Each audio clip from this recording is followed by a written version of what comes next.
Alright, let's game.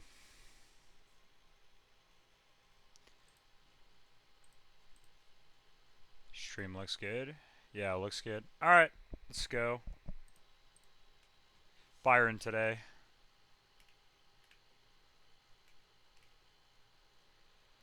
Okay, first thing we need to do is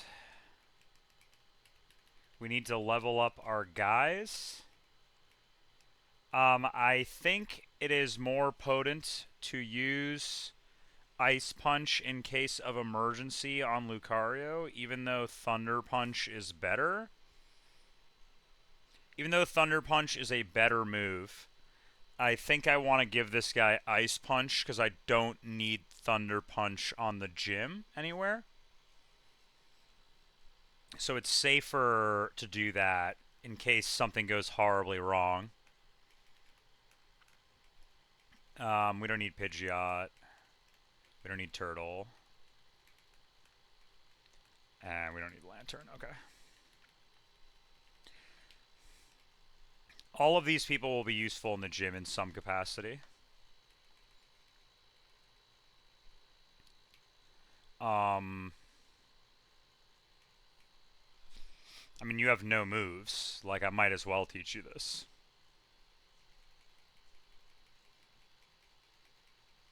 I think it gets EQ at 65, yeah? Okay.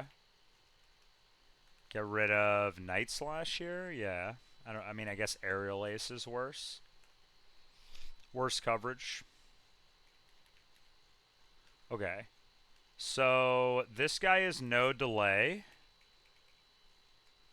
No delay on this guy. We just straight up evolve.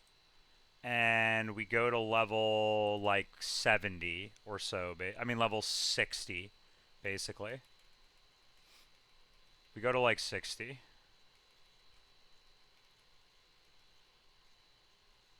I'm gonna get Mash. I don't care. Yes. Get rid of Bite. I guess we get rid of Force Palm. I don't need Force Palm on this guy. Yes. Get rid of Metal Claw. Slot 1 Copycat always. No. Yes. I mean, we're just going to get rid of Thunder Punch for Mash anyway. Okay, welcome. And then I don't want Bone Meringue. What's up, Kotchern? What's going on? Beating Byron today. It's going to happen unless I, like, randomly throw. Which is possible. Yeah, we're keeping Ice Punch on this guy in case of emergency. Let me look. Double check my lines. I didn't write down any of the lines. I just took pictures and all of them just say they're complicated. So we're going to figure them out again. But I don't want Thunder Punch because I need Ice Punch as emergency backup in case things go to disaster on Byron. I need emergency Ice Punch. So we'll get rid of Thunder Punch here. And I can probably go like 60 on this.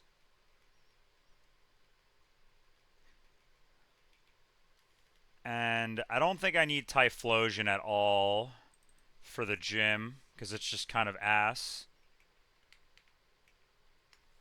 I go to 62 and then evolve. Okay.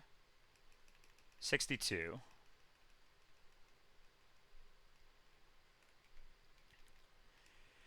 So I can get Eruption, and I'm probably going to need to scale a move on this guy, but I'll do it later.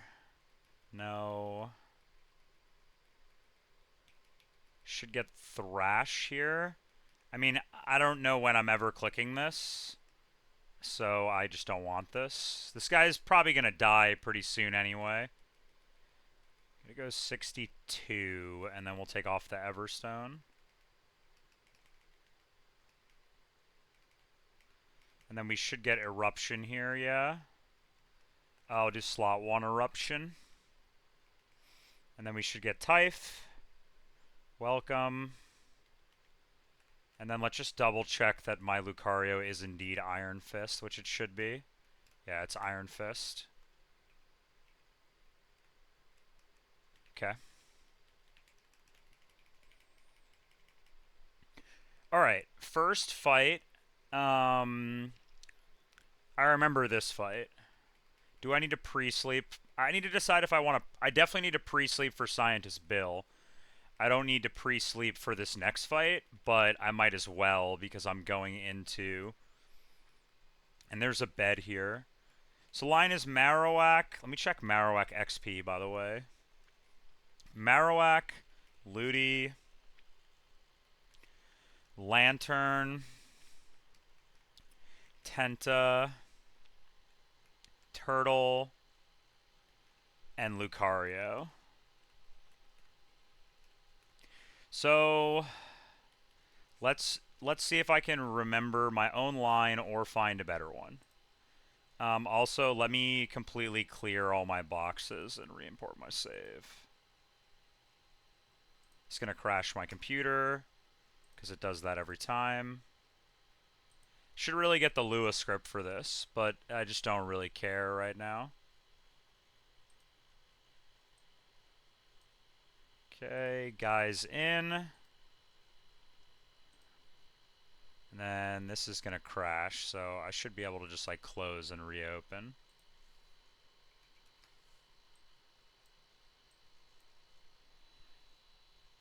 Alright, guys in.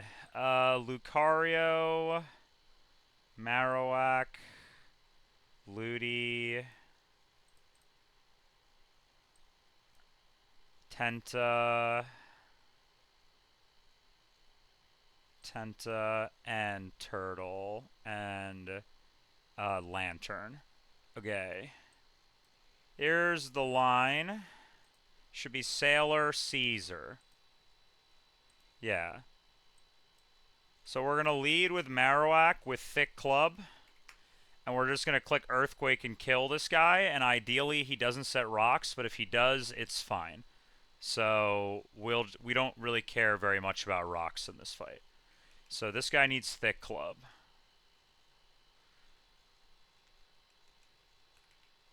Let me check his XP. It should be fine. Okay, then that should bait. That should bait Shark. Yeah, this baits Shark. So it's going to go Shark, and it's going to see Kill with Hydro. So it's going to click Hydro, right? Then we're going to go to Ludi on the Hydro, and I always one-shot this guy with Grass Knot. I just have to dodge, like, max roll. With rocks up, this Hydro is a 25% chance to kill. So we'll go Bright Powder on Ludi to increase our chance of living. But, like, if rocks go up, we should most of the time live this. If we die, then we'll go to Turtle and figure it out with Turtle. Where's my Bright Powder? Am I blind? It must be in the box. Yeah, some of these guys have items from when I was catching I didn't take off. So Bright Powder here. Bag this, and bag this. And then what? So then we'll kill with Ludi. We don't need to do any leveling here. Kill with Ludi. Right? Then Ludi should bait out Mantine. Yep, it's going to bait out Mantine. And it's either going to see random move, no move, or confuse ray. So we're going to go to Lantern with Persum. We go to Lantern with Persum. I guess Focus Band is better than Bright Powder here because then I would at least still bait kill and it wouldn't confuse ray on the switch. I guess that's better, but it's a higher chance with Bright Powder to proc. I guess Focus Band is better here. We're going to use Lantern on this guy. Let's check Lantern XP. Looks fine. We're going to power this guy, and then we're just going to blast this guy a few times with Lantern. but not kill it, because Lantern's going to bait Relicanth for EQ, and we want to bait Magnezone, right? Because is that because yeah, because Lantern resists, so Tenta should bait Magnezone, because they both have super effective moves, and then this guy's like Electric Steel, so it's like this neutral, and then neutral resisted neutral, so it should go, or super effective neutral, so it should go Magnezone then if I kill this with Tenta. So we're go to Tenta at some point on this guy, and then kill this guy with Tenta. So Tenta can hold the EXP share here, because someone needs EXP share. What's Turtle XP like? Kind of bad. Turtle item doesn't really matter. It only matters if bad things happen, so Bright Powder. And then what level do I need Lucario to be at for this fight? Ideally, what we're going to do is we're going to bait Thunder with Magnezone. We're going to go to Lantern or Turtle, right? Both of which bait Signal Beam or Iron Defense. And then we go to Lucario, and with Black Belt, we kill this with Aura Sphere, and then it baits Relicanth, and then we copycat Aura Sphere and kill. Right? So we can be level 60, but it's probably pretty safe to go 62 on Lucario or 63 on Lucario here. So I'll go 63 on Lucario because that seems safe. And that's the line. This fight should be free. I don't know about the other fights, but this fight is definitely free. I can get a little hacks, that is possible, but it should in theory be free. Save this guy with Thick Club. Oh, it's a range. No, that's the Relicanth. I kill this guy. It's not a range. Okay. Okay, now I need to remember how to do... I'm not in the right area, of course. I need to remember how to do the underground. I don't remember how to do the underground. I didn't even look at it today. I'm just going in completely raw. But I'm sure I can figure it out. It can't be that hard. Surely this should be free. We need Tenta. We'll keep Tenta a little underleveled for EXP purposes in case we're going to bring it to another fight later. I don't think we are, but it might come to a fight later. My guy's Jolly, so maybe there's a universe with Wide Lens he kills. Just triple check this is the right house. I think so. Okay, so the path is... Yeah, this should be bed. Okay. Do not run into the gym sign, which is like right on this path. Okay. Alright, so we go up and we go this way. And it should be fine. And then this like randomizes the room. And then we can go up here and through here. And there should be no traps around me here. Yeah, no traps. Alright, so I should just be able to go right. And then I go up 3. 1, 2, 3. Past 3, it's the fourth one. Alright. So this is the first one, second one, third. First one, long hallway. Second one, third one, corner. Okay, in the corner we go right. And then now we should be able to cross 2 here. 1, 2. And then we should be able to cross 2 more. 1, 2. And then we cross 2 more. 1, 2. Okay, so now this one should be the one. But I believe there's a trap here. So let me go to the trap section here.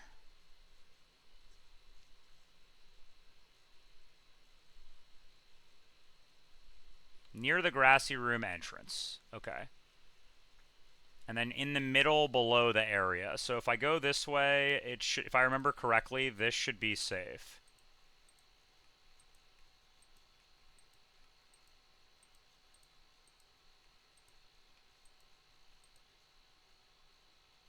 And then this should also be safe. It is, okay. And then I should just be able to walk all the way to the wall. Should be safe, if I remember correctly.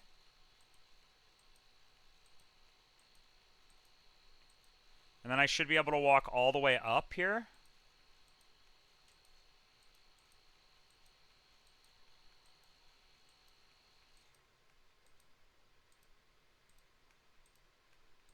This looks right, but I'm just going to be careful on my first run through. We're just looking for traps. We're looking for traps. Just to make sure I don't hit one by accident. Because it'll end my run immediately if I do.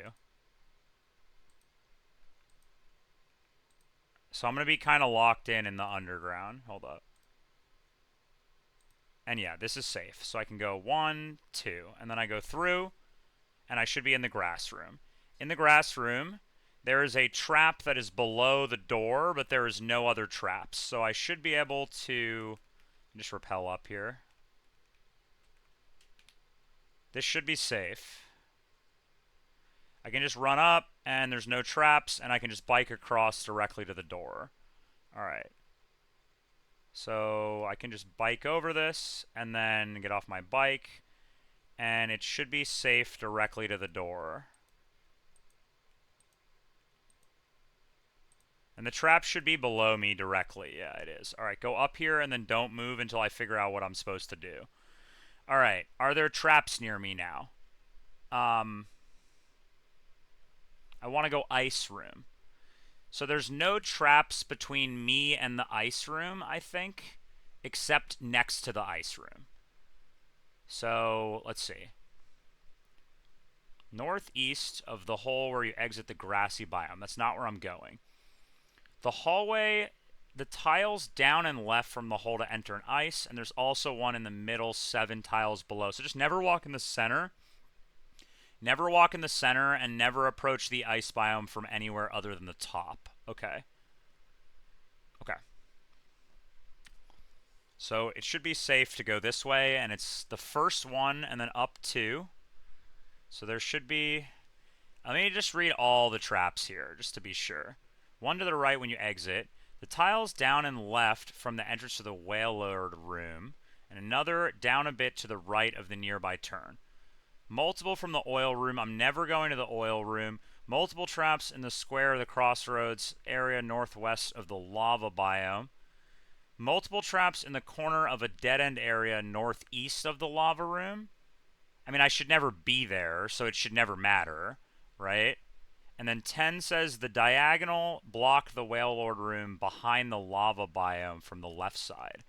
So I only need to be concerned with trap number 4, trap number 5, and trap number 6. And there should be none in the ice room, right? There's no traps in the ice room. Okay, there's no traps in the ice room. Okay, so basically I just need to be worried about trap 4, which is... Trap 5, which is don't walk in the middle of the hallway, don't approach the ice room from below or left. Don't walk right when I exit the ice biome, and then number 6 when I get to the thing. Okay, so let's do it. So I should be able to go this way, and it should be here. Never walk up the middle of the room. Okay, I remember this. So now I can go up 2, and I should hit a dead end, basically. And then here, just crossing. There should be no traps here. Let's just triple check. Yeah, no traps. So I can go across this way. Right? And it should be like this is fine, right? And then just never walk in the middle is the key, right? Trap number 4 includes the middle, okay? So basically now from here, I can go up 1, 2, 3, and then hit a corner. All right, 1, 2, 3, and there should be a corner here. So let's just triple check no traps in the corner.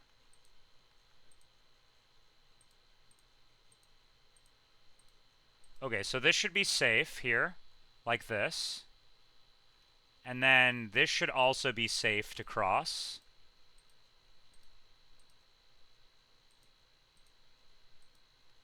Okay, so this is safe. Okay. Looks safe. Okay, so this is where I need to be careful. So basically somewhere down here there should be a trap, right? Somewhere over here.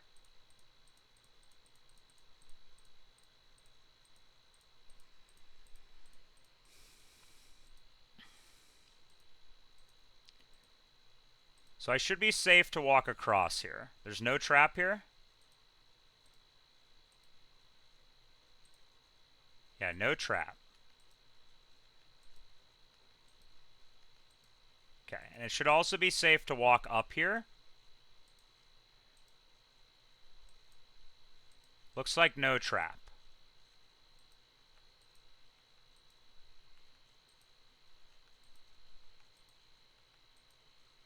And then it should be safe to walk across here. Should be safe to walk across here. I'm not seeing any traps. And there should be traps on this row in one of these slots. Yeah, like there. And there should also be a trap here, right? Yeah. So it's safe to walk across, and then I just go down. Yeah.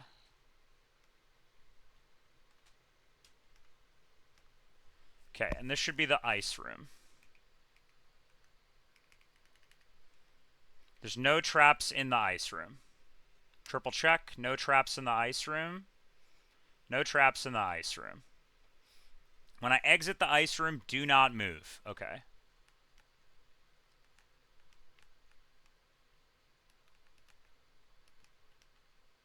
I see. Okay.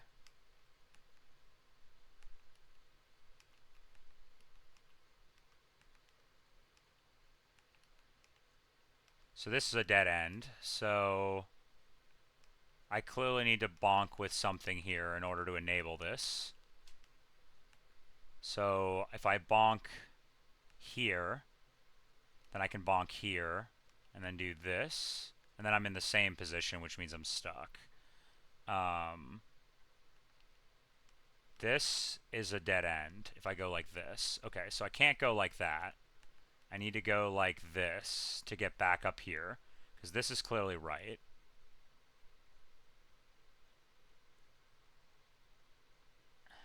Then I clearly want to go this way then, and then this way, then this way.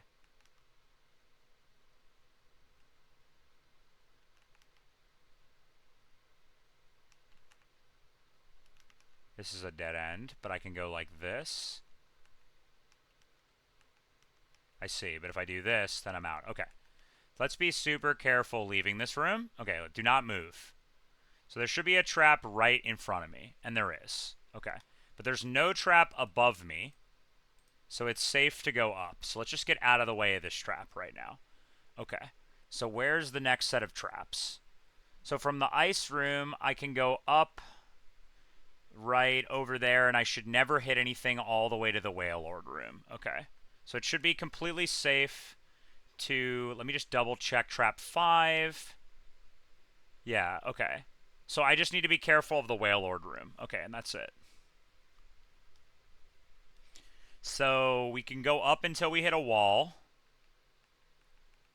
Okay, and then I can cross here. Right, and then until I hit a corner. Okay. And it should be safe to walk all over here. There should be no traps. And then I go up to here. And then I go across 1, 2, 3 until corner. And then there should be corner. And then I can walk in the corner. And I can go up here. And I can go across this way. And I go across 1, 2, 3, and then stop. Okay, and it should be above me. Fourth one we stop. So 1, 2, wait, long hallway. Okay, wait, I see. These are narrow paths. And then this one is the one I go down on. And it should be safe to go down here. And I should hit a corner. And then it should be safe to go in the corner. And then I can run to the end of this corner. Okay, and then now I'll be careful going up here, but in theory this should be completely safe. Okay.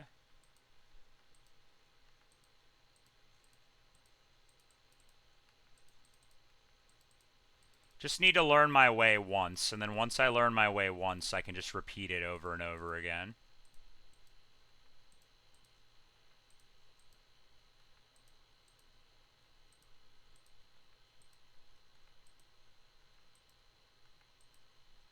This is going to take a second.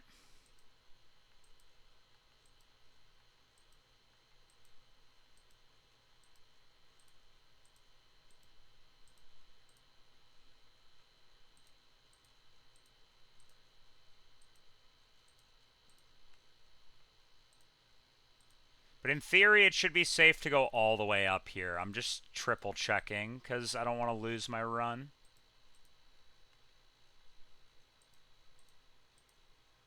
This makes moving so slow, man. Okay. So now let's go consult trap number 6.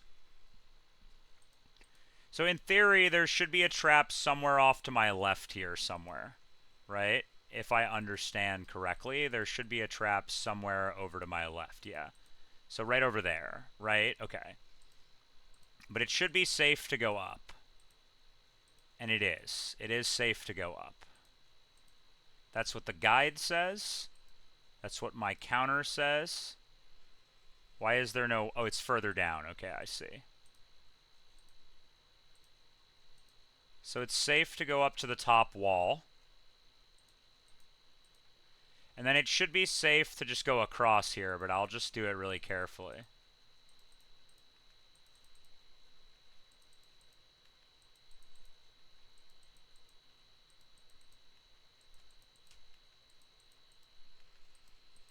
And this room is surrounded by traps, so like I just need to not walk more than I should.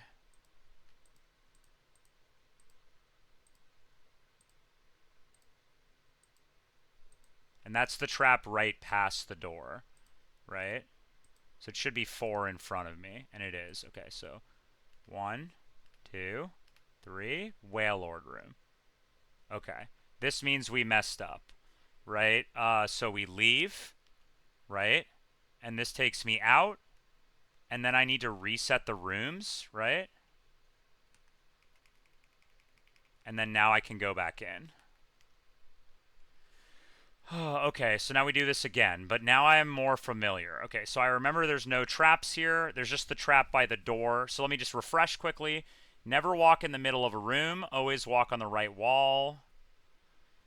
The right grassy entrance is safe to go up the right side to the door. The ice room, we never walk right. And we always go down into the ice room, and we never walk right when we leave. And as long as we walk up the right wall and then left to the door, it should always work. Okay. Alright. So go like this, up the long hallway till corner, and then right until corner.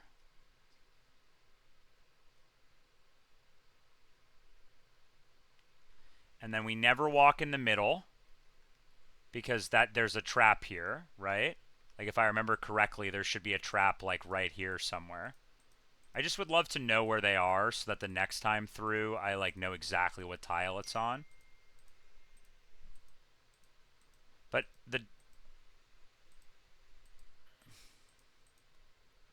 I remember it being safe to go down here. I'm just curious. Like it should be like right here. Or right here or right there. I don't know, docs are wrong. Go to here and it's safe to walk across here. Yeah, it's safe to walk across here. And then we go to corner. And then I can go up. And this one, which is trap 1, is always surrounded by on the left. So it's always safe to go up here and then go right into it. Yeah. Okay. Same with this one. It's never dangerous to go straight to the door. So... And then here we go right. It's always safe until the ice room. So here, and then never walk in the middle of the room. Up till corner, right? And then like this. And then up till corner. And then here is safe, right? And if I remember correctly, trap number 4 should be laid out like this. So I can go like this, and then like this. Wait, hold up. I'm lost. Oh, I didn't go far enough. Okay. Wait, hold up. Should be here. And I can always go across, and I can always go up. And as long as if I go up above here, it should always be safe to go across. And then we just go down, yeah. Down 1 and in. Okay. Never rush the way out of the ice room.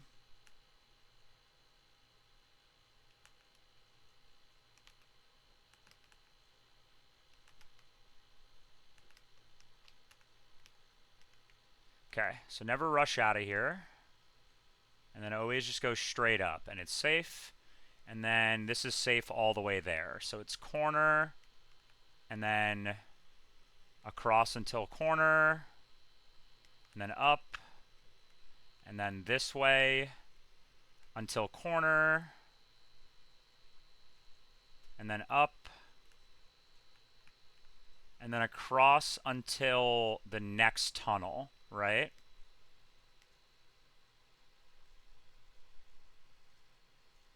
And then let's just check trap 6 again.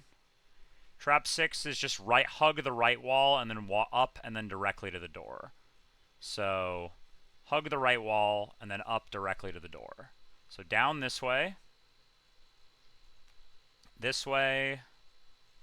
hug the right wall all the way up, and then just walk to the door.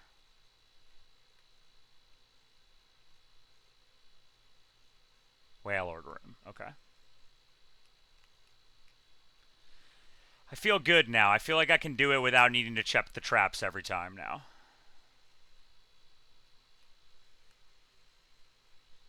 Up till corner.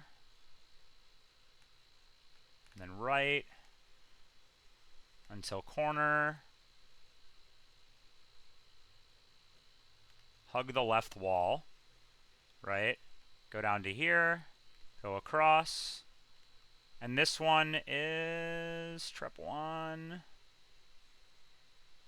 Yeah, right wall up. And then over 2. And then repel.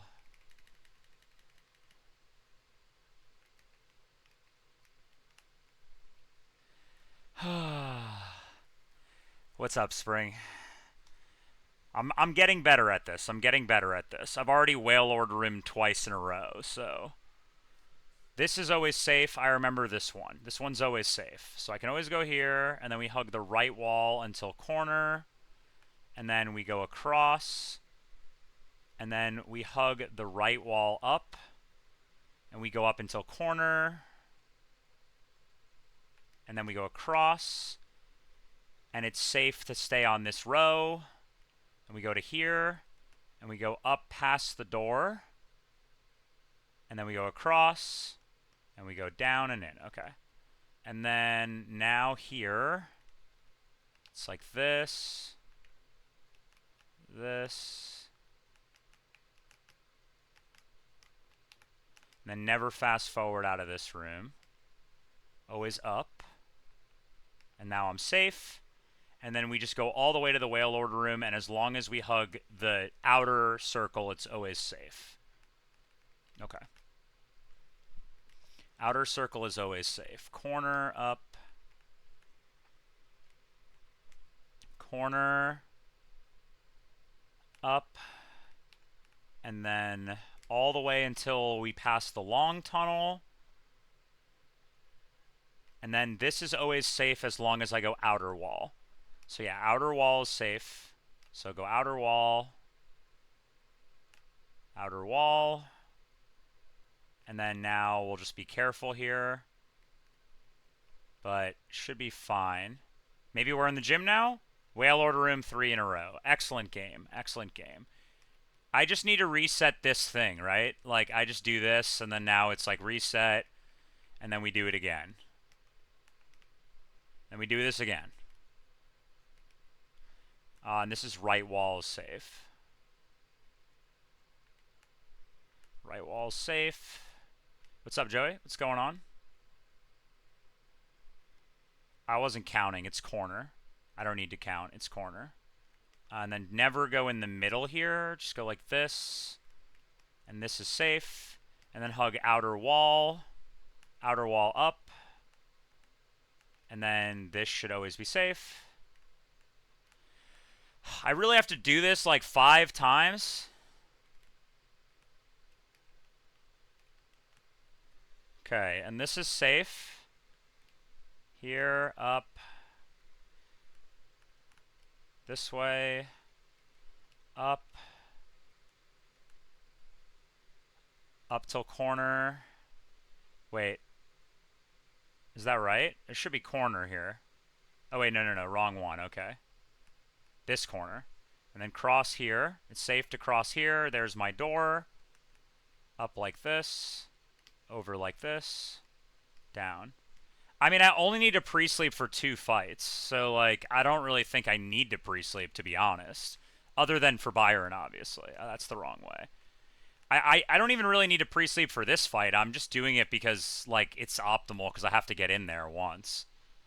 But, like, I might legit just not pre-sleep to not, like, have to waste time doing this on some of the fights. Because, like, I don't need it for all of them. Okay, and then here, corner, up, across till corner. Please, I just want to fight fights. Over, and then here, down, over, up, and then we're here, okay.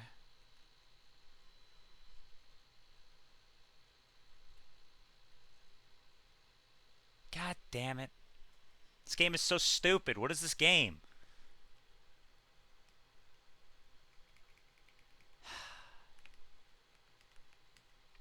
When do I get to play the game? This is definitely my least favorite gym puzzle so far by a lot. I think this is by a lot my least favorite gym so far. Like, Candace Gym is, like, I guess kind of silly. It's kind of whimsical. Fantina Gym is, like, pretty cool. Like, Fantina Gym is, like, a cool gym. I'm into Fantina Gym. I think Fantina Gym is fun. That's, like, funny, you know? Like, fog, like, you know, don't run into optionals. That's, like, funny. I like that. I'm into that. I mean, I'm going to, for sure. And then I'm probably going to do at least one trainer. I can tell you that for sure. At least one trainer. See, the Candace Gym one I get, though, because, like, it is a skip, but, like, technically every trainer in Candace Gym is optional on the docks, right? So, like, except for the Ninetales trainer. Fighting the Ninetales, I guess, is honorable, right? Fighting the Ninetales trainer is honorable. However, there's no way to dodge the other ones and only fight that one, so then it becomes dishonorable. And then... No, Auntie only fought the one guy when you walk in and then one other guy for safety. Auntie's on a dishonorable run. He's using rock polish. What do you mean? I was like, I actually might not use rock polish on E4 purely just because it's, like, really not supposed to be there. Like, but... And, like, we know about that now. Luke's run's obviously still completely legit because, like, he's the OG GOAT who, like, did this before any of the stuff was figured out. So, like, that's totally legitimate. But I sort of see the argument to, like, not using rock polish on E4 because it's, like, super not supposed to be there. But, like, the singles as doubles, it's like, dude, just put fucking barrels in front of your trainers, man. You know, like put barrels in front of your trainers. Like, why we have trainers that don't have barrels around them? We gotta go back to jump scares, you know? Like, we gotta go back to jump scares, like Kaizo style, where it's like, you have to go back to jump scare, then you can never dodge. It's just jump scare. You know what I mean? Like, we were cooking more with that.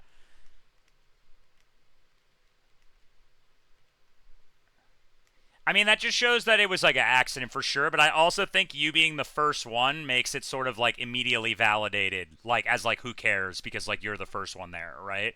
But, like, everybody else after, I think it's, like, more honorable. You know what I mean? Like, Also, that's sick. That's funny, Joe. Yeah. Let me go. All right, wait. I have to remember this one. I have to lock for a second. This is the only one I have to lock. Okay, here, up, over like this, all the way across the long column. Um, and then it's hug this wall and it's safe. Okay, hug this wall.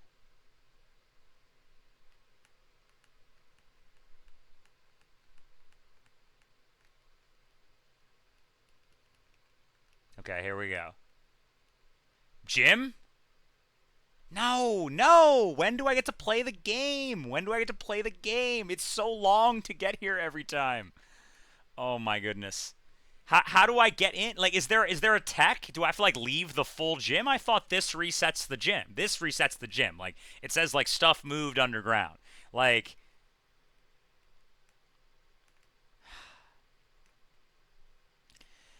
Okay, okay. You have to hit an optional to reset.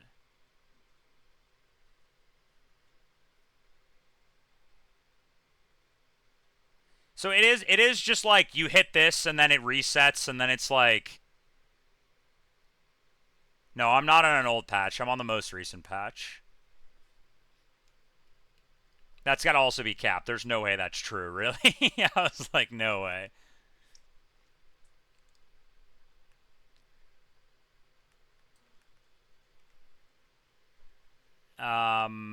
Till corner. Dude, I got Marowak in the lead. We could kill Rahul with that guy. And then it's like here. I mean, honestly, even if I ran into an optional, I think it'd be fine. As long as I don't run into the one from fucking Fuego. Like, I think I'm fine. Like, that's the only optional that wipes you. All the other optionals, you can beat them. Like, even the ones that have, like, level 90 guys, like, you can beat them. It's totally possible. The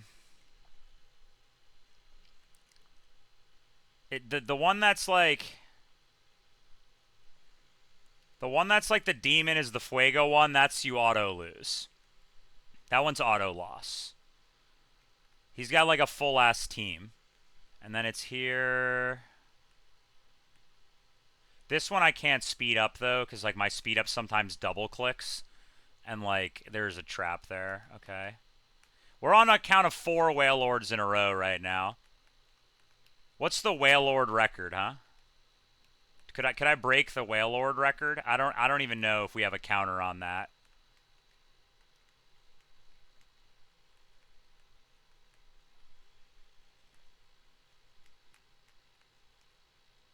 Never run in the middle and it's always safe, yeah. Guys, we beat Platinum Kaizo. We broke the Whale Lord world record. And then run this way. And then...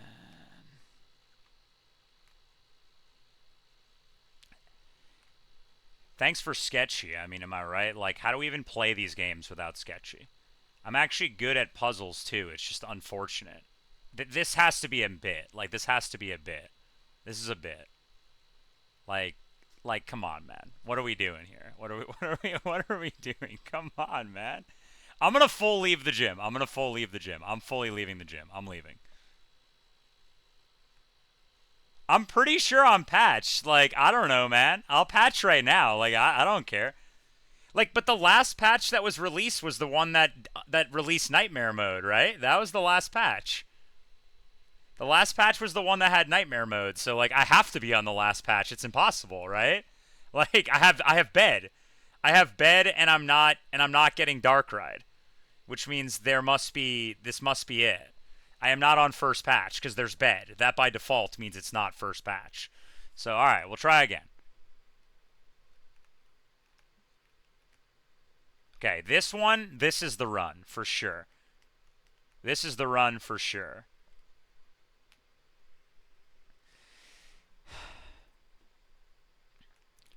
Anyway, it sounds like we might never fight Byron today, to be honest. Like, we'll just run in circles the whole stream and then never fight Byron. That's what it's all about. That's actually the way the game was meant to be played. Was just run around in the underground and never fight Byron.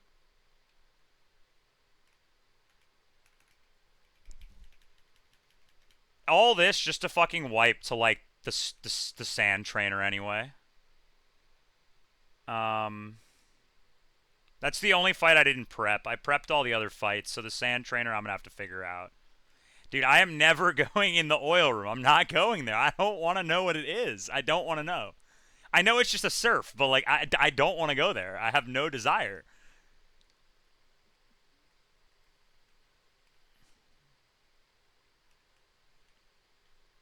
The oil room is cursed. I have no desire to go there.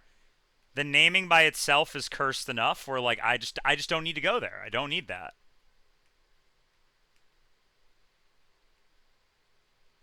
Okay. Corner. Okay, I've found a safe path that's reduplicatable here now.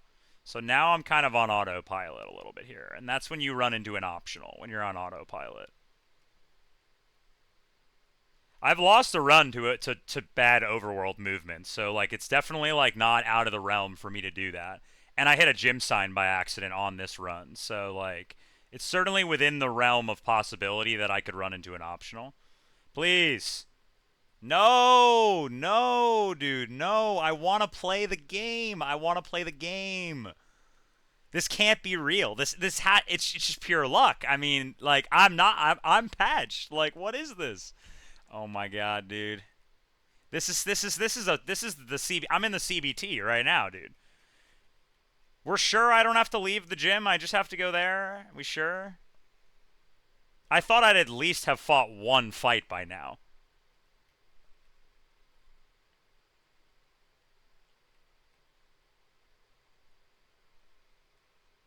Yeah. You went to the middle. That's how you reset. If you just go right down the middle, it resets the room. That's actually how you do it. It's a secret. You just have to go straight up the middle from the gym door, and then it takes you directly to Byron. It actually teleports you right in front of him. You can skip all the gym trainers.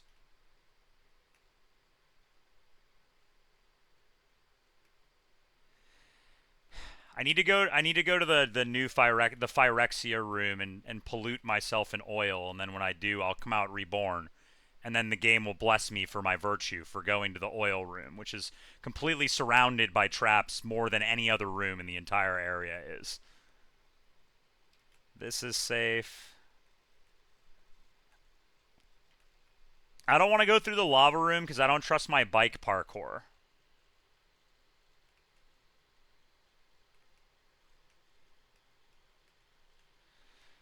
All right. Try. I think we're on a 5 or 6 whale lord streak now. We're getting up there.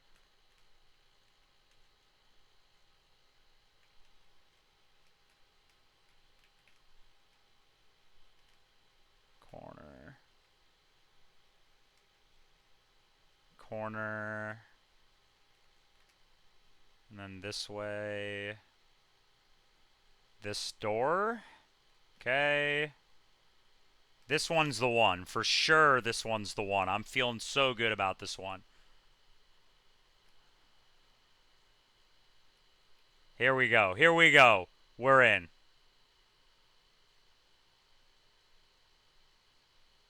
Alright. Alright. Alright. Okay. Okay. Okay. It's fine. This I feel like maybe my game is just broken. Maybe I'm not patched. Maybe my game is just broken.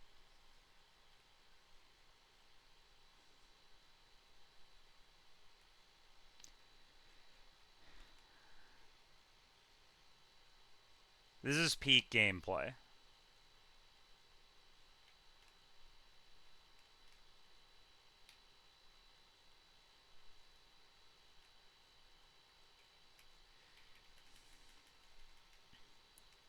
Don't go that way. Okay.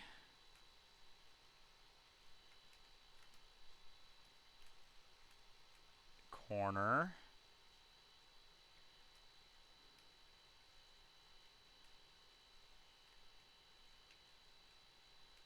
I'm increasing my time. My time is increasing. I'm getting faster.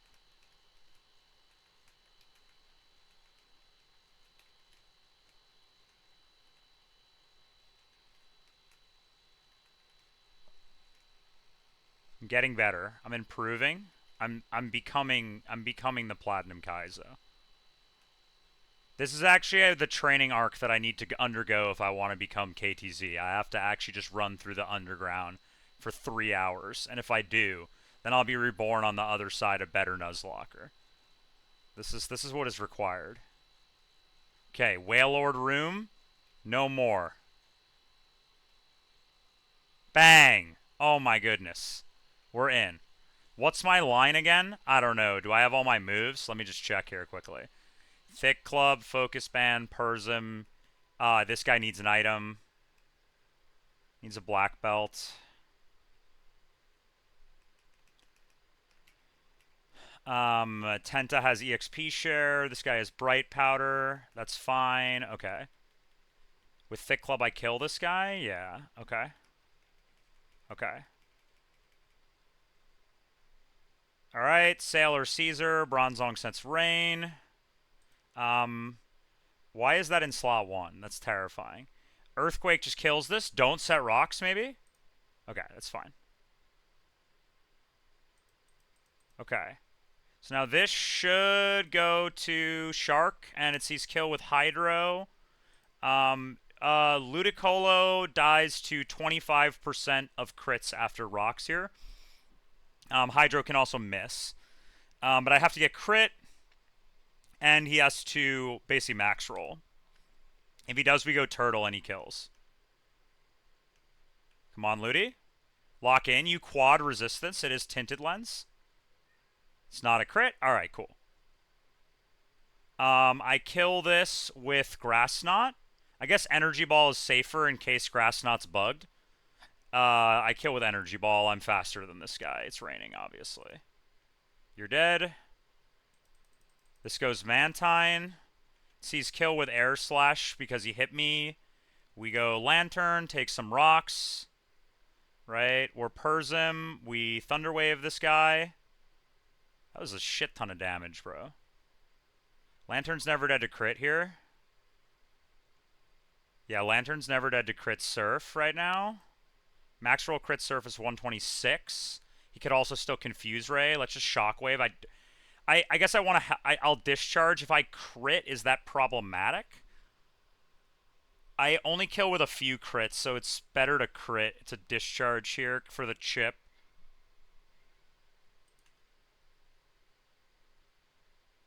Okay, now he's not Wakan, so I have to switch. Right? Yeah, because I kill... I guess I can stay in once more and Surf. He can't switch AI on a Surf. I'm faster also. So let's just Surf here once.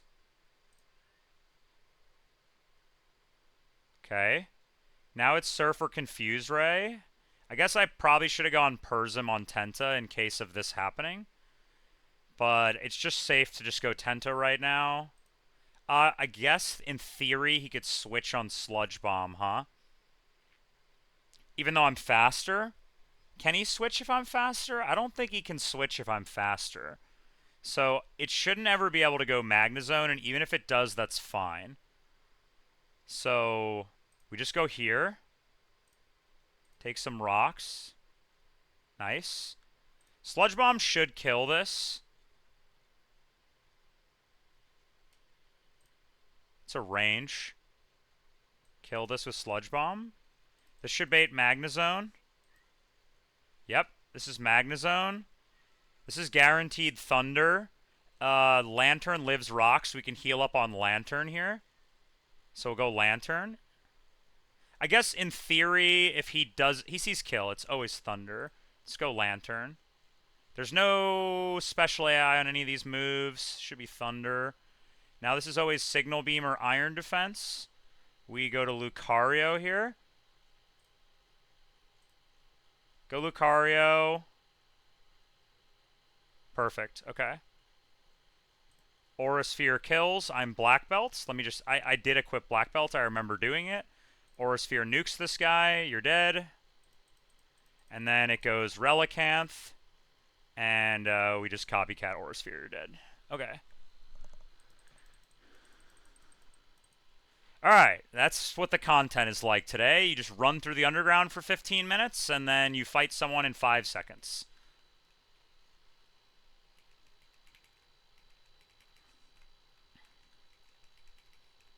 Okay, what is the next fight? The next fight is Scientist Bill. I made a note here that very specifically says pre-sleep. So I guess we're going to go back again. Alright. My notes say pre-sleep, which means we pre-sleep.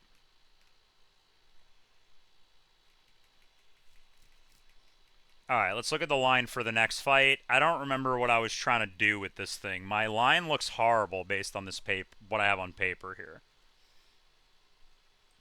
I guess in theory he could explode on me. Whatever, we'll figure it out. Alright, we bring Turtle, Lucario, Marowak, Chestnut,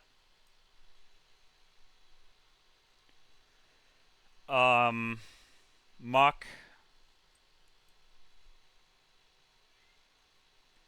and Shuck Bob. Okay. So we're going to lead Shuck Bob, and we're going to click Encore, right? And we're going to Encore this guy into some move. I don't know what move, ideally screen. I need these three guys. And I need Muck. I need Shuck Bob. And I need Chestnut. Okay. So let's do items now and walk the line here. So this guy has Light Clay. Basically what we're going to do is we're going to Encore him. And if we Encore him into Light Screen, then it doesn't matter, right? But if we Encore him into Reflect, then it matters. Ideally, all we care about here is that Reflect is not up. Basically, we're going to Encore this guy with Shuck Bob, right? We are going to then go to Marowak on the turn to stall. We could even just stay in, honestly, with Shuck Bob until we get a Thunderbolt. Ideally, we want to stall around until he either booms, which with Turtle lives. If it goes Turtle and booms, we're in a lot of trouble. Turtle will bait Arrow, obviously. If it booms on Turtle, I think I'm never dead to Sky Attack. I am actually dead to Sky Attack. So I need to go Citrus or Berry on Turtle. Just any berry will work, right? 140 max roll here, 97 max roll. So that's 137, right? So I need a 20-something HP. Would an eighth heal me? A 12 per 26 would usually heal me. So Healing Berry on Turtle. I need a Healing Berry on Turtle. Which berry? What's Turtle's nature? It's minus special attack, right? So Figgy should be fine. Right? Yeah, Figgy should be fine. Shuck Bob. I guess EXP share is pretty good here. EXP share Muck is also kind of... I guess I need to go Cherry Berry Muck. Cherry Berry Muck. Lucario probably also needs Cherry Berry, if I remember correctly. You also need Cherry Berry. Marowak always holds Thick Club. Okay, so I think the line basically is that we're going to try to get it to either boom on Shuck Bob, which would bait in Rampardos early, in which case we have to Omega Steer. We go Turtle, kill this guy with Turtle. I guess I maybe... Oh, then I'm going to take a bunch of recoil, huh?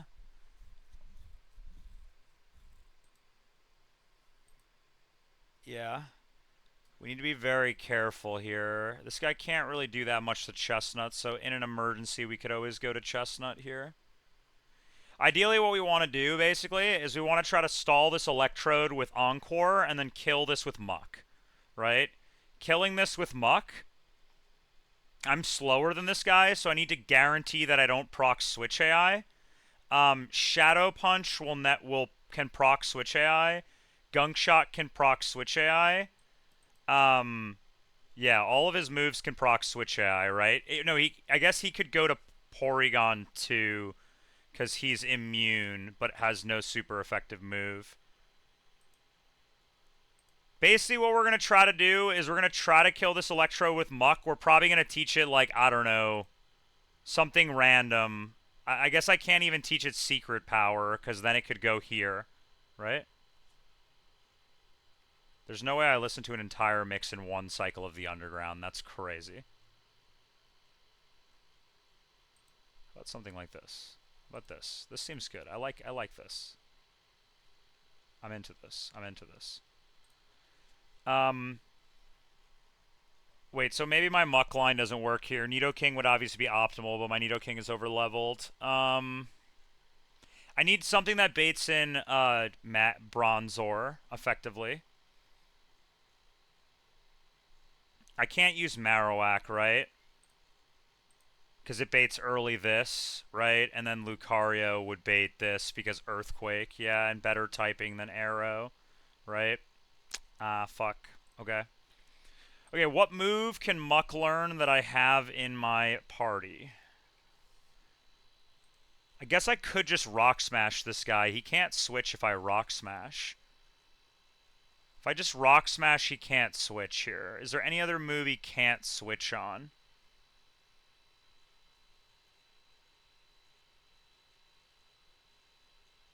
Yeah, thanks for the follow. What do we do here? I guess it's just Rock Smash, yeah, huh? It's just Rock Smash. Because every other move would proc Switch AI. A normal move could proc Switch AI because Bronzor could switch in. A Ghost move could proc Switch AI if I'm understanding correctly. Let me check. Because this mid-turn Switch AI doesn't care about super effective move for immunity. It can just switch. Let me just triple check this.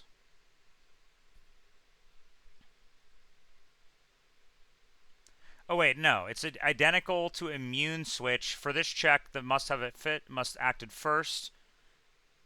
It is immune to the last move. It finds a move that is super effective. So if it doesn't have a super effective move, it can't switch on immunity. If I'm understanding this correctly, it has to have a super effective move. And also, it's pretty unlikely to switch on Muck because it has super effective moves. So I can actually just click Shadow Punch here into this guy. I Shadow Punch this guy down, do some Rock Smashing, whatever I feel like until it dies. And that'll bait in Bronzor. Bronzor is going to see an EQ, Psychic EQ as highest damage. It may see a Psychic kill. We want to ideally Encore this guy into Thunderbolt. And we're just not going to lose here. I can't really kill it with Marowak. Otherwise, the problem is, if I kill this with Marowak, it goes Porygon. And then I have to kill Porygon with something that baits Bronzor in. Which I guess means I could kill this with Muck, but that seems kind of bad. What else would bait Porygon? I guess I can't use Lucario because then I get in trouble, potentially. Yeah, I mean, this baits Head Smash, obviously, or Psychic. No, it baits Tri-Attack, yeah. Yeah, this guy, this Bronzor is kind of a problem. So my current plan is to use Marowak. And if I'm Thick Club, I just kill this guy, and he's pretty likely to Calm Mind if he hits me with EQ. He could also Calm Mind on the switch, depending on my HP. But basically, I'm going to kill this with Marowak. I don't have anything else that kills this. I mean, I can use Typh, but in order to use Typh, then I bait in this, and it's disaster. I need to somehow get the Bronzor out. Nidoking would have gone so hard here. It baits Bronzor, and then it just, like, literally one-shots it with Soft Sand, I think. Anyway, Thick Club Marowak's going to kill this guy. I guess in theory I could go... Oh, I go Turtle first. Yeah, you go Turtle first, right? You can chip this guy with Turtle, maybe? Chip this guy with Turtle. Then once he's chipped, you go Marowak and you kill, right? Then it goes Porygon for Ice Beam. And then you go Chestnut, and we burn this guy and we stall him, and when he's about to die, we'll go to Lucario and then Lucario chains. We just click Aura Sphere mash, copycat mash, right? And it goes Rampardos first always because no, it'll go Arrow first, right? So we have to kill this guy with mash. Basically, we kill with mash always. We have to make sure we actually kill him with mash, and then we bait in Arrow, copycat mash, Rampardos mash. Anyway, that's what we got. It's not the greatest line. This fight's a little sketchy. I couldn't really find anything for this that was particularly good, to be honest. If for some reason Electrode explodes on Torterra, we have a berry and we have to dodge. We basically have to like rock tomb the arrow with Turtle, such that it would be slower than Lucario, and then we go to Lucario on a rock slide by pivoting Chestnut, and then go back to Lucario and kill it. I should probably level Lucario here. That would be sick, dude. That would be actually so good. I wouldn't even be mad about that. 64 Lucario here. Booming on turn 1 is actually makes this line so much easier. Like if he just explodes on turn 1.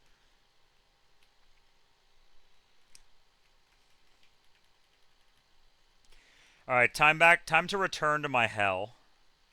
Careful of the gym sign. Okay. I have returned to my real-life purgatory, where I must suffer. For spring, no way. Really? That's like, it's there in vanilla. That's where the kid's like having the bad dreams, you know? I don't remember that much about vanilla, but I remember that part. And then you just cross all the way until corner. And then it's here, here, here, here. You're just conditioning yourself for the end game where you have to do that. It's just good practice. It's good practice.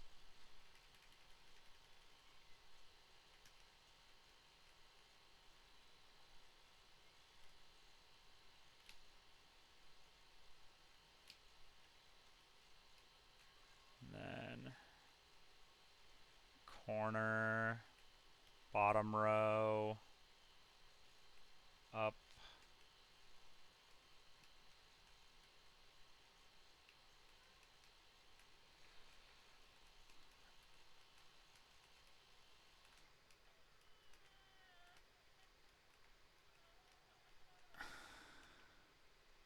And then up here always, and then it's safe. Across. Till corner. And then this way.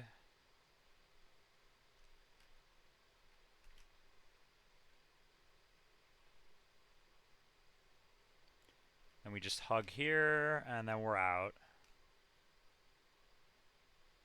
Ideally gym here.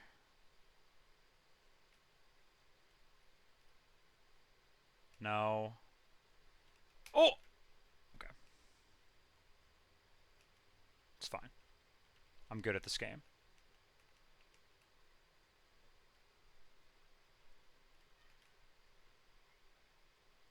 I would like to do this. I have to take like a 5-minute break in like 5 or 10 minutes. So I would ideally like to fight this trainer before then.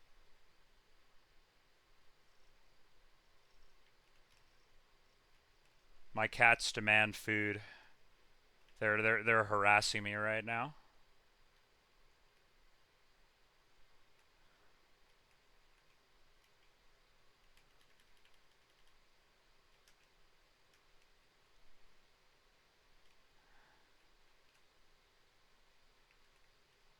It would be funny if I ran into an optional, though, you know? It'd be so funny. It'd be so funny. We would all laugh.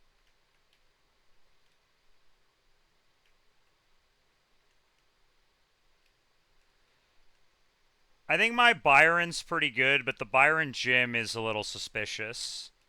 It's mainly my own fault for overleveling my Nidoking, but Like there was nothing I can really do about that. I did, it wasn't really in my control, but I did push the XP on Nidoking a little bit too aggressively. It's so good on Fog that it's hard not to. But like, but Nidoking would make this gym like completely free, and it makes my Byron line like completely free. But unfortunately, obviously, we're not gonna be doing that. We've got a new creative line. Stealing a little tech from everybody, but I have some of my own tech. It's really not tech, to be honest. It's just understanding the AI. I think we're on Whale Lord count of 7 now. 7 Whale Lords. I'm definitely breaking the Whale Lord world record today. That's for sure. To be fair, I don't know what the most anyone had is, but I've seen most people's Byron gyms. Like, so. To be fair, though, I didn't watch Luke's because I was like, this guy's got the chicken. Certainly there's like not a lot I can steal from this. The chicken sort of is unreplicatable. There is no replacement for the chicken.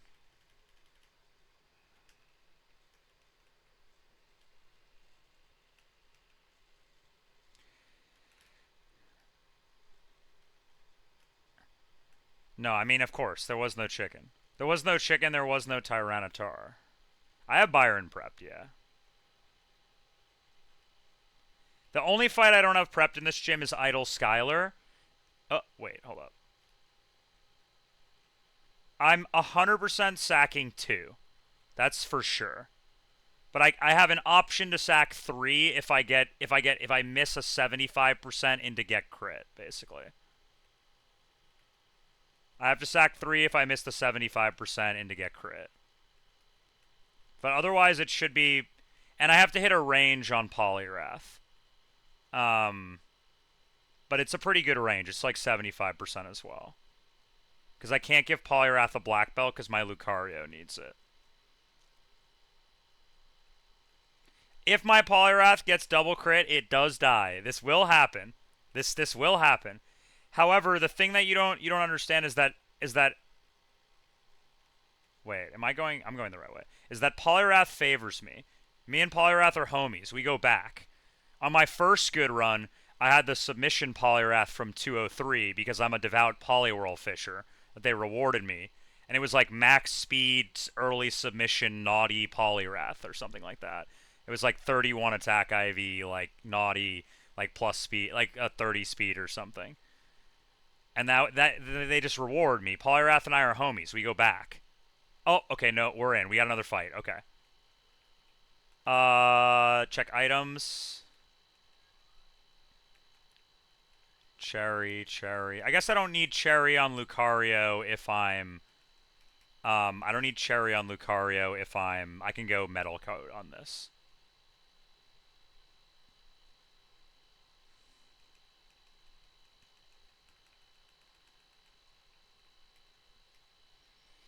Okay. This is the one, right? Scientist Bill. There are no other scientists in this gym. This is Scientist Bill. Alright, let's send it. Okay. So, turn 1, we click Encore with Shuck Bob. Encore. Reflect is up. Okay. That's the bad one. So this is turn 1 of Reflect. I need to write this down. Where's my notepad? Here it is. I don't like counting stuff on my notepad on my computer. I like physically writing it, just from back when I used to have to actually PP stall more things. Alright, Reflect, light screen, and it's turn 1 of Reflect. Reflect is turn 1, and he's going to click Reflect again. So I think low-key I just want to stay in here, to be honest. I'm just going to stay in here, and I'm going to click Gastroacid. Gastroacid. That's 2 reflect. So now he's out of reflect. That's turn 2 of reflect. Okay, and now I'm going to encore him again. Light screen. Excellent. Right? So that's turn 1 of light screen. I don't care about light screen, so I just need to worry about reflect turns. That's turn 3 of reflect. So now gastroacid again. Gastroacid again. That's light screen number 2. Turn 4 of reflect. Now I'm going to try to encore him into Thunderbolt here. Okay. I need a cherry on this. I forgot. Okay, he's encored into Thunderbolt. This is turn 1 of Encore, right? Turn 3 of Light Screen, turn 5 of Reflect. So now we're going to go Muck on the Thunderbolts. Muck should clutch this. Muck clutches here.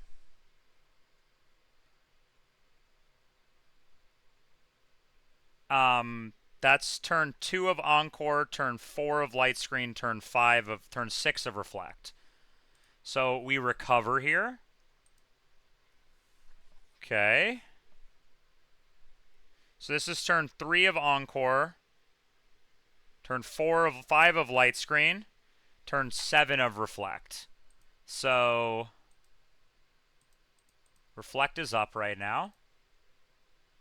So I'm going to try to get a Rock Smash drop. He can't switch on Rock Smash. So I'm going to try to get a Rock Smash drop here.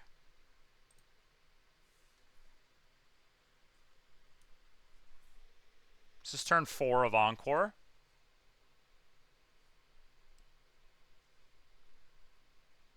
That's a crit. That's actually kind of bad. Oh, that's a terrible turn for Encore to run out there, bud. This doesn't change self-destruct odds at all. But I'm dead to max roll of self-destruct. I also just kill this right now if I gunk shot. So the optimal play is to dodge this one roll of self-destruct, recover, and then gunk shot. I'm cherry if I get parried.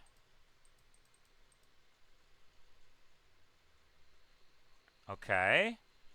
Now because reflect isn't up, gunk shot should kill. So I just need to dodge boom crit on this one turn. Okay. Never risky. He has check HP. He's way above the HP number where this guy would be likely to boom. So this just kills.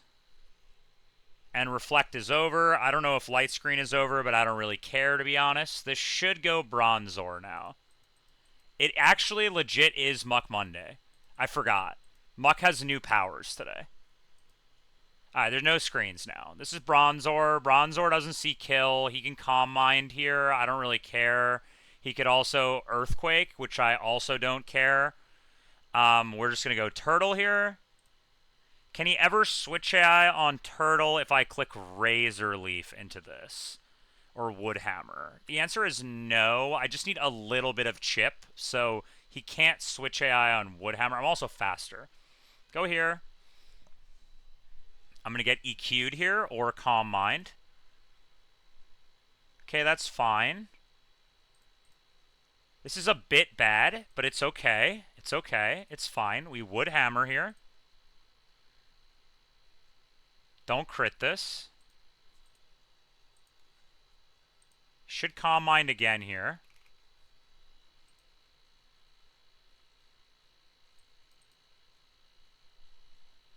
So he's still very likely to click Calm Mind again here. Because he doesn't see kill. And he's pretty likely to click Calm Mind again. So now we go to Shuck Bob. Does Shuck Bob live Psychic Crit at this? Shuck Bob baits Flash Cannon, which is problematic.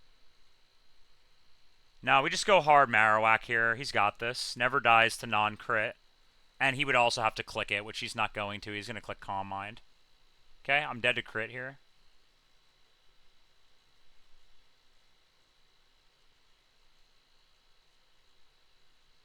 And then he has no prio. I kill with Fire Punch.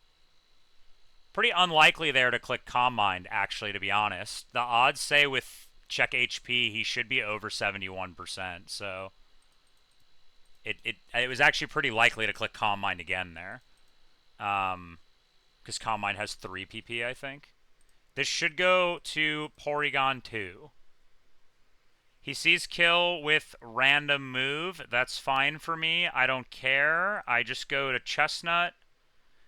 We go Chestnut. Get in there, bud. You're in. Hold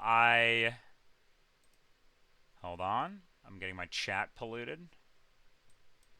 Okay, now I click recover here. Recover. I wisp. Nice miss, Chestnut. Okay.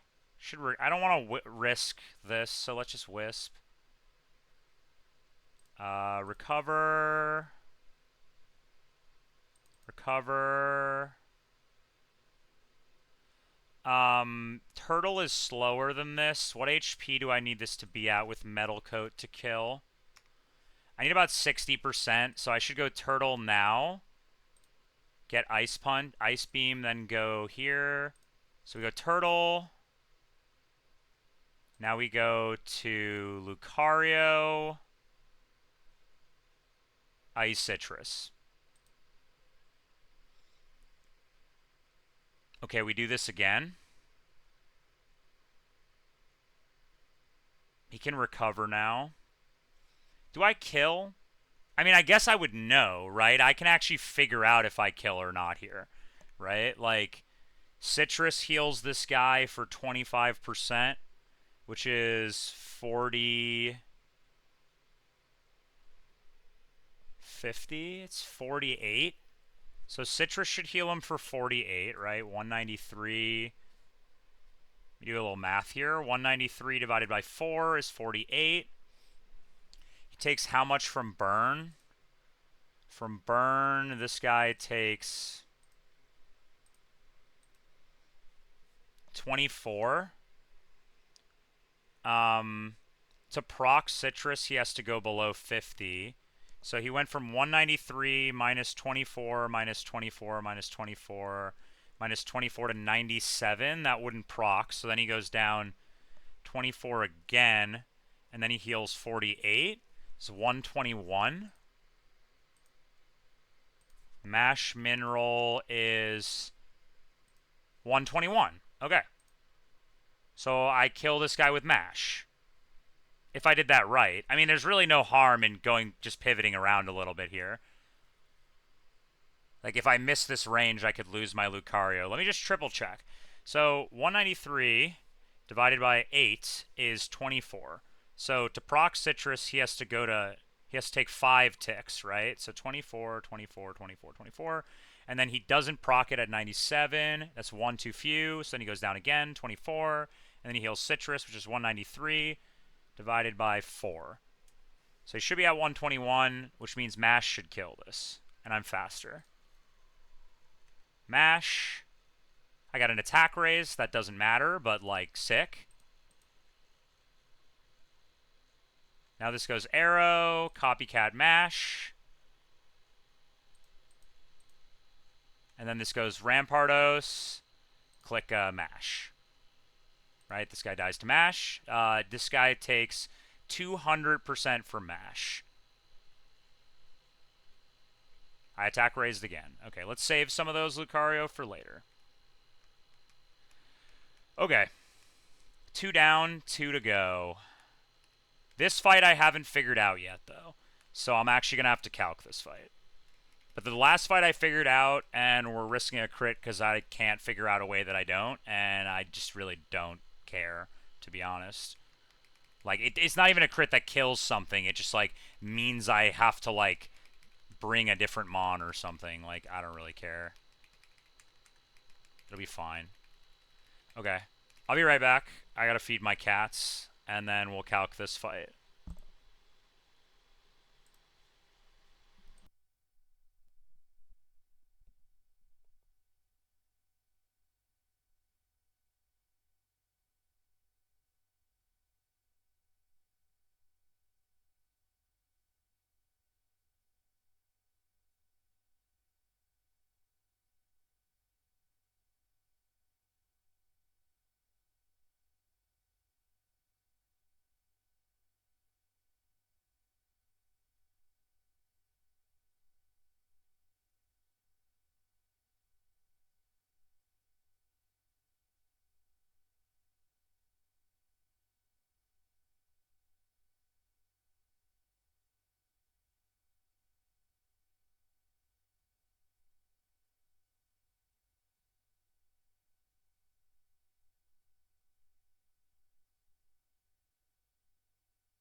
Luke is the cat thief.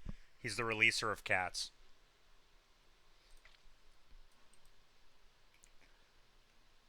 Yeah, I mean, my cats, they are the most domesticated, least cat skilled cats probably of all time.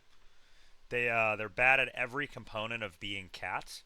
So I think if I was to have them hunt for food, they probably would just starve to death, to be honest. These cats are completely incapable of doing like pretty much anything. That's crazy, dude. That's actually crazy.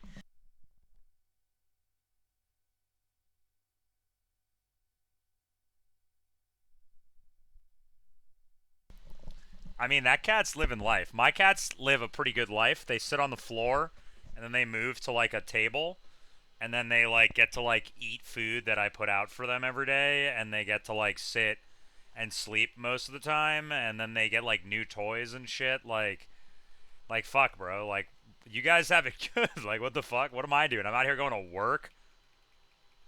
Dude, that's demon. That's demon spring. That's demon. Cats sometimes these are demonic creatures. Like they're cute, but they're also a little demon. So the reason I couldn't calc this fight was I forgot that I had wide lens. Now that I have wide lens, I mean now it's like it is possible that I can actually beat this fight. I forgot that I had wide lens. Um so the problem with this fight is this Gliscor. This is the problem, guy. So I don't have anything that kills this guy. I mean, my Tenta does, but like it can just miss. But then I realize now that if I go Starmie, I was thinking about this today while I was watching my machines work.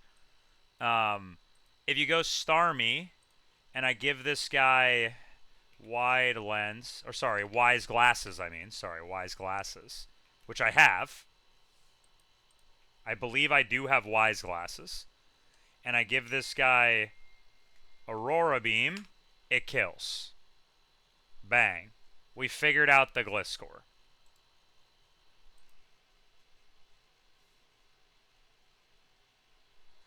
So, Gliscor defeated. The other problem with this fight is that nothing in my box kills this Flygon. How does my 1-0 attack start? How much attack do you need to kill this? Like 20. Like, say I was like max attack. If I was like 20 attack. 25 attack? You need a lot of attack, basically, to be able to kill this. I think because this thing just, like, owns my life, I think even my Honchkrow doesn't kill this. There's literally no way Donphan one-shots this guy. I refuse to believe that. There's literally... Lucario dies to Earthquake.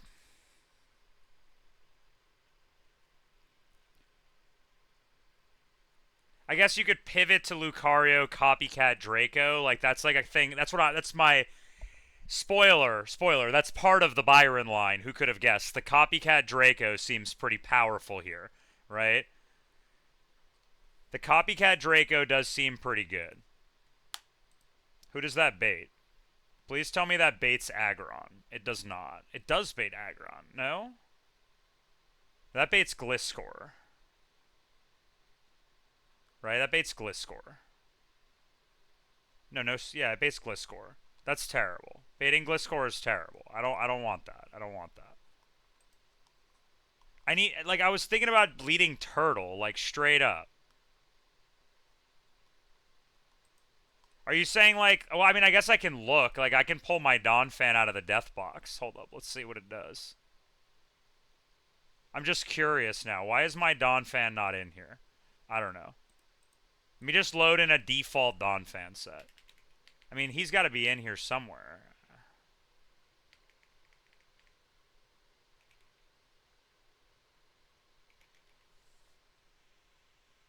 Yeah, dude. Katrin, this is the raw windward the raw Meadows very first roll, no dupes, literally first roll 4% Norb, like right away. But Norb, the nickname when I caught this didn't exist yet. Like cuz Burrito had never gotten this. It was not Braun at the time. I was calling it not Braun, right? But like but like that was like straight up, yeah, one of the L encounters of the early game. I can't believe Hunch like. I mean, I'm just really like a generic Dawn fan. Like it bulldozes outspeeds. Basically, is the idea. Like if you would bulldoze, like you would bulldoze. Let's just say it had. Mine was like pretty bad, but I know Norb is. We can't forget where we came from. Like Norb is like, yeah, you just do this and outspeed. See, I was gonna try to do the same thing with Turtle, right? The problem is that my Turtle will do this. Like if I Rock Tomb, I'm speed tied. Fuck, bro. Yeah, I'm speed tied after Rock Tomb because my turtle's not fast enough. Why does the turtle always have to be faster, dude? It always has to be faster. It's like this thing needs to be max speed, like or plus speed. Like it's so good if this was Jolly. It's like, oh, dude, this would be insane if it was Jolly. This turtle is like a Jolly turtle is like game changing to its abilities because then you can actually outspeed things that you shouldn't be able to after a Rock Tomb. Like you just outspeed Metagrosses, you outspeed like you outspeed Dragonites after Rock Tombs. Like it's just crazy. My turtle speed ties Dragonite at level after 65 after Rock Tomb. This is a spring calc right here for being in the labs, you know, because we both like to get in the deep labs, like looking at some of this. But like my turtle after Rock Tomb at 66 speed ties, because the benchmark is 12 speed or 14, 13 speed. But like turtle also beats this if you just have the right amount of speed, right? So you just always have that because like why would you not? It's bag. Like get the guy that's like good. Penguin's good. I know that Penguin's better. I'm well aware. I have a ton of Penguin run experience. My furthest run before this was Penguin. I was just getting mad at resetting for Penguin and I was like I have so much turtle data in my brain that I was like I want to run it up with a good turtle and like do some of the data. So like I could try to get Switch AI on this fight.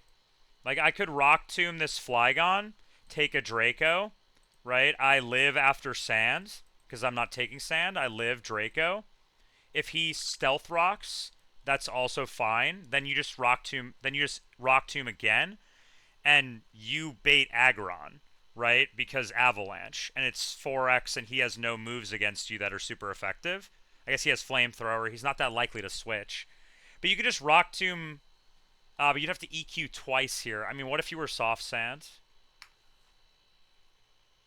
No.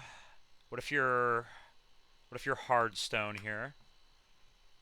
It's not enough damage. He would have to Draco you once. I guess you do always get Dracoed once. But what happens if he Switch AIs? Then you just fucking lose. The answer is you lose. Too bad my Luxray is overleveled, but if I had a Nevermelt Ice, I would kill this. Any boosting item would kill this guy. I mean, I do outspeed this with Tenta, and I just died to Earthquake, man. This Flygon is just a monster, and even in the back, like this Skarm, you could probably just wall this with like you probably just wall this with Chestnut, to be honest. Yeah, like Chestnut just sits on this guy. I mean, I guess you could get flinched in theory. But, like, you'd have to get flinched a lot, like, to die here. I mean, Lucario, if I don't have the right punch. I mean, Marowak probably can do some stuff to this guy. This guy has Sky Attack. I mean, maybe Typh. My Typh is probably slower than this, maybe, even to be honest. My Typh is ass, dude. You don't even kill this with Eruption, dude? That's absolutely heinous. That's, like, not right. Maybe I could do some kind of, like, sneaky pre-damage where I somehow enter into Blaze and then chain a bunch of guys on this fight. Like, that's possible. Like, you would bait in Gliscor and then you would bait in Aggron, right? No, yeah, and then you could maybe chain the Aggron somehow here. Like, if you were Charcoal, but I would just die to Recoil and Blaze for sure. Oh, I take 26%? No, that can't be right. I take way more than that. Yeah, I would just die. I would die to sand after this. So what's beating this Aggron then? Probably turtle. This seems like turtle fodder. Aggron is typically turtle fodder. This is certainly turtle fodder. So one thing you could do is like you could lead turtle, you could click Rock Tomb, and then if he switch eyes to Aggron, you get a Rock Tomb off and then kill it with EQ. And if it doesn't switch, then you get another you Rock Tomb again, and then because you're soft sand, nah, you just don't. You'd have to EQ twice, and you'd be speed tied, which is like a disaster. Oh, this Flygon's kind of cooking me. I mean, I guess I could bait Draco, go Lucario is another option. Like, I could do that, and then copycat Draco. But, like, I take a lot from Draco.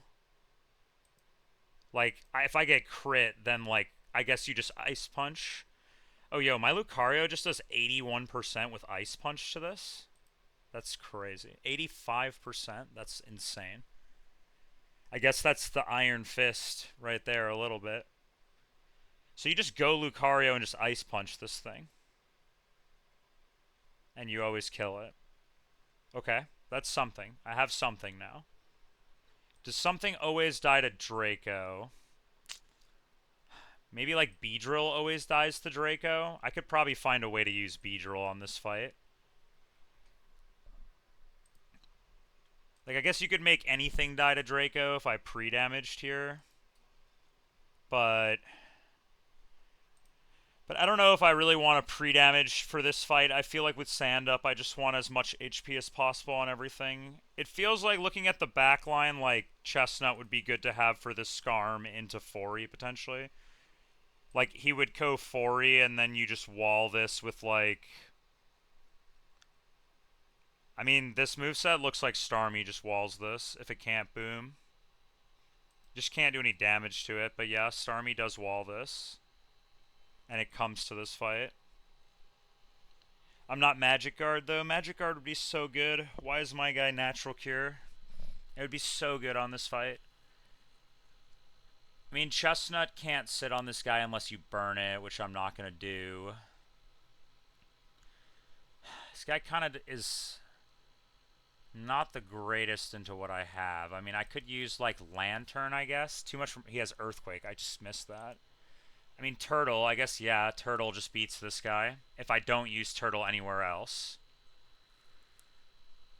So it's like something that baits Flygon into Dracoing, and we go to Lucario, and then we Ice Punch kill. Right? And if... Let's say I copycat Draco. I mean, this would always hit the range if he low-rolled me. I mean, I can get a guaranteed range at 65. Okay, at 65, this is guaranteed. I don't need Draco. So I don't need Draco on this guy. No, it always does enough. I have different HP. So let's say I lead Beedrill, right? And I'm thinking Beedrill because, like, it's... I could maybe use it to pivot in on... Could I pivot B? Be hard to get. I would love to have something that could get this Skarm to X Scissor. But I don't have a... I don't... Maybe like Ludi. But I think Sky Attack would just does too much damage to everything. There's... It would require like a very specific typing to bait X Scissor off of this. It would do it to Norb. That's for sure. Or not Norb, but like a Grass Psychic would do it.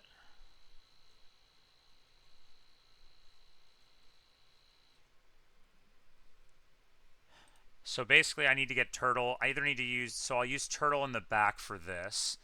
And I can use the Turtle to bait as well. Can also beat the Aggron into the Fori. Can I chain that? So who does Lucario bait when it kills this? Probably Gliscor. Probably Gliscor. Yeah, definitely Gliscor. And, like, you use Lucario, kill this, you bait in Gliscor, he sees Earthquake kill. After Draco Chip. So he's guaranteed to go for EQ. You go to Starmie on EQ. I mean, maybe there's a way I can try to pivot since rocks aren't going to be up. I guess, yeah, rocks won't be up. So I could bring a flying type here. It doesn't really help me very much, the ones that I have, but maybe like Pidgeot could be useful here as like an intimmer to make Turtle's life easier if I can beta like a ground move off of Chestnut or something.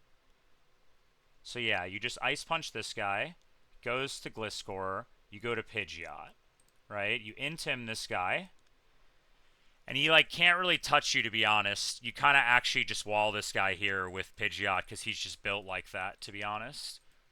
But we use this as a pivot on the Aerial Ace or likely SD to go to Starmie, who we teach Aurora Beam to. And we give him Wise Glasses at level 65. And this kills. And we kill this. And if we take damage, if we get crit, we'll take like 50% plus sand. And if we don't get crit, we could be at like 0% here. And we probably bait in Butterfree, most likely. Yeah, we do bait Butterfree. So we bait Butterfree. Double check that I do bait Butterfree. Yeah, always. And then Butterfree probably won't see a U-turn kill or a Hurricane kill, but it might. But he's pretty likely to just click Tailwind here. I don't think I can risk stay in here, but he's probably just going to Tailwind. So on the Tailwind, I go to Chestnut, right? Now he shouldn't be able to U-turn, and he's just going to spam Hurricane and Sleep Powder on me. But I just wake up and one-shot this guy. And then I will bait in Aggron.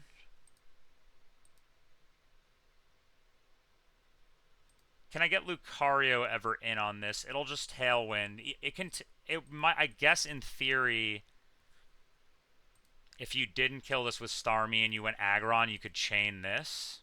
But I'm going to try to chain the Aggron. So basically, like, we'll go to Chestnut. We go Persim on Chestnut in case he Hurricanes on the switch. But I'm thinking it's pretty likely it's Tailwind on the switch, right? And then we recover. And he doesn't even have... He has Compound Eyes. Maybe I don't even recover. Maybe I just wake up and Fire Spin this guy. I think it's probably better to recover, though. And I have this kind of free slot that I'm just marking as Beedrill, but could really be anybody. And if I win this 1v1, then I should bait Aggron for Superpower, right? Yeah, it should be Aggron for Superpower. Yeah. So Aggron for Superpower. But it's actually not highest damage. It's Head Smash. I mean, Lucario certainly one-shots this guy and comes in on Head Smash. But it could also just, like, random move Superpower here. I guess he's Rockhead, and I don't resist. So if I'm Rockhead, he doesn't resist, and he doesn't see kill, then it should always be Head Smash. So this is either always Head Smash or like sometimes Head Smash Superpower. In the first case, I just go to Turtle, and then I just kill it with Turtle. In the other case, I go to Lucario on the Head Smash. I mean, I'm pretty sure this should only be Head Smash, right? Because, like, Superpower doesn't actually calc damage. It just calcs, like... I know this doesn't, like, calc damage, right? Oh, but I guess this gets Rockhead buff, too. So it's just, like, random-ass moves. So we just always go Turtle. We just always go Turtle. I guess if you were able to kill Butterfree with Aura Sphere somehow, you could technically, like, copycat Aura Sphere and kill this guy, like, on that turn. Anyway, just go Turtle, kill this guy. Now you bait out Skarmory, right, for Sky Attack. So I have a slot here still. Lucario seems pretty bad here. You can't really get this guy to do anything other than Sky Attack. This is what I have established. He can only really Rock Slide on Chestnut. So Pidgeot's not really doing a lot other than pivoting so far. And I never really bait Earthquake because of these guys having random moves. So maybe it's actually not worth it to bring Pidgeot. But I could just go hard Starmie. And hard Starmie is like always safe. Even if I get max roll crit by Earthquake, I would still live 2 ticks of sand, right? So like I don't even care. And he would never Swords Dance on the switch because he always sees kill with Earthquake. Because I take chip from Draco. So just go hard Starmie, kill with Starmie. It goes here. He's probably clicking Tailwind. Go to Chestnut. Go Persim. Wake up, click Fire Spin. Right? Bait Aggron. Head Smash or random move. Go hard Turtle. Kill this guy with Turtle. Go Soft Sand. Soft Sand. Always kill this. Bait Skarmory. Turtle's a little bit low now. You could go Chestnut, but then you're at risk of Cherry Berry nonsense, so I could find something else to kill Butterfree. I'm risking Para here then. Do I have any pivot for this move in my box? Sort of looks like no. I don't really have a pivot for Sky Attack that's not Chestnut. I could just go hard Shuck Bob, in theory. I could just go hard Shuck Bob. I go Cherry. I click Gastro Acid. And then would anything outspeed and kill now that could live Sky Attack? Probably not. I mean, Typhlosion just can't get in here. Though Typhlosion does kill this. Just straight up does kill this Fortress with Eruption. So in theory, if I could get Typhlosion in on this somehow without taking a lot of damage, and I went Charcoal, and I scaled on this Heat Wave, I would probably have to click, can I kill this with Heat Wave? I can. So I'm thinking about scaling Heat Wave anyway, because I need it for Byron, just so my Typhlosion doesn't take too much recoil. But if I go Heat Wave with Charcoal here, and I'm able to somehow get this guy in on a Rock Slide, I guess I might die to recoil plus crit sometimes. I could chain. Seems not great, to be honest.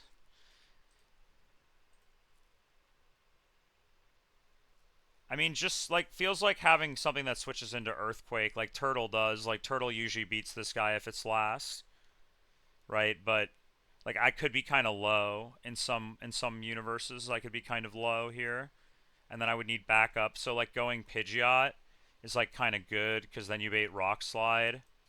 Pidgeot can also, in theory, live a Sky Attack crit if I gave it a Healing Berry, right? Plus Sand. And you could int him the Skarmory, and then you still just bait Sky Attack. It doesn't change anything. So in that case, if I was going to do that with Chestnut, I would need to be like pretty full HP here still. Is there any way I can chain these last two? It's only with Typhlosion. How would I get Typhlosion in? And I need something that shows Draco kill still here. Who dies to Draco? Ariados dies to Draco. Certainly Krogunk dies to Earthquake, yeah. I guess kind of just Beedrill is the only thing. Beedrill's not really useful though, just Cash. I don't really want to bring Cash to this. I don't really want to have, if something goes wrong, I don't want to have to sack something and have it be Cash. I mean, I could pre-damage Vespiquen, I guess, to be dead to Draco. And then that would also give you an Earthquake pivot on Gliscor into potential Aerial Ace kill, which would be really good for Starmie. Starmie's okay in the endgame here as well, and sometimes. So Starmie and Turtle can sort of take that. If Chestnut can recover, then Chestnut can come in on the Skarmory and sort of just farm this Skarmory. Yeah, and you just don't have... The problem is you don't have a Sky Attack pivot, so I don't think this... I guess you just go Lucario. That's also terrible. I just don't have a Sky Attack switch. There's just nothing here that can take this move other than Chestnut. Who could guaranteed bait Drake? I mean, I guaranteed bait Draco kill. So I guess that's sort of my only other slot if I bring a flyer. So like if I brought the Beedrill for the purpose of doing the I show you kill thing, and maybe be in Swarm already. Or be pre-damage where you get put into Swarm. And then later, you can never go Beedrill on this. You just literally can never use it at any point in the entire fight. So what if I pre-damage something else? Maybe Lantern could tank this?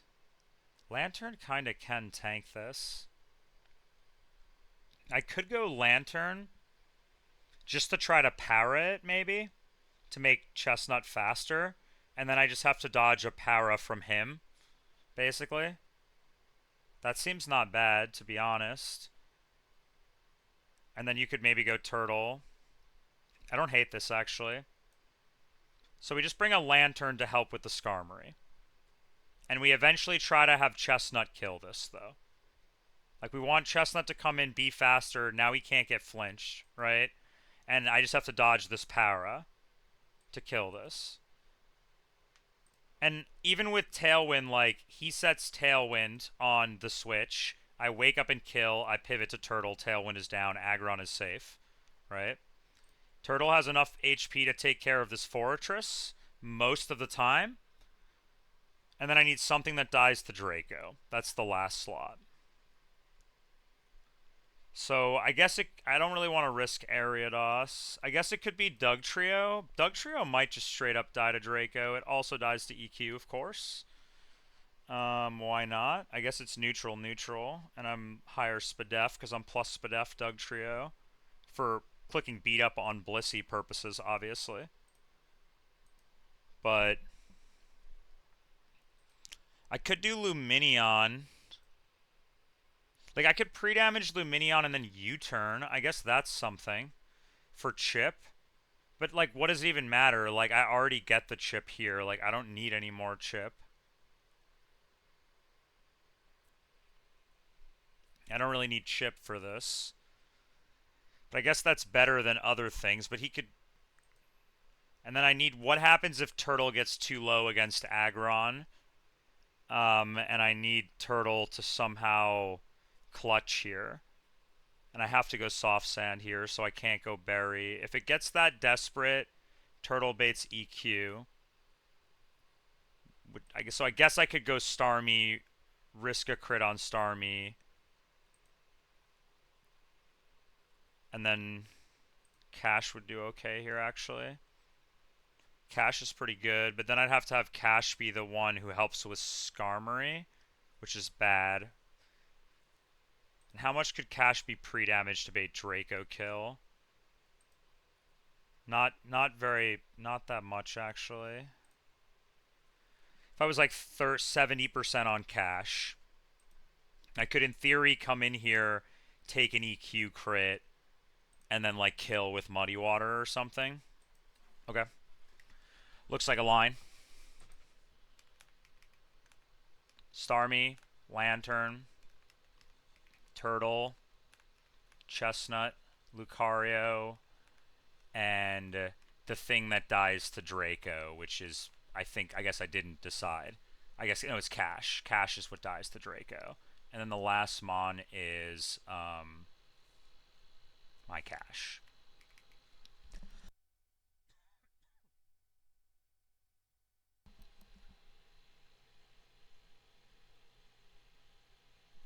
Okay, so now let's do pre-damage and items. So someone needs to hold EXP share here. So Starmie needs guaranteed wise glasses. That's for sure. Wise glasses here, which I definitely have. I do. Wise glasses. Starmie also needs Aurora Beam. And Starmie needs to be level 65. No. I think I still have Aurora Beam. I do. Teach to Starmie. I think it's actually optimal to get rid of Psybeam here. Like, you never click this move. You only click Signal Beam on this thing. Unless your Starmie's, like, cracked. And my Starmie's not cracked. Defensively cracked. But not... It's just Slow King. So we get rid of Psybeam here on this for Aurora Beam. Okay. That's Pokemon number 1 taken care of. Pokemon number 2 is Turtle. Turtle needs a Soft Sand to guarantee that we kill, because I'm 2 attack. So guarantee that I kill the Aggron. Cash. I think Cash EXP share is correct. The problem is that I need Cash for Byron. Cash is very important for Byron. And I cannot have Cash over level, so I'm going to need to actually count XP if I'm going to give it to Cash. It's much better to give it to Lantern, though Lantern would probably benefit from like a Healing Berry or Shell Bell. Probably a Healing Berry, most likely, of sorts. So I think Turtle needs Soft Sand. Lucario doesn't need any item. He just needs to be 65. So he's definitely not getting EXP share then. So let me go 65 on Lucario now.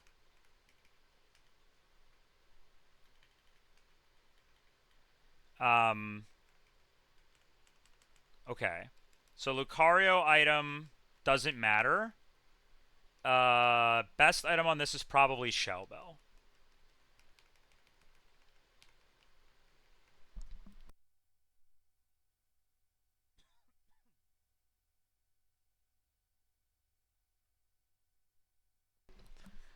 We know that Chestnut needs Persim. This guy needs Persim.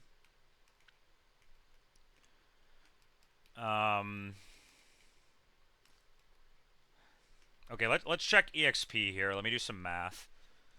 Let's say Wishcash gains... I'm just going to say that I don't really know how EXP share works with splitting if you're on the field. I think it's 75%, but I'm just going to assume he gets all of it.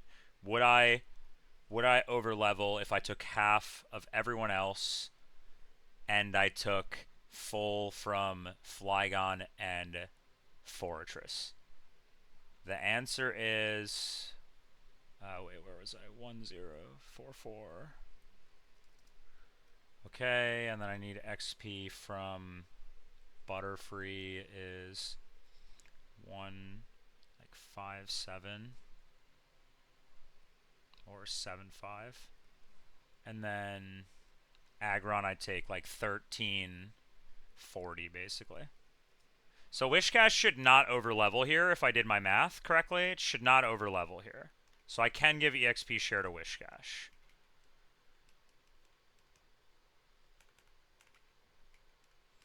I need to pre-damage it first. Let me do that first.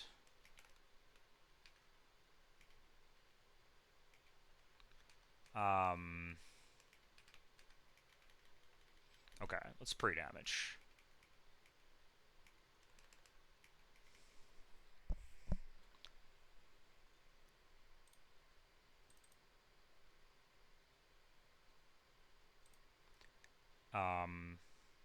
Help out the pre-damage a little bit. So, Wishcash at 65 needs to be at 62 HP. Okay. 62 HP on Cash. Okay. I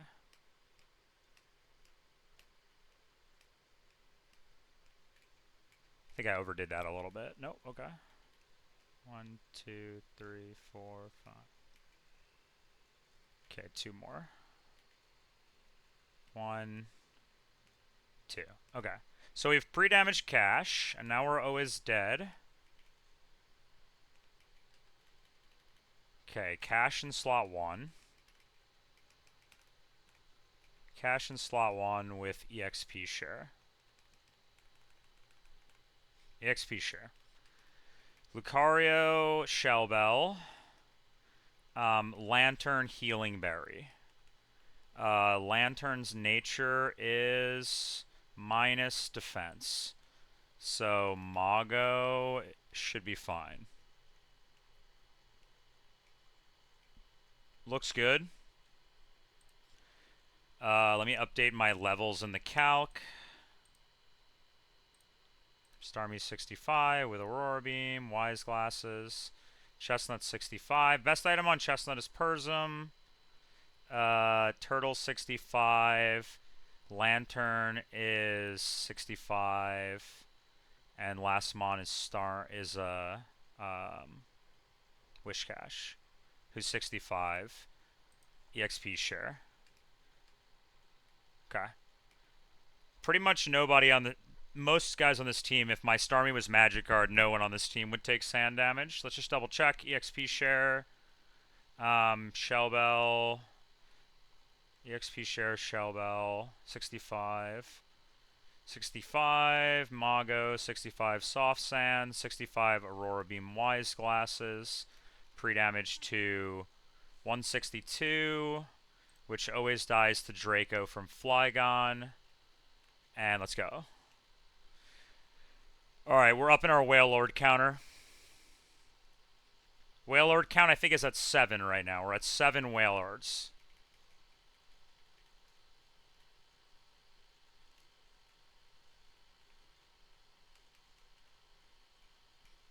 Okay, where's my guide? I have it, okay.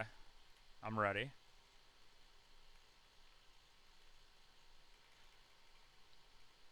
I need to lock back in on this. I sort of forgot a little bit.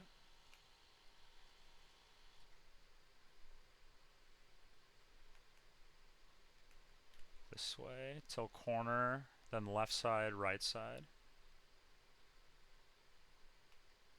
Left side, down, and then right side, hug the right wall, and we just get in.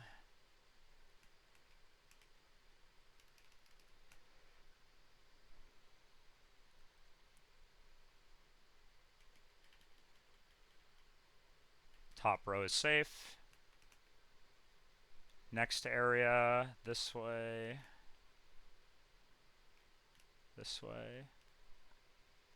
This way. And then this way.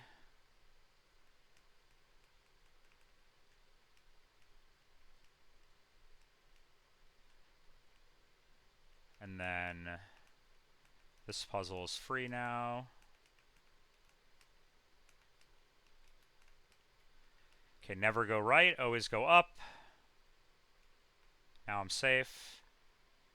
And then it's like cross, corner, up, right, till corner,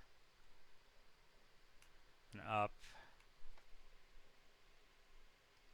Oh, my guide just closed by accident. I'm looking at my guide on my other computer. I need to pull that back up before I advance.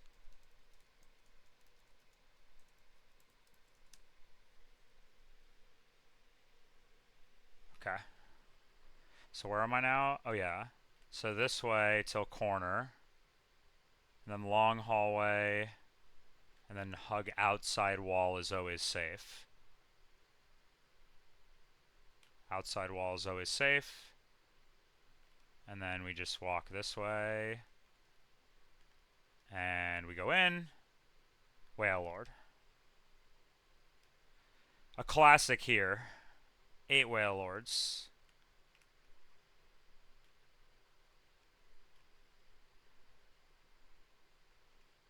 Honestly, I'm looking at this fight, and now that I'm looking at the line that I actually cooked up, like, I don't think I need pre-sleep for this fight.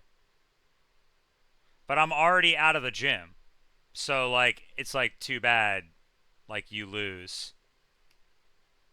But like I could have just done this in the gym without having to do the puzzle. Like it actually is a no pre-sleep line. I guess the pre-sleep helps exactly on Lantern. Exactly on Lantern so that you don't get powered by Sky Attack.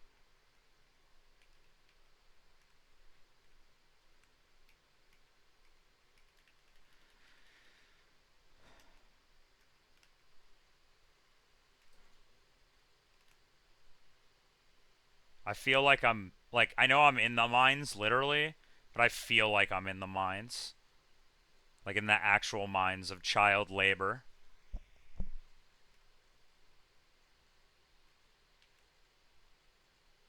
This should be safe.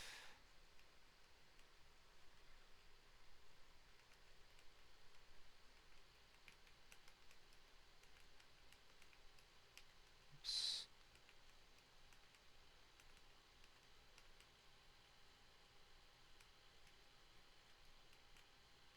Okay. Corner up. Corner up. Long hallway.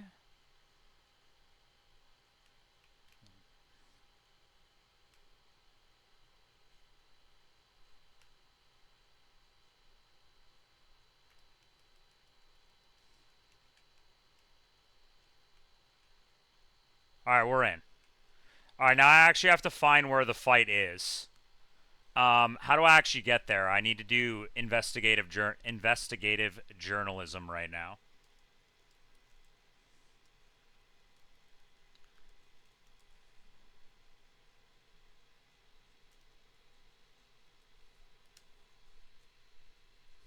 Okay.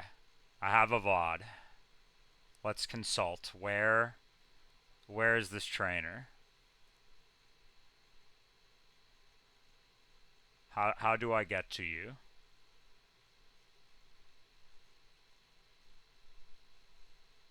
Checking. Okay, looks like you just go up. And then you take the far right teleporter. And then you just go down. And then you're there. Far right teleporter and then down. Let's just double check everything. So 162 dies to Draco. Lucario at 65 always takes...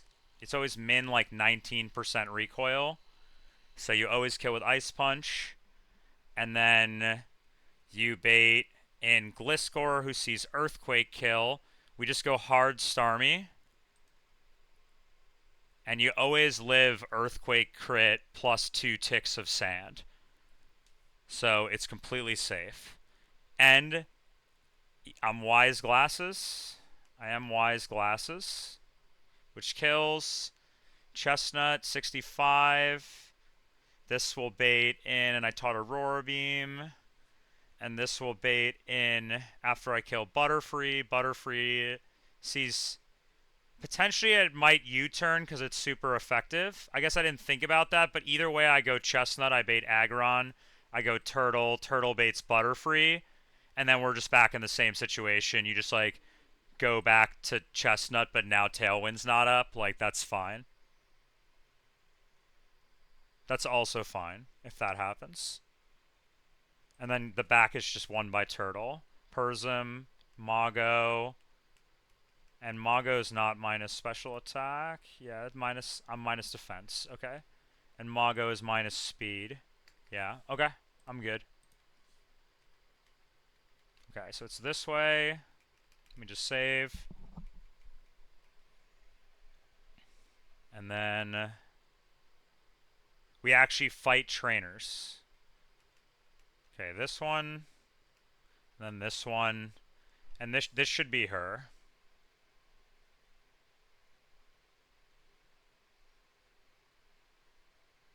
This is a hard fight. Not really, but like the routing of this fight is a little tricky. Definitely the only like real fight in this gym for sure. But it's like one of the dev fights, right? It's like a named dev fight, I think. So it makes sense that this would be a hard fight. 65. She'll kill with Draco. 162. That's the most important thing. I'm leading Wishcash. Okay. Let's go.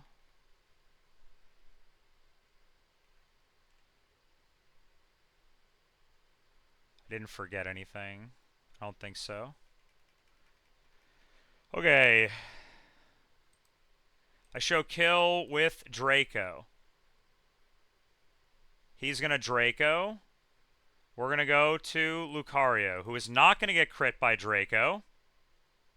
Okay, and now after that chip, I always kill this with Ice Punch. So I can just Ice Punch, I outspeed. He has no prio. He can't set rocks, he sees kill. I just Ice Punch. You're dead, even through Yachi, because I'm Iron Fist. Now he sees kill with EQ. He's going for EQ. We go to Starmie here. We go Starmie. Welcome, Starmie. I'm not Magic Guard, as you can obviously tell. And then I click Aurora Beam, and I kill this. And I'm faster, and I can't miss through Sandveil Bright Powder. You're dead. Honestly, greeting there for recover is kind of optimal, to be honest. But I wasn't going to do that. Does he see kill with U-turn now? He doesn't. But he's still pretty... He sees kill with Hurricane now, actually. Does that change anything? I guess that incurs, like, double paralysis nonce, double confusion. I mean, there's nothing I can do if that happens. Just go here.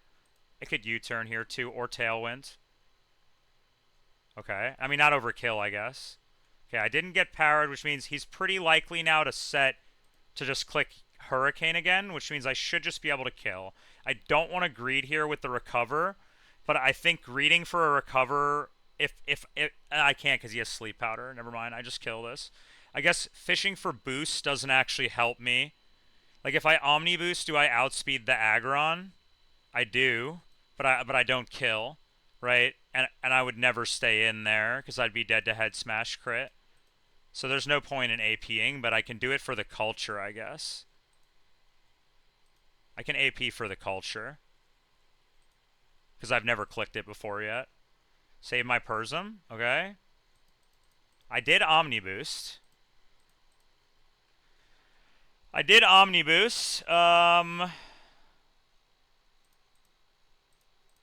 said that didn't change anything because I'm still just straight up dead to head smash and superpower crit. And I don't kill. And there's no point in recovering. I should just go hard turtle. This does mean, though, that this Skarmory could get a little dicey, potentially. But we'll see. Anyway, just turtle just walls this guy. Just go hard turtle. Right? I go hard turtle. He never avalanches here. It's not even highest damage if he calcs damage. So it's never, ever, ever avalanche here. So I go turtle. Just head smash. I kill with EQ. EQ kills this. I'm faster. Okay, Skarm in. I need to preserve HP on this. I need it for Fortress. This is always Sky Attack. We always go here. Oh, it's Night Slash. I guess high crit AI, huh? Why did that do so much damage? Holy shit. Literally, how did that do so much damage to Lantern? Like, max roll crit was 98 damage. I guess with Sand, that must have literally been a max roll crit. Anyway, we need to Thunder Wave this. I think we might be dead to Sky Attack crit.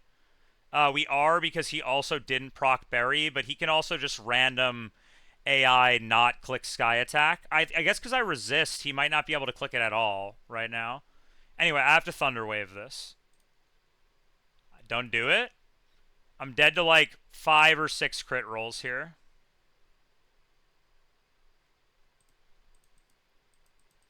I power this. -1 berry that I didn't need. I guess I might have to live Sand. So now this Skarm sees kill with Sky Attack. I don't know if it calcs that. I don't think it does.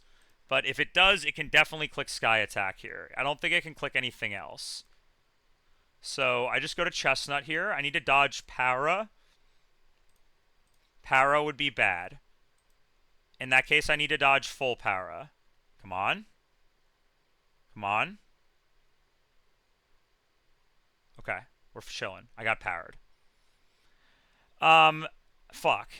So now I need to recover, I guess. But now I'm fucked because I'm just gonna get para flinched.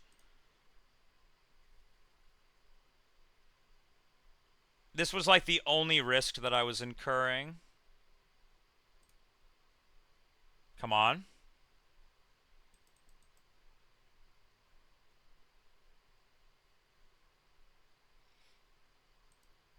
I'm dead to crit now. Can I go anywhere? Can I go to cash ever here? I never kill.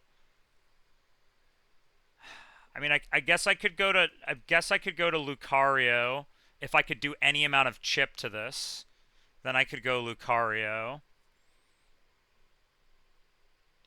I can't exactly go to Lantern. It would die to crit.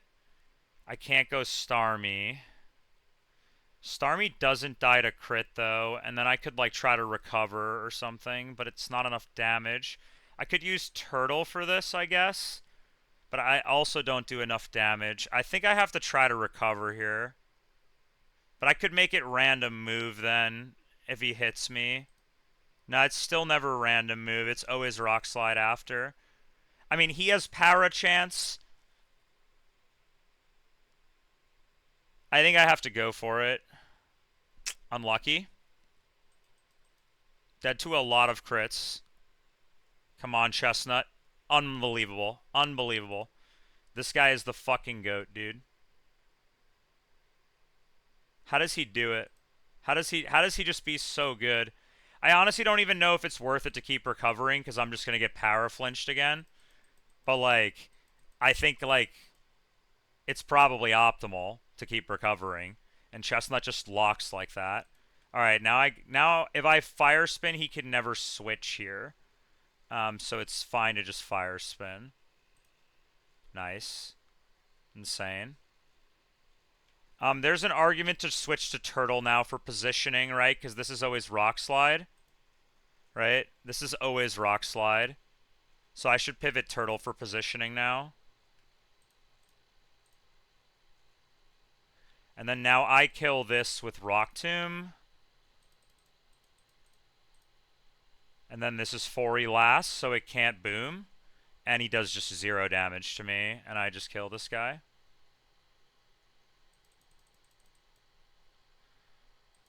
W Turtle. Nice cuss that, bro. Okay, let's check my XP here. It's getting a little sketchy. Do I need a pre-sleep for this next fight, or can I please just do this in the gym? The only person who's... Lucario is definitely fine. The only person whose XP I'm nervous about is Turtle. Because, I mean, I'm certainly bringing it to the next fight as well. But it should be fine.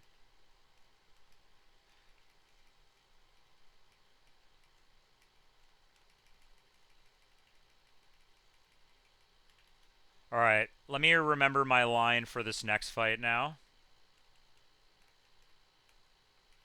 And then it's Byron time and the puzzle once more.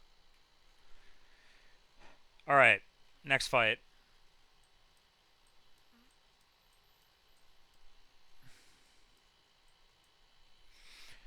Actually, I need 1 second. I'll be right back.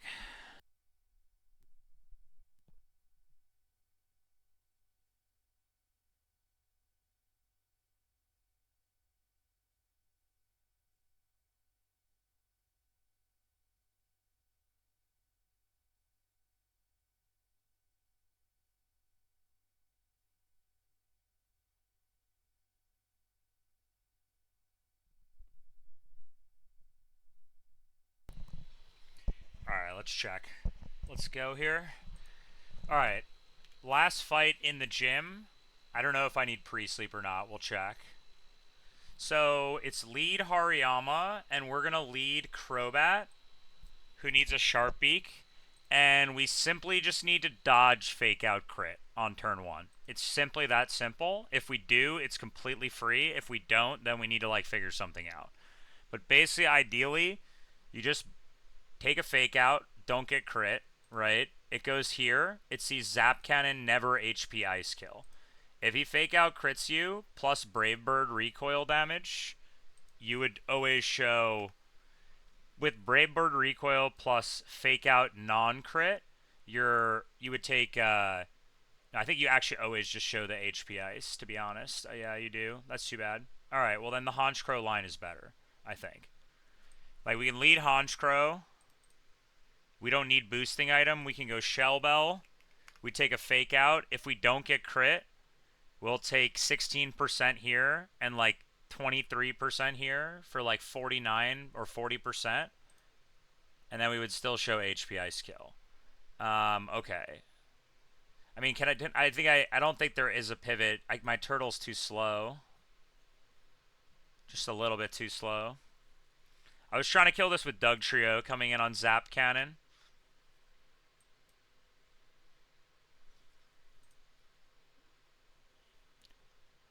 Is there anything in my... I guess I could go Lantern instead here on HP Ice Zap Cannon. Bait always Dynamic Punch. And then I can go somewhere. I definitely am bringing... I kind of liked the Beedrill line that I saw, though. I thought that was really cool. Like, because you can use Beedrill to come in on HP Ice, right? Live, kill with U-turn. And then you go to something like... You go to something that baits Sableye, right? So you need something weak to fighting, right? So then you go to, like... Who do I have for that? You go like Chestnut, right? And then you would bait in Sableye, and you're just in. No, actually, Chestnut would bait Golem. No, Chestnut would bait Golem. But something in my box, like Shark, I could go to Shark. Shark would bait Sableye. Never Pursuit, always Drain Punch, right? And then you could go to, like, Chestnut. And just clutch, because you're Chestnut. And burn this guy and chip him down, and then go to Beedrill. And then U-turn Sableye to kill with Beedrill, right, again. And you never take any damage, because max damage on Chestnut is Pursuit, and if it's Drain Punch, you just don't care. It's like burn Sableye, you take, like, no damage, right? And then you kill this guy with U-turn. And then you U-turn into something that's weak to only Steel. Or Dark, I mean, rather. So you just need something that's weak to Dark, right? But then how am I chipping this Ampharos? Enough for Beedrill to kill. Probably Turtle. You would do 42%. See, the problem is this would always be a crit risk, basically, and if you crit, you'd have to figure it out. You need Turtle healthy for Golem. It's the only thing that beats Golem that I have. I mean, I guess Wishcash kinda could. No. No one really can here except for Turtle, right? So the original line I had risks Boom on Golem, I think. But, like, if you get crit, even if you don't get crit by fake out, you're still showing overlapping on this. So you got to go here, and then you go here on Dynamic Punch. You're Persimberry, let's say, right? You're Persimberry, right? And you click U-turn on this guy. Silver Powder, 65. And you click U-turn, Fatty U-turn, right? You never kill, right? Now it's always Zap Cannon, right? You go to Lantern. No, Lantern has the same problem. You have to go to Turtle. Bait only HPI, so I need new music. What do I feel like listening to before Byron? Something kind of hype. Like, I feel like I'm in the fucking mines, like the deep-ass mines. So I need to listen to something that's, like, super acidy to make me, like, really feel like I'm deep in the mines. Like, something like this. This is a good mix. Alright. Alright, back to the plugin. So this line works if you have a pivot to get, you go to Turtle, get HP Ice. Then you go to Beedrill on HP Ice. You only die if you get double crit. You never die otherwise. And you U-turn. You'd have to chip it with Turtle is the problem. Like, wherever you go, you have to chip it. So I guess the first time you come in, you chip it with Lantern. You just hit it with a little move, right? And then you eventually go here, U-turn, go. You chip him again with Lantern, and then go back to here on Dynamic Punch. But then you'd be parried is the problem. Yeah, no, you can only go here once on Dynamic Punch. So you chip with Lantern, you go here, you U-turn, you chip with Lantern. On the second one, now with the double chip, you should always kill. And this chip, if it crits, would always kill. So it'd be fine. And then you go to Shark. Because Shark is the only thing that's weak to fighting but not ground or rock in my box right now. There's nothing else in my box that's weak to exactly fighting. Like this. I guess Lucaria, but Lucaria is weak to ground, right? So you go Shark. You bait Sableye. You're showing kill. You go to... You can go, even go... You go Chestnut, right? Does Surf... Would the Surf plus 2 U-turns always kill without Silver Powder? No, it actually doesn't. It's kind of a range. But I guess in theory I could go like Mystic Water on this. And then I would never kill this. Wait, I'm looking at the wrong guy. Mystic Water plus... What about non-Silver Powder, I'm saying, yeah. 35, 35. So this would kill without Mystic Water and without Silver Powder. I can just do this. Okay. So I don't need Silver Powder here. This I need Silver Powder for.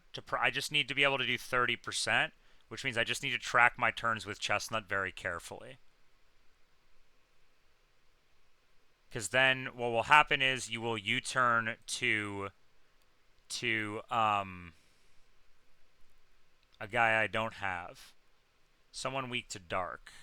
I don't have anyone who's really like fitting this last Mon role.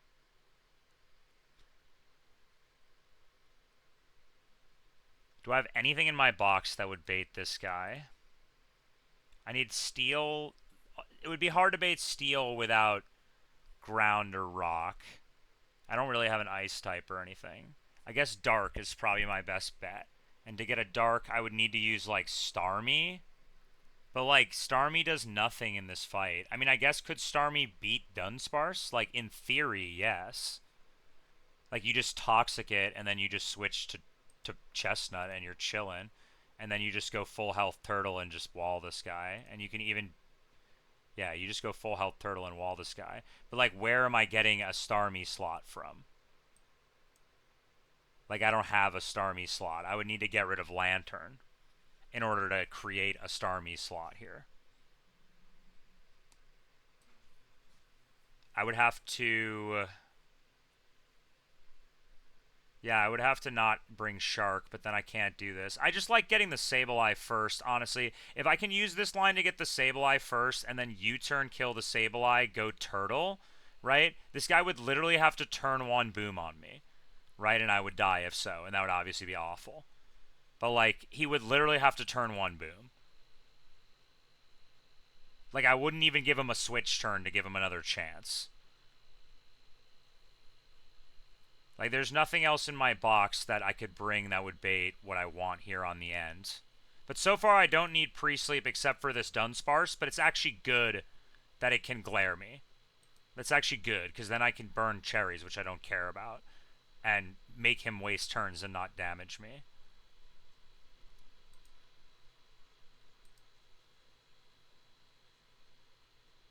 And then I guess... I mean, that's the only thing I can do. I can't fit Starmie on this team if I want to bait this, but the Shark does nothing. Like, do I have anything else in my box that would ever bait out Sableye? Like, I think Shark would, right? Like, Shark baits this, if he's dead, yeah. Yeah, baits this. And I don't think anything else would bait it. It would require... Because, like, if you go Starmie, you would bait it, but you would die, which is obviously suboptimal. And anything that sees max damage, I mean, I guess it might overflow in theory here. No, if it doesn't overflow on Starmie, I could get it to overflow on Dugtrio, though.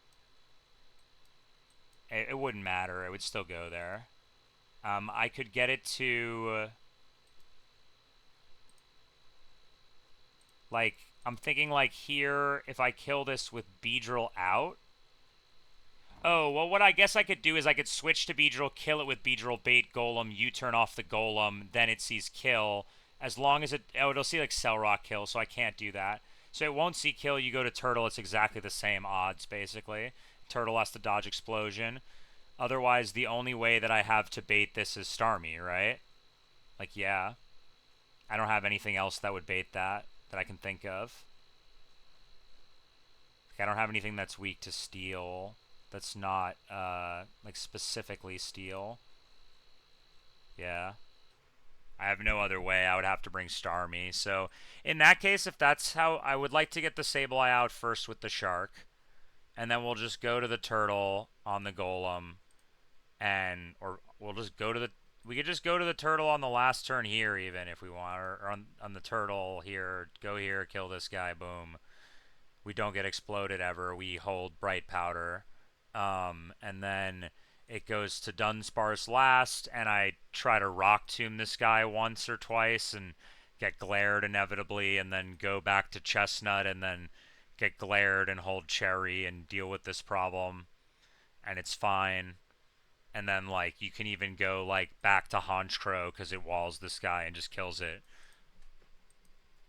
Okay. I don't need pre-sleep for this line either.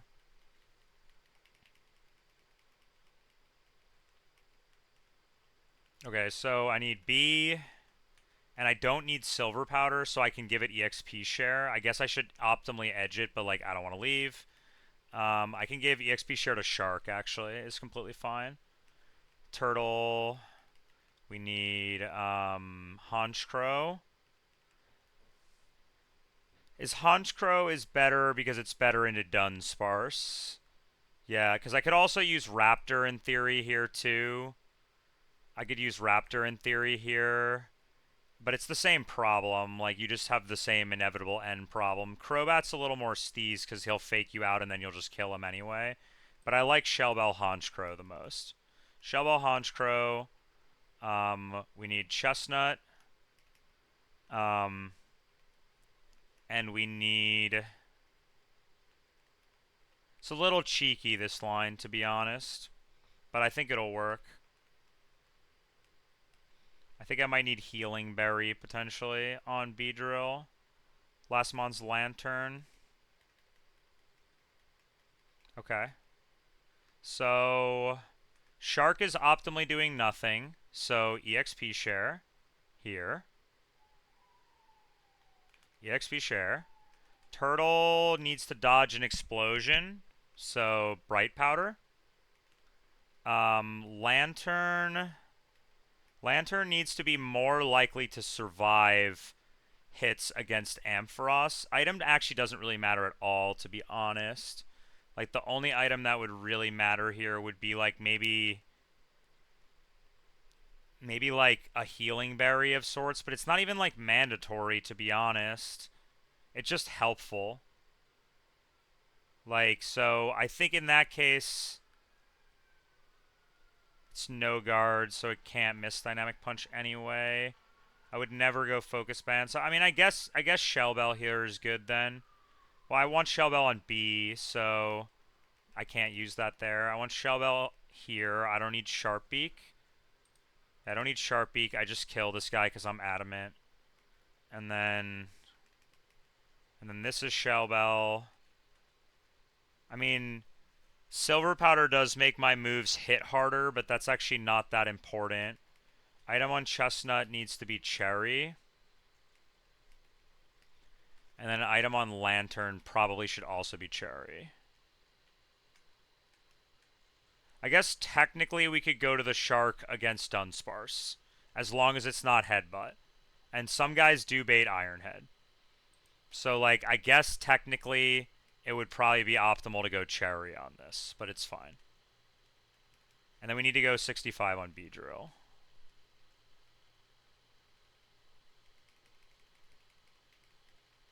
Okay. No pre-sleep, because, like, fuck it. We ball. Moves, Shell Bell. Yeah. EXP share, Bright Powder. I shouldn't overlevel here. I'm only going to take, like, a couple hundred XP on that. Shell Bell here. U-turn is right. This is fine. Cherry Berry, Cherry Berry. Okay. So where is this trainer? How do I get to them?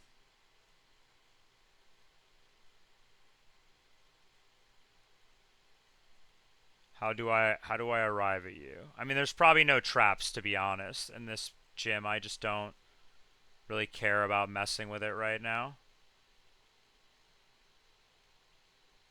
There's just no point in messing around when I'm this close to being done with this stupid gym.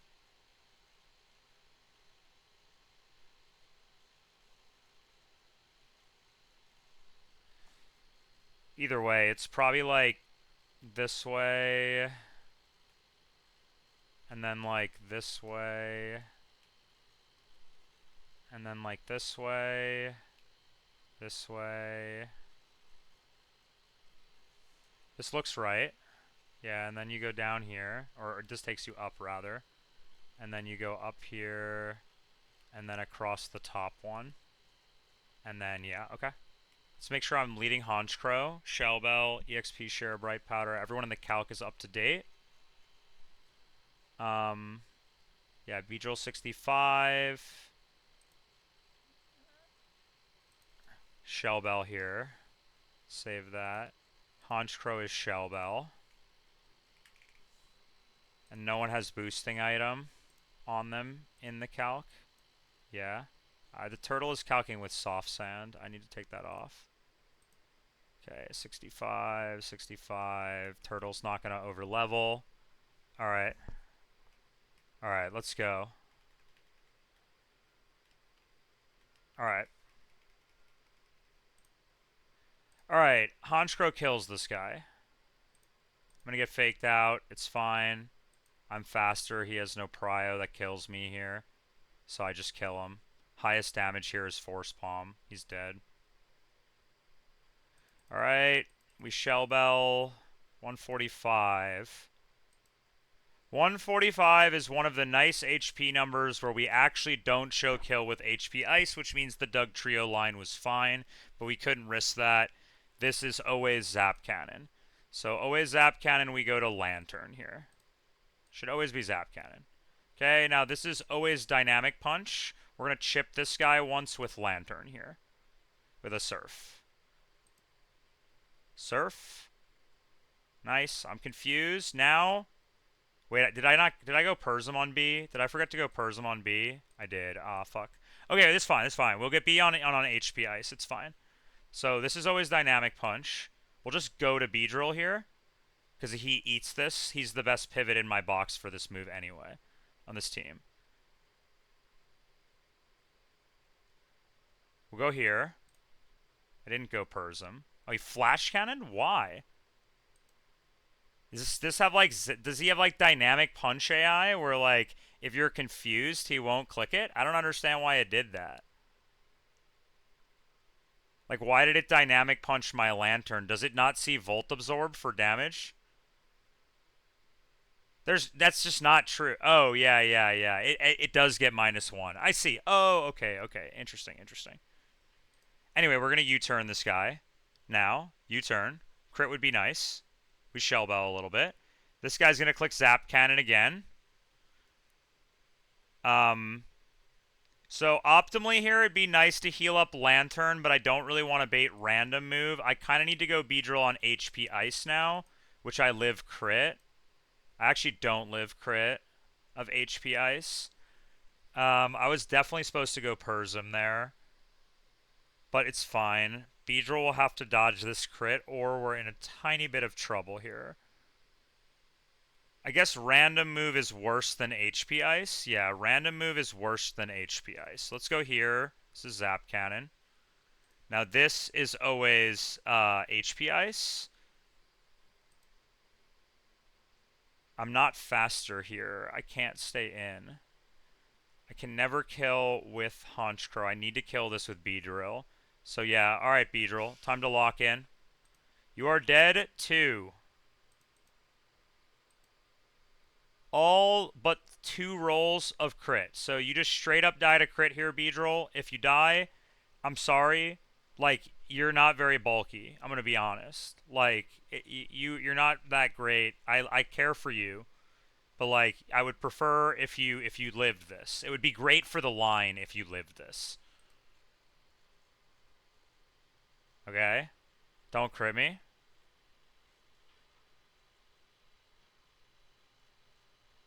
He didn't crit me. Okay. I kill with U-turn. He dies. I shellbell a little bit.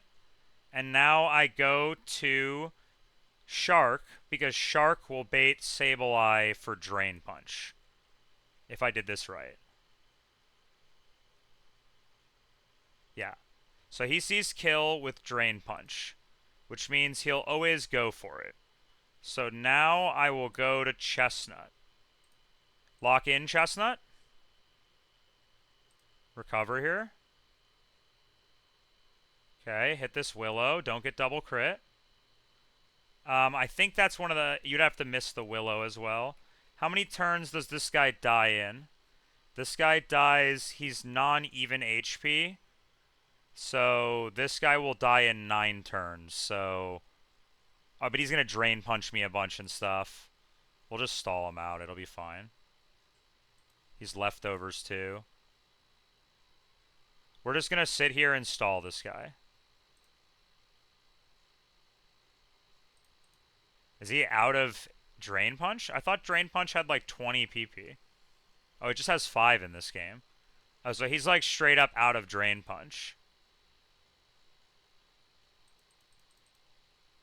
I should probably save some Chestnut recovers. I'm being suboptimal here.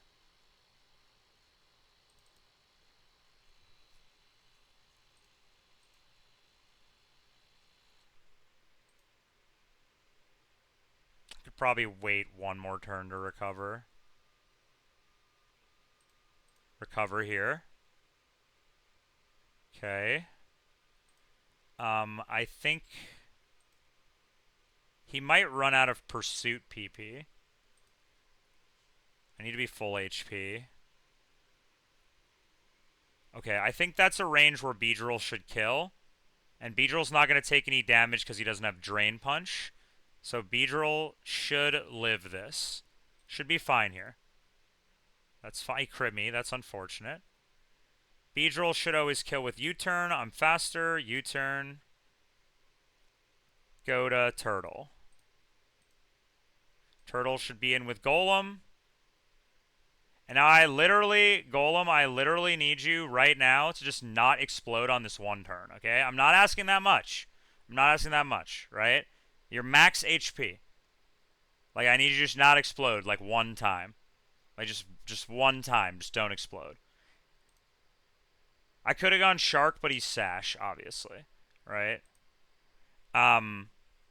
Okay, yeah, just lock in Turtle here one time, please. Come on. Don't do it.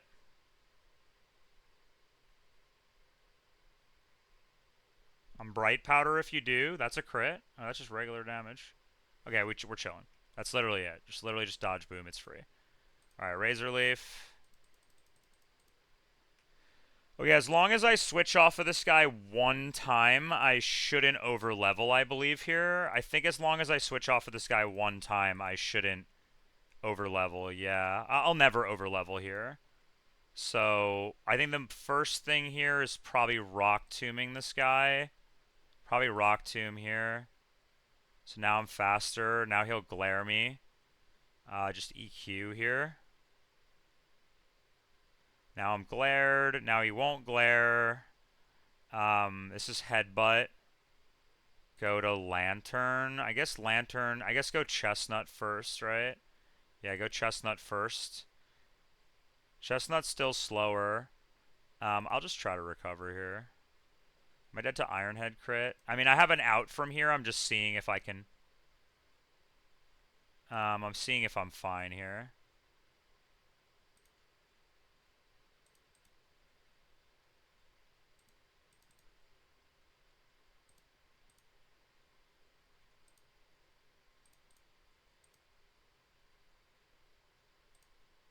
Should kill this with Crunch.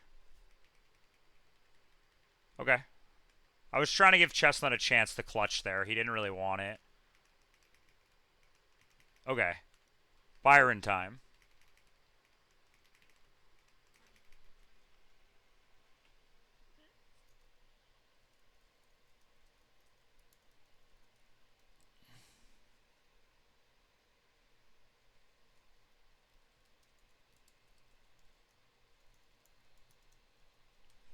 Alright.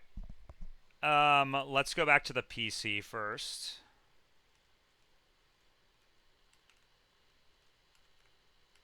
This way. Alright, we definitely need to pre-sleep for this one, so... Like, I certainly need to pre-sleep. Though, honestly, I was kind of looking at it, and I actually low-key, like, don't really need to pre-sleep, but I have to edge. So, I actually don't really need to pre-sleep that badly, but I do need to edge, so... I also need to do some HP math here, but I have the line. I ran through it, and it's certainly the best line that I have that doesn't involve sacking Lantern. So I think you're still there, Spring, but if you are, I was gonna say I looked at I looked my original once I hit the Typhlosion, I had already pre-looked at a line that looks a lot like the way that you tried to handle the Magneton originally in your original plan for this fight. But I just like I don't know, man. I don't want to sack Lantern. I don't want to do it. I don't want to do it. So I'm gonna sack Wishcash instead, and effectively dodge a percentage outcome in exchange. So the team is Lucario, Turtle, Marowak, Marowak, um,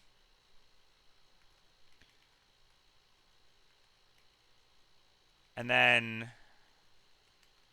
and then but like the archetype is the electric the water type that switches into electric moves. Like the guy in the rain that comes in on electric moves.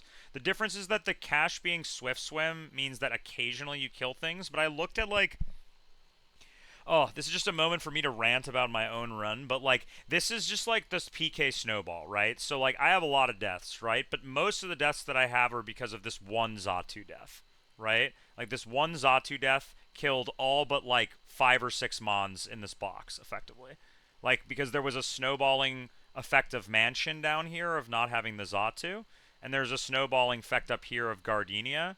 But the largest snowball was that I had to cash in my Windworks delay because I didn't know how I would beat the Rose Raid, and I hit fucking Farfetch'd, right?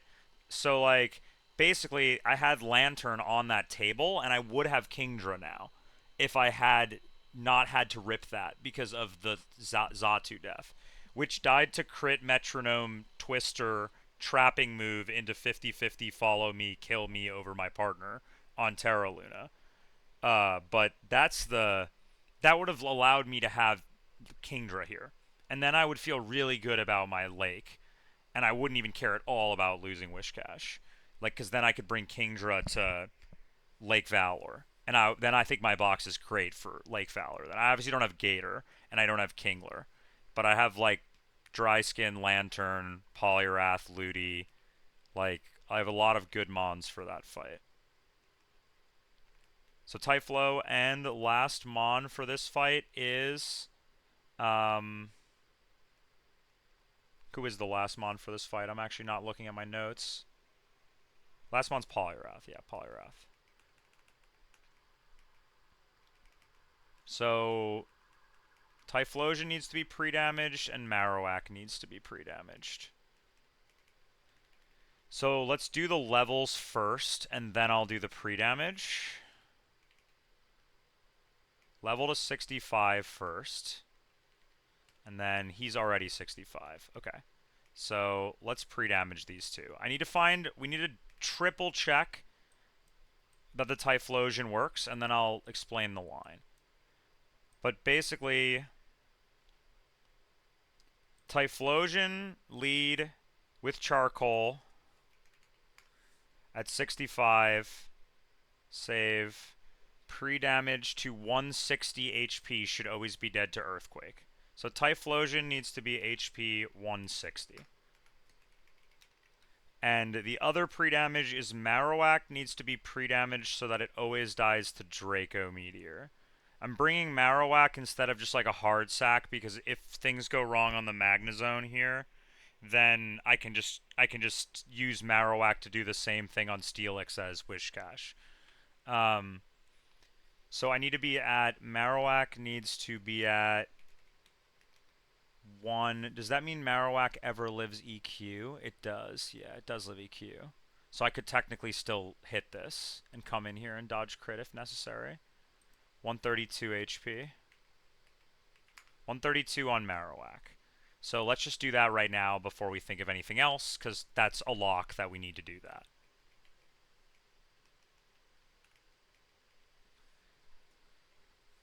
I need to check that my Typhlosion will never evade AP, but I think it should not.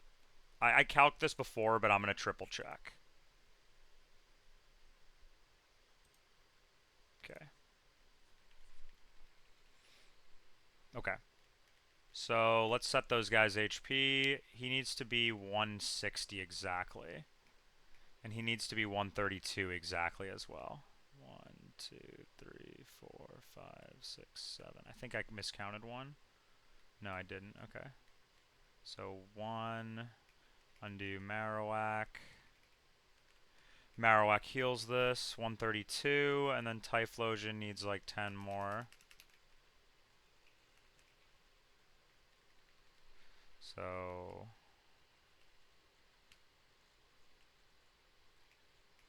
should be 160. Okay. Antidote. Okay. Now Typhlosion always holds Charcoal in this fight no matter what because he's literally minimum special attack. So always holds Charcoal here. Haven't had to use that item in a while clearly because I don't have a fire type. This is always Thick Club. He just always holds that item. Okay.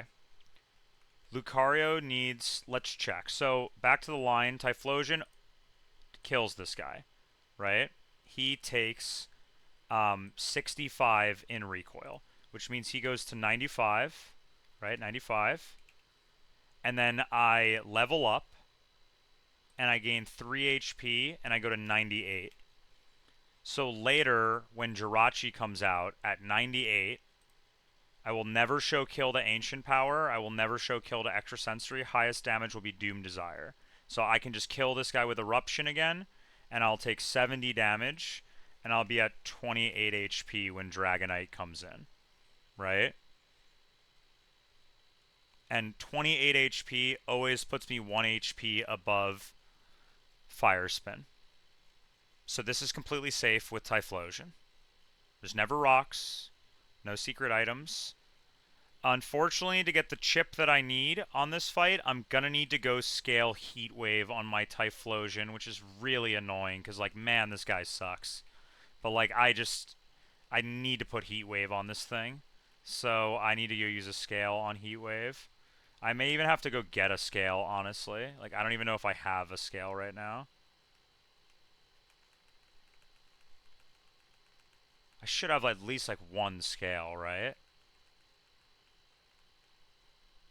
I have 3 scales. Okay. I scale dead is getting kind of bad, but, like, it's fine.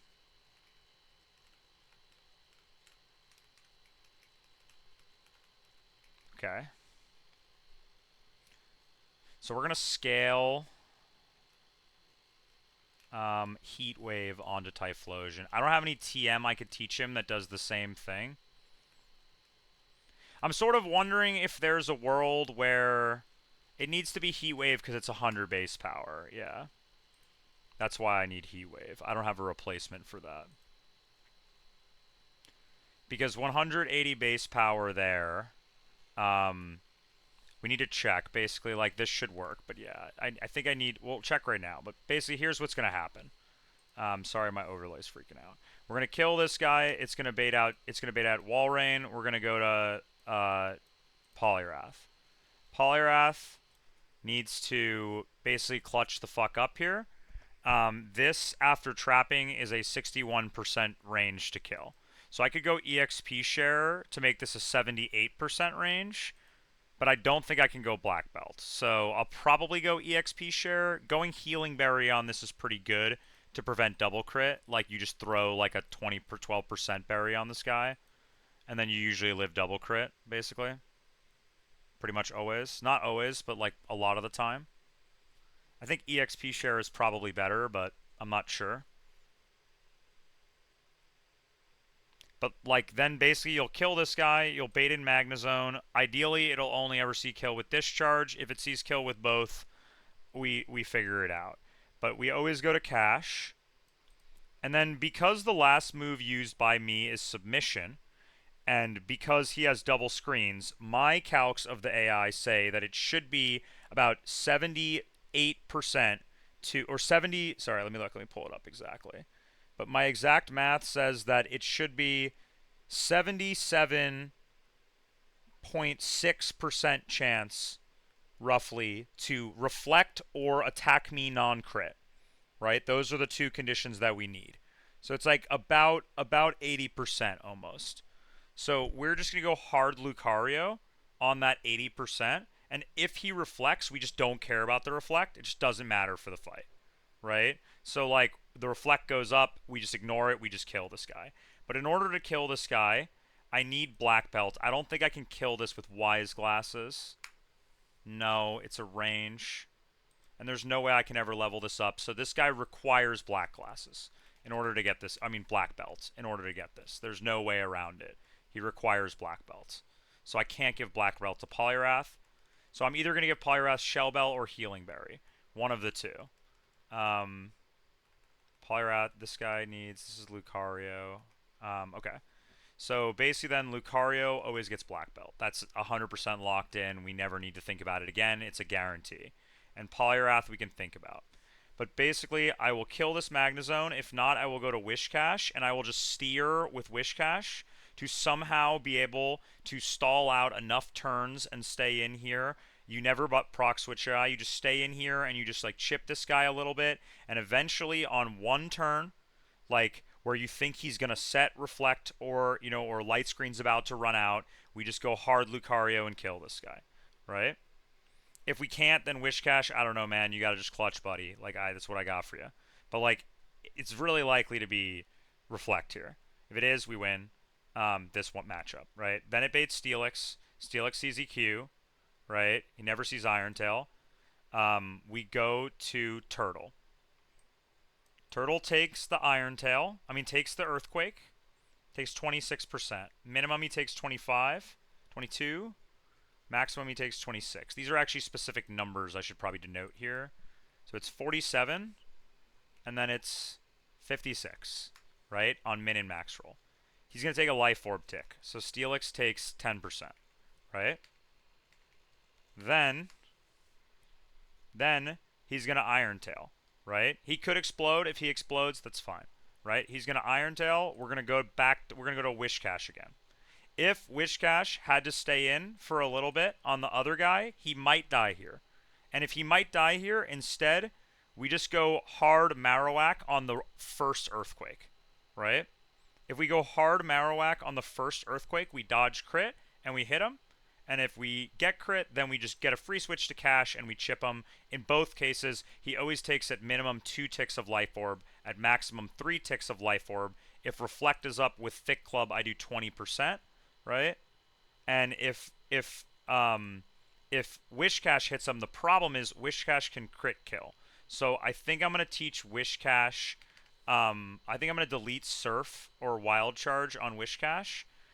I guess Wild Charge is good because then you can stall turns. I'm going to delete Surf for Brine because crit Brine should never kill with Life Orb. Right? So like I should never kill him after with Life Orb. Because if he dies with Life Orb, the problem is that, like, if I crit kill, he could die to Life Orb, and that's fine. But if I crit him, he never doesn't hit me. Otherwise, it goes Jirachi, and we lose. Right? So, like, that can't happen. Um, and then basically, like, then Jirachi we will go, basically, when this Mon dies, it'll always be at minimum. At best case, it'll be like 40%, right? Like if I hit it with cash and he does some chip and he takes some life orb, then maybe I don't need heat wave. But in the line where I can't go cash and I go hard Marowak and Marowak gets crit, I think it's always fine then actually. I think that's actually always fine. If I go hard Marowak, it gets crit, then I go to cash and then cash can hit it and then he would hit me and I would die, and then I would go Typhlosion and I wouldn't need Heat Wave, basically. And then I wouldn't need Heat Wave. Because it would always be at least 55%. I'm going to need to do this specific math to figure out if I scale this or not. Like, if I go hard Marowak, he takes 10%, Marowak dies, I go Wish Cash. Now I click Brine. I do 28%. He takes another life orb tick. I die. That's 40. I would have to surf then and dodge a crit basically. And if I surf, then it would always be enough. I would have to do the surf dodge crit strat to use the other line, because if I do the triple pivot where I go turtle here, brine hits me, it's always 58%. That always kills here, right? Yeah, that does always kill with Lava Plume. If I get Omega fucked on the Magnezon, potentially it could be good to have Heat Wave, because Heat Wave would kill this. Right? Yeah, okay. I guess I need to scale Heat Wave. Okay, let's put Heat Wave on here. This is the guy. Yes. Typhlosion. I need to give this guy... Wait, he doesn't get Heat Wave? Oh, he does get Heat Wave. I was like, I looked this up. He definitely gets Heat Wave. Yeah, Heat Wave. Get rid of, I guess, Hidden Power. Okay. Typhlosion now knows Heat Wave, which covers for this side of the line. And the important other part of the line we needed to check was Turtle HP. If Turtle takes an Iron Tail, he takes, we did this before, or Earthquake, Turtle takes min 47, max 46, right? And then on the Dragonite, which will always be Draco or Extreme Speed or Iron Tail. The important part is that on the switch to Turtle, it will never be Fire Spin. I will take a Draco, and depending with Iron Tail, let's say I don't care about the smaller damages, because if it goes below 50, it'll proc Citrus, right? Draco does 105, I have 112, I'll always proc Citrus. So basically, what's the minimum, or what's simply the maximum damage he can do to me is all I care about. So 56 plus 105, right? 105, right? And that would be 161, right? So if I take 161 on this guy, I'd be at 51, right? And at 51, I show kill with these moves, but if I Citrus, I would heal 44, right? No. Yeah. I would heal 54 or 53. I would heal 53. So I would either heal 53. I think I might need to heal 53 in order to get out of range of Fire Spin, right? Yeah, I would need a Citrus. So Citrus would always get me out of range of Fire Spin. And then he can only ever click Draco, which means I can go Marowak, and he can always take the Draco, die, no, nothing goes off, and then Lucario chains. Okay, let's do it.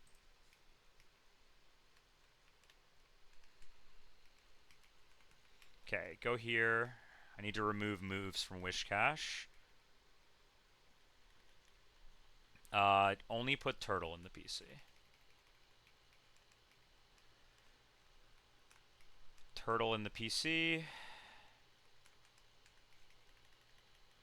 And get Wish Cache.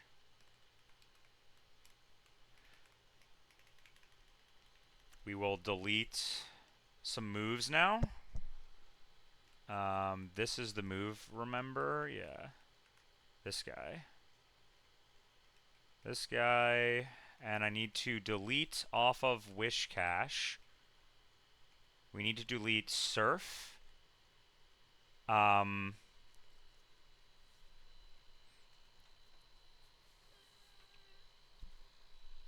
guess we don't need Wild Charge. So I can delete both. I don't need to. Okay. And now we're going to teach this Brian. Brian. You can't learn Brian. Are you serious? It says it in the decks, I thought. I looked at this. Can he really not learn Brian? Bro. There's no way. Unbelievable. Well, Wishcast, you actually are ass. There's definitely no other move that I have that you can learn that will do this amount of damage, which means we just have to dodge the crit there. There's nothing I can do. What's his hidden power? Wishcash, what's your hidden power? Hidden power bug. That is useless. Do I have another line?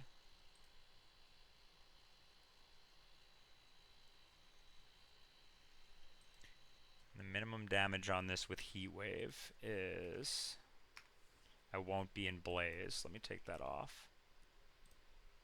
Yeah, it's 56, so I have to hit him. So what move can I give Wishcash? I guess nothing. I would have to use a scale to relearn a move. I'm certainly not doing that. I guess I just need to dodge this crit. That's really it. There's no way around it.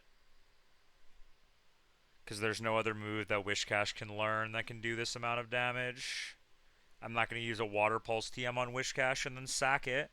I mean, I probably imagine I could use my Water Pulse TM. Like, there's going to be other Pokemon that are going to have Bright Powders and stuff. But to be honest, I kind of have all my Water Pulsers. The only Pokemon left in my box who would want Water Pulse is Starmie eventually. But Starmie now has Aurora Beam, which is its fully accurate move, so it's probably not going to learn another one. So I guess technically I could burn my Water Pulse TM here for literally no reason, because I would just immediately sack it. And that'd be 45% minimum. 45% minimum. And this is kind of close. No, that would always kill. I don't know. It's a tough decision. I basically can get rid of my Water Pulse TM, or I can risk a crit. And I think if he hits the crit, I think we might just legit auto-lose. There's no other move here. There's nothing. Like, I couldn't use, like, maybe EQ on this guy. But EQ, I can't use maybe EQ with Soft Sand maybe here to get them enough damage. It's not enough. It's only 41. Yeah, it's only 41%. I guess technically I would, if I sack 2, it would be, but it's, yeah. Like, Marowak does a little bit more because he has a slightly higher attack stat, right? Like, if Reflect is up, I mean. I guess it's actually exactly the same damage, right? Pretty much. It's pretty much the same damage. But what about with Level Up? Can Wishcash do enough then? No, but then if I have to click EQ, it's fucked. I could use Attract. Is the Magnezone male? No gender. Unfortunate. I guess Dig probably isn't useful then. I don't really know when else I'd use Dig. There's not much. There's not much here. There's not much here, gentlemen. I think there's nothing here. I think we just have to dodge this crit or burn the Water Pulse TM. I'll decide on my way to the gym. I should really teach my Flash TM here or something to this Wishcash in case I need emergency backup against the Magnezone. But I didn't go get the Flash TM, and, like, I don't really want to go get it, you know, like, it's, like, underground somewhere, and I need, like, a Rock Smasher then and stuff, like, ugh. There's, like, a trainer down there, I think, but I can't fight him. Go get my fucking TM.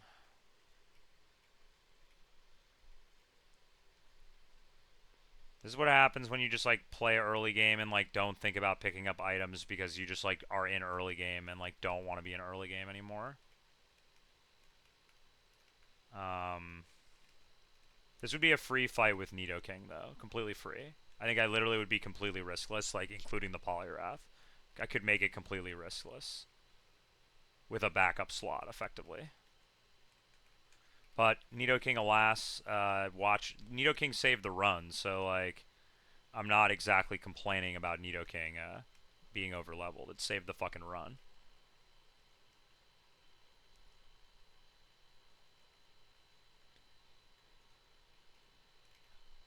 I can't imagine that there are people that play this game and like don't take a Nido on 205. That's obviously the dumbest shit I've ever heard. Like if you're doing that, like people doing that like should not be doing that. That's like the dumbest shit I've ever heard. Both Nidos are just like MVPs every single run. Like I don't understand what people are doing. I guess am I repelled up? I don't know.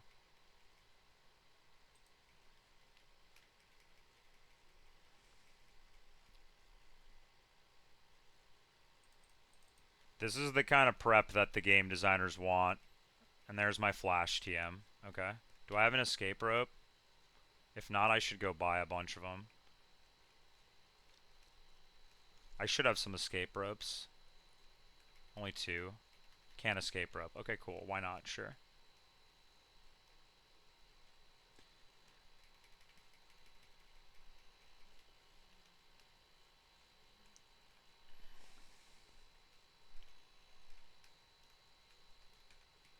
And then we should be good.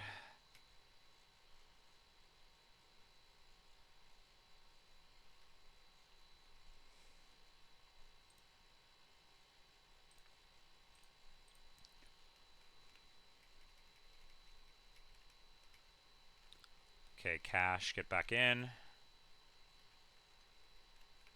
Cash. And turtle. Okay, let's check our items. So charcoal here. Thick club. We established this does need to be citrus berry. I have two more. I still have a few. I still have a few citrus. Yeah. I actually haven't used one yet. Item here doesn't really matter.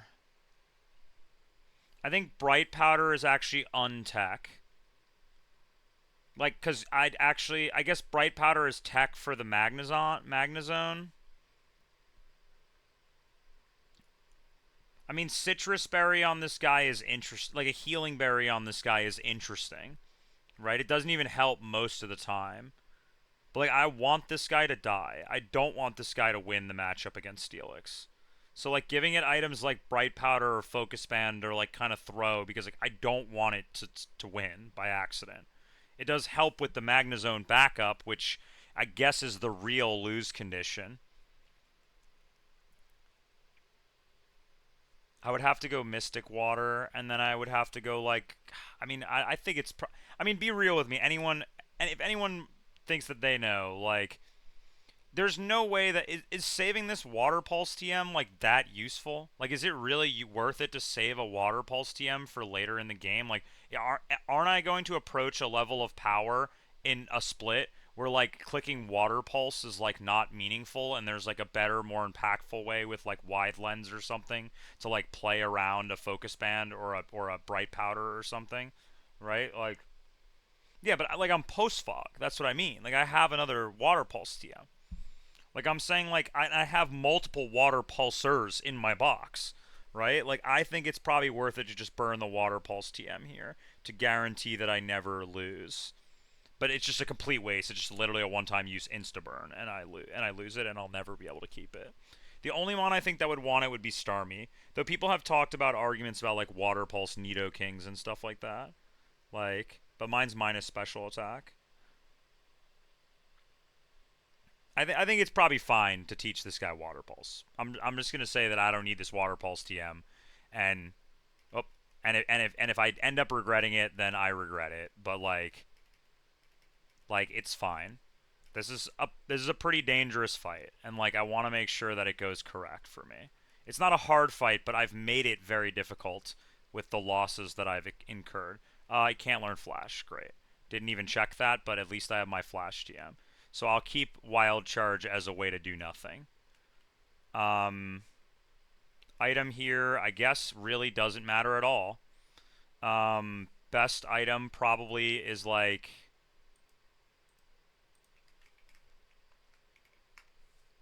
26 plus 10 is 46. Plus, if the line goes correctly, he should take 10 plus 10, and then would kill me with the last 10 plus this is 56. So it should always be fine. And 56, this should never crit kill. And if I crit kill, then I just die, and then he dies to life orb, right? But I would never pre-kill him here. So I don't want to go boosting item either. That's at 66. So I think EXP share Wish Cash seems kind of good. So let's go EXP share to get the level up on this. I guess Shell Bell is potentially impactful. Like I could Shell Bell heal, and that could potentially be good.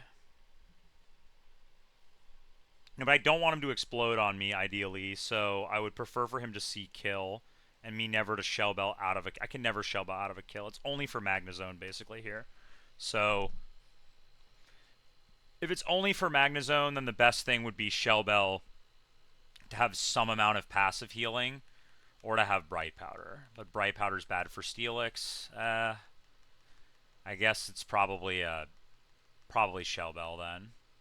Seems like kind of weak. I'll take the level up. Level up seems more impactful than like healing like 5 HP. Turtle is Citrus. And then Poliwrath can't go Black Belt. So I just need to make this range more likely. If I EXP share Poliwrath, it's a 78% range. If I go Healing Berry, so it's probably actually EXP share Poliwrath. And I'll give this guy, like, I don't know, some item for morale. So it's EXP share Poliwrath. And if Poliwrath gets crit, I mean, it's Chover. I don't really know, man. We go Lucario and we clean up, and then it goes to Steelix, and we just hard steer from there. But it should be fine, because in theory, I can kill Steelix with something that baits Jirachi still, and then I can still get the chain at the end with Lucario. No, I looked at this already. This is fine if this happens. It's fine if that happens. Okay. I don't know. I'll figure out an item on Wish Cash when I get there. On my walk there, I'll think about it. And the pre-damage here was 160 and 132, which I am. Okay. Let's edge. I'm locking it in. There's no pre-status that I need to do other than pre-sleep. There's no other statuses I need to apply here. Let's check my moves quickly. Charcoal, Thick Club, EXP Share, Black Belt, Citrus. We'll figure it out. He knows Water Pulse and Wild Charge, which is all that matters in Muddy Water. This guy is fine. This is obviously his moveset. This is always his moveset. Always his moveset here. Thick Club, Charcoal. He has Eruption and Heat Wave, which is important. Okay. Alright, let's do it. I'm going to take 1 minute to free my cat from cat jail, and then I will do the gauntlet in the gym.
Alright, let's go. Everybody's edged up.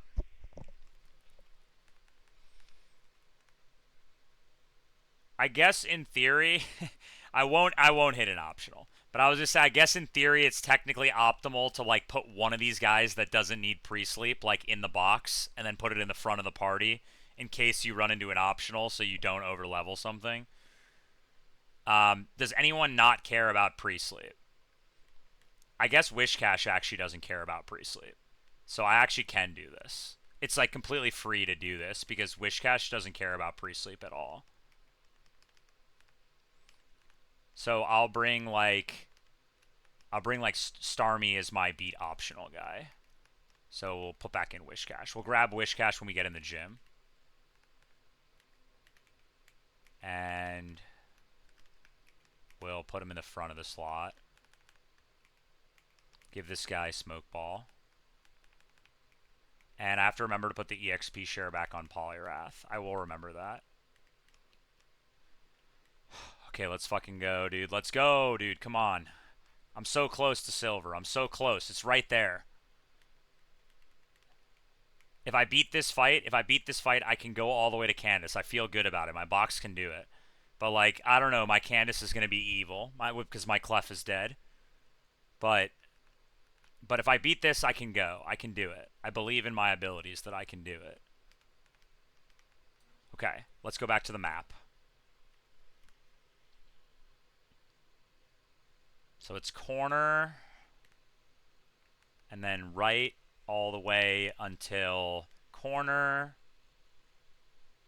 And then we are getting silver, dude. We are getting silver. It's happening. It is happening. We are winning Platinum Kaizo. It is happening. This way, and up this way, and then I just... Oh, no, right here. Yeah, that's fine. That's fine. We're good. It's happening. That Typhlosion literally saved the run. I know it was ass, but like that literally had it saved the run. Like actually, this was going to be an insanely different line if I didn't have Typhlosion. I mean, I would have taken a lot of things from that room though. Like I would have taken a Kecleon too. It's safe to go all the way up until corner, and then always hung the bottom wall, and it's fine. And then just go up like this, over like this. And then just be careful here. And then in this room, remember, never run out. Always just like slow down for a second. That's wrong. It's like this. Okay, and then just never run out of here for safety. And then just always make sure I go up. And then now it's cross anywhere. And then just as long as I hug the wall, it's safe.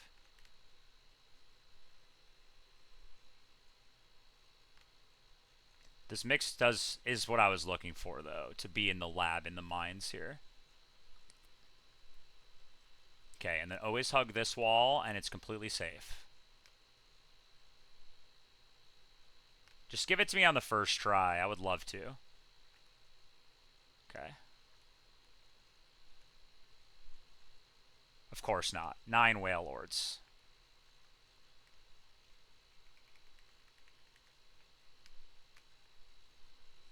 Always 9 Whale Lords. I don't know if anyone's ever gotten 10 Whale Lords, but I could break the record. I am notoriously unlucky with non-battle random overworld 50-50 things. I'm notoriously unlucky with that, though I am pretty not particularly unlucky in battles. Only against Gardenia. Only Gardenia is I am unlucky against. That is the only fight in this game that I'm unlucky against. But to be fair, everyone's unlucky against Gardenia. So, like, there's not really anything you can do. Okay, here. And then here. And then this row. And then up to here. Should be safe here. Okay.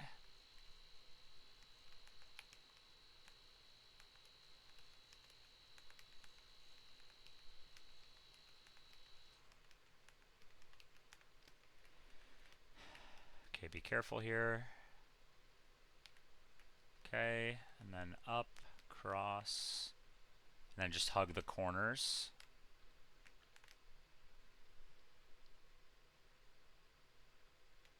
Wait, that's too far, right? No, that's right. Up here, across here, and then hug this wall and it's safe.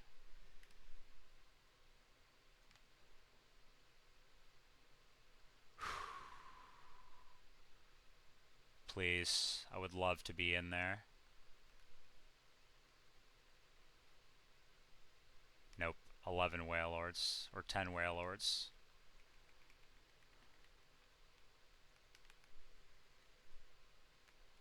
This is the worst gym. This is the worst gym in the game in terms of how I think the design is creative or not. This is definitely the worst design gym. And I don't mean that in a way to be mean. It's like a cool idea. It's just like in practice, it's like like there's nothing that's inherently challenging at this point now that I know the puzzle. Like now that I know the puzzle, it's just like repetitiveness. Like in Fantina Gym, there's at least like risk reward. I guess in theory you could like do the underground in such a way where you always like go to a new Whalelord room, but that doesn't work, right? I guess you don't reset, right? So you in theory could always go to a new Whalelord room, right? And then you could actually solve the puzzle that way. But I actually don't know if that's faster, to be honest. Go here, right? Then go up till corner. And then this way. Go up here. Okay. Certainly mathematically, this one should be the one. What am I doing? That's not how you do this puzzle.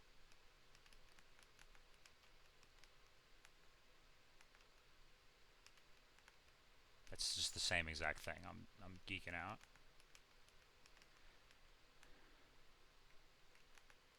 This way. This way. Okay.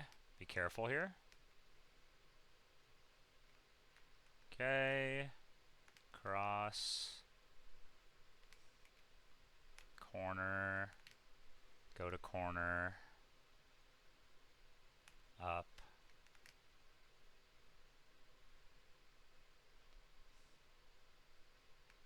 Go here. This way.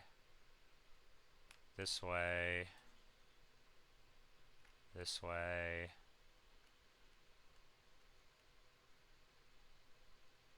Bang, we're in. Okay, let me make sure I get my cash and do my items.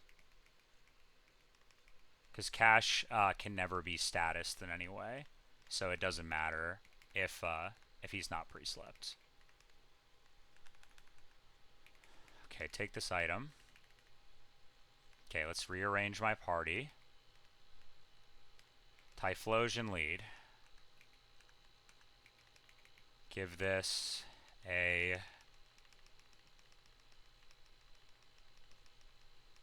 EXP share here.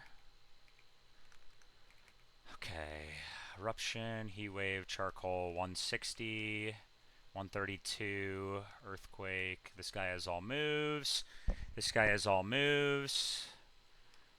This guy has all moves. This guy has water pulse. What item for Sims?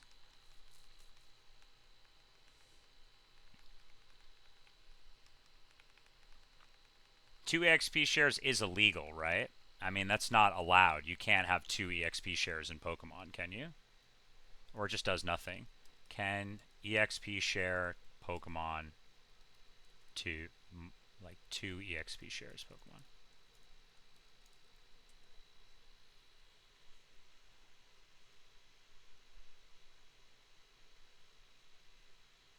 So you can hold two EXP shares? Is this confirmed to be true? This actually works?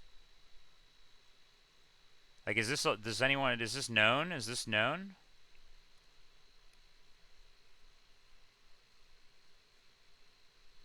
I guess in theory, it seems to me like there's nothing that wouldn't let you hold two EXP shares, right? Like, there's nothing that would prevent me from doing this, so I don't really see the harm in giving it to it. But I guess at this point I don't really want to risk anything that I didn't prepare for. So we'll just go Shell Bell. I would assume that you can put it on 2 mons. Like, that makes sense to me. I believe that to be the case. And I just need to double check. I'm only dead to EQ. 160 is max. I always kill with Eruption. It's too late to check for Typhlosion HP. The other thing I just need to check. And 132 is max roll of Draco, yeah? Okay. I actually don't know how to do this gym puzzle. Is it just vanilla? There's no optionals in here, right? Like, I should just be safe to just figure it out on my own. There's no traps in the gym, right? It should be safe to just figure this out on my own. But, like, I'll just watch a video, because why not? Okay. So we go this way. Hold on. Let me do game audio here. I'll do some game audio for the gym to, like, hype up a little bit, you know? No more Hiroko Yamamura, unfortunately. Though she is insane.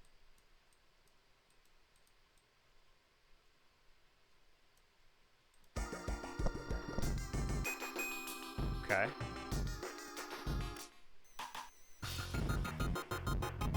So it's always this way. And then it's always this way. And then I need to pass the hiker. Okay.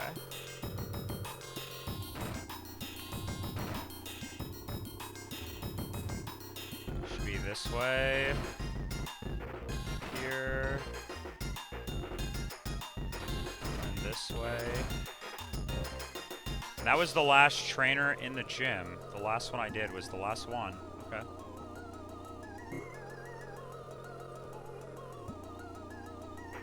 We go this way. This way. This way.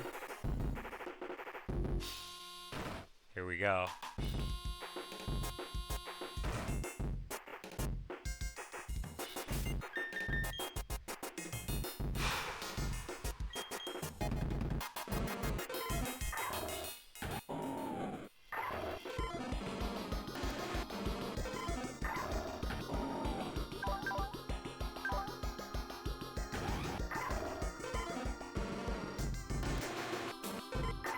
Okay, let's fucking go. Audio sounds alright. I think it sounds alright. Let me look at my balancing mixer. Yeah, this looks fine. Alright. One last save. For silver. Been playing this game a long time, huh?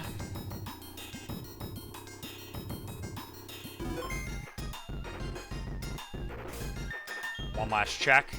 Thanks for the good luck. We're gonna win this. I feel good. If everything I did is right, I don't need any boosting item on Wish Cash. That's the most important thing. Do I need boosting item on Wish Cash? Let me put Water Pulse on this guy. If I do the pivot, I guess technically, if he Iron Tail misses me, if he Iron Tail misses, am I okay? Hold up, wait, let me just think.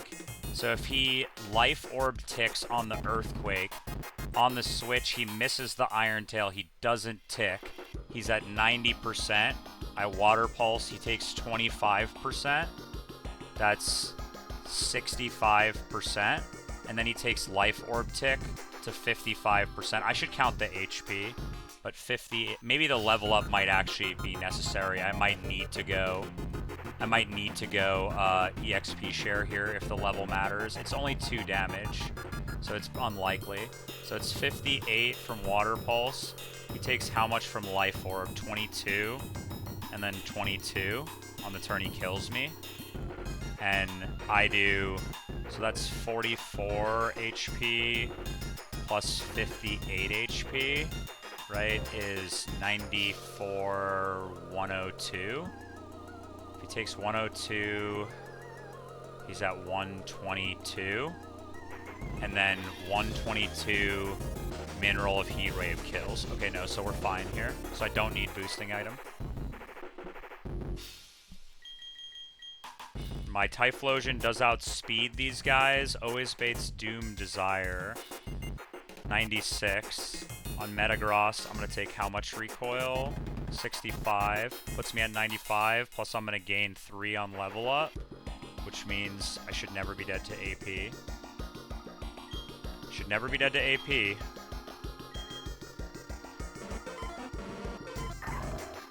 And I put Heat Wave, and I put Water Pulse. Okay, enough stalling. Let's go. Everybody's edged. Check that I edged, everyone. Just once. Just check. Check. Everyone's edged. Okay, let's go. Let's fucking go. Let's go. We're winning this. We're winning this. Alright, Byron. Let's go.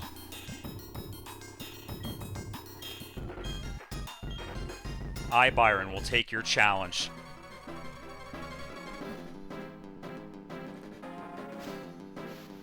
Let's go. 6 gym. Metagross, I introduce you to our newly added member of the team, Typhlosion. Welcome to your first fight, Eruption. I'm gonna erupt. This kills. I should be at 98 HP if I did this right after this.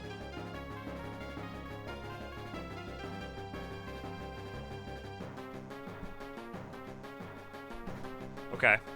Yeah, and now I'm gonna level up here, and I should go to 98. Perfect. We level up. We also get a level up on Poliwrath here, which is important. Second time to lock in. This is one of our 2 moments of locking in this fight. I show and kill with both Earthquake and Whirlpool. So ideally, if it's Whirlpool here, we're chilling. If it's not Whirlpool, we have to dodge double crit. And we have to hit a 75%, 78% range. You're up, Mike Tyson. With level up on this, it should be...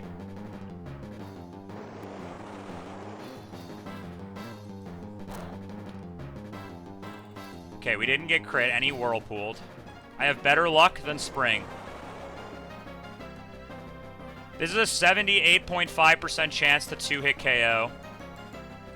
He obviously can't switch AI. I'm faster. I'm also trapping him.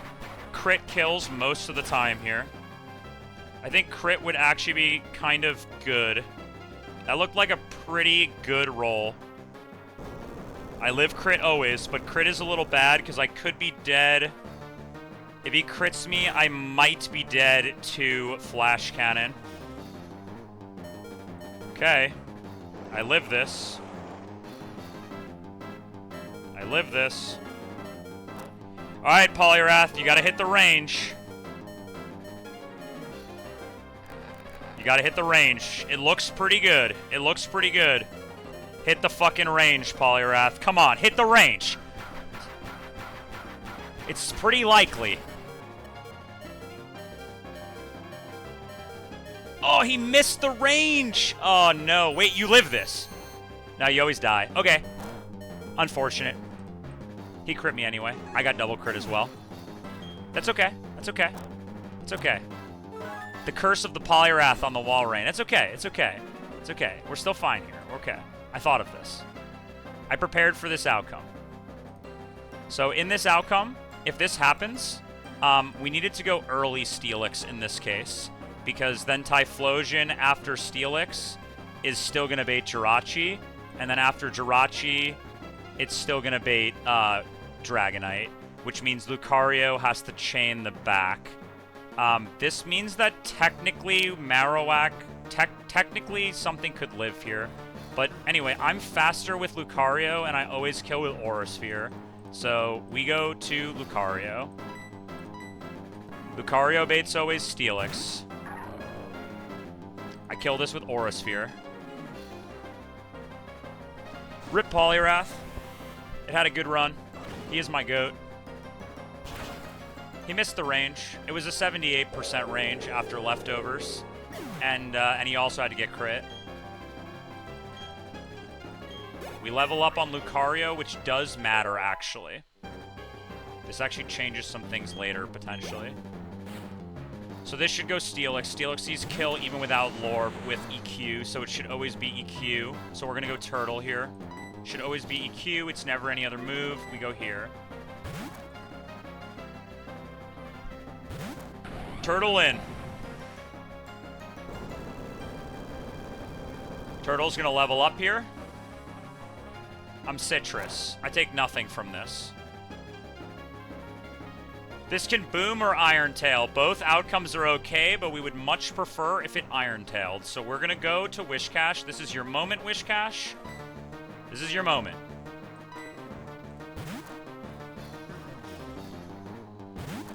Okay. He didn't miss, which means Water Pulse should always be fine here. That's a crit. Well, that's just not a crit. I forgot how much damage it takes. I'm showing kill now with EQ, so it should always EQ here. I'm going to Water Pulse. Water Pulse does exactly min 25.8%. With 3 Life Orb ticks plus Water Pulse, I should never kill this Steelix to crit. It should always live on at least 8%, right? It should always live on at least 8%, and with the 25 plus the 3 Life Orbs, it does 55, which is enough for Typhlosion to come in and kill. So we taught Water Pulse here so we could Water Pulse. We're obviously faster than this Steelix. So we're going to click Water Pulse here. Confuse is arguably kind of bad. I didn't think about that.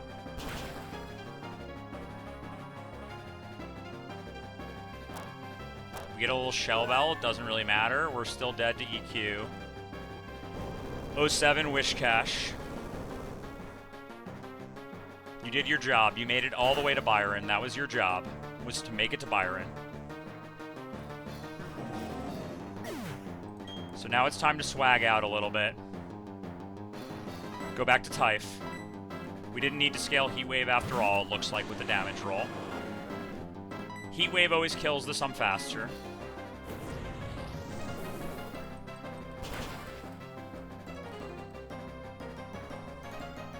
Dead Steelix. This should go Jirachi. At this HP, Jirachi sees kill only with Doom Desire. Never Ancient Power. Never Ancient Power. It's always Doom Desire. Show me Doom Desire. Okay, perfect. It's turn 1 of Doom Desire. This kills.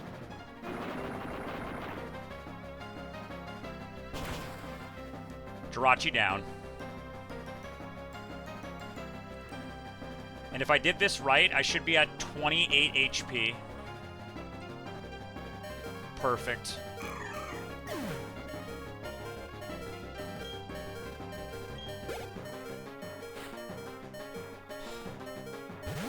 This sees random move kill, but not Fire Spin. Go Turtle. Ideally, this is Draco. If this is Draco, I think we won. We won.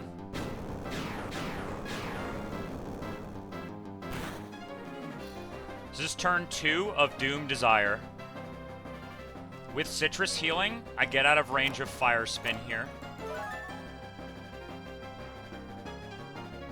I'm showing only Draco. This is turn 3 of Doom Desire. We're gonna go to Marowak, who's pre-damaged to always die to Draco. Actually, he doesn't always die to Draco. Fuck, wait, I had to min, oh shit. I had to be a 111. This is max roll of Draco. Oh fuck, we don't win. It's not over though. It's still fine. We have another out from here. It's not over. We still win. We still can win this almost always. It's just gonna be a little bit more tricky. I think I still have to go Marowak, but I can maybe go back to Turtle once. Alright.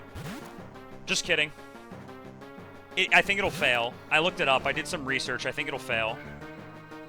But this shouldn't proc him into Citrus. This should, like, not proc Citrus most of the time.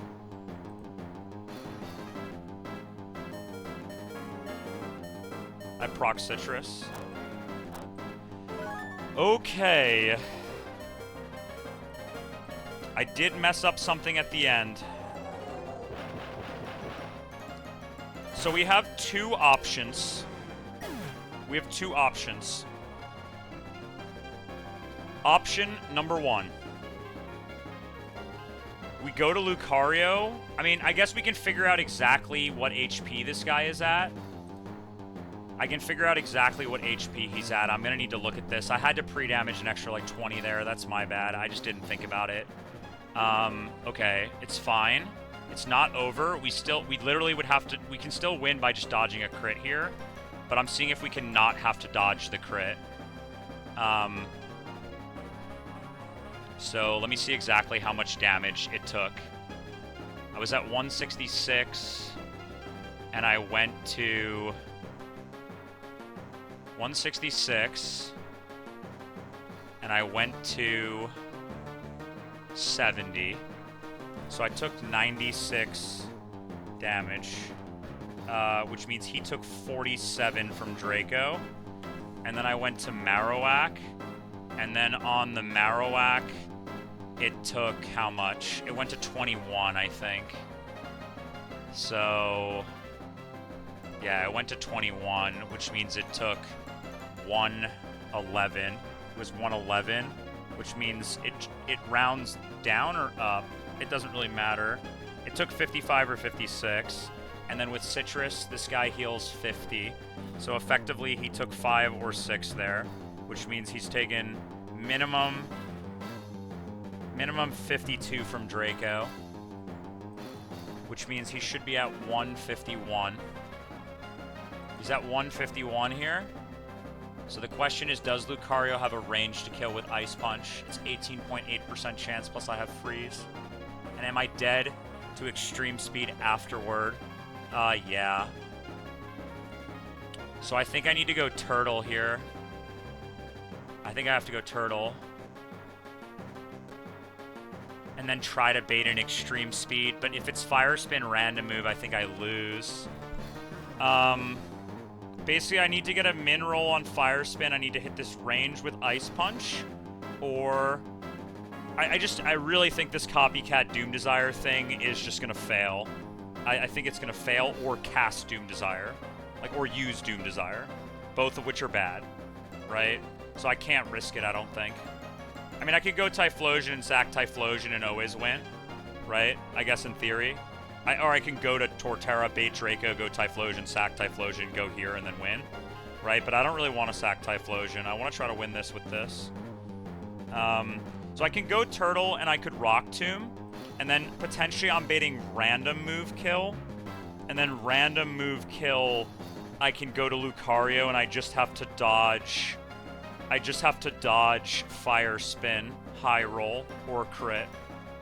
Whereas if I go straight to Lucario, I have to dodge... Wait, can I just go Turtle, bait Draco, and then just go Lucario? Oh no, because if Lucario gets crit by Draco, then I'll be dead to Extreme Speed. And that's like a loss condition, right? Whereas it's just Fire Spin Max Roll then. Because if I'm going to go Turtle, I should stay in with Turtle to try to bait one of 4 random move, right? Because then I just have to dodge a crit from Draco or Fire Spin. One of 2 random moves. Whereas Fire Spin's just a high roll. So the optimal play here is to go Turtle. And then go Lucario. But if I go straight Lucario right now, that's terrible. Because I would have to hit this Ranger Freeze. And I guess he could just not click E-Speed as well, randomly, on Lucario. So this is the best play. Lock in, Turtle. I hope I didn't throw this. I think he might just straight up die to Rock Tomb plus Draco Recoil. It's also a speed tie afterward, but this is what I have to do. I need this to actually not kill. Or we can lose another way. I just need any chips, so maybe I should legit just, like, Razor Leaf this guy. To not even risk it. Is it even possible?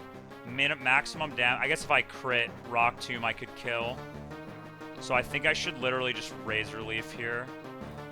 I always live Draco max roll, and it's never Fire Spin. So if I Razor Leaf plus Draco recoil, he'd take an extra 21%, and that would make Lucario for sure always kill. So I'm just going to Razor Leaf here. I don't want to crit this, because if then he light screens on the switch, I can lose. I guess if he light screens on the switch, yeah, I can lose. I can lose then. Razor Leaf here.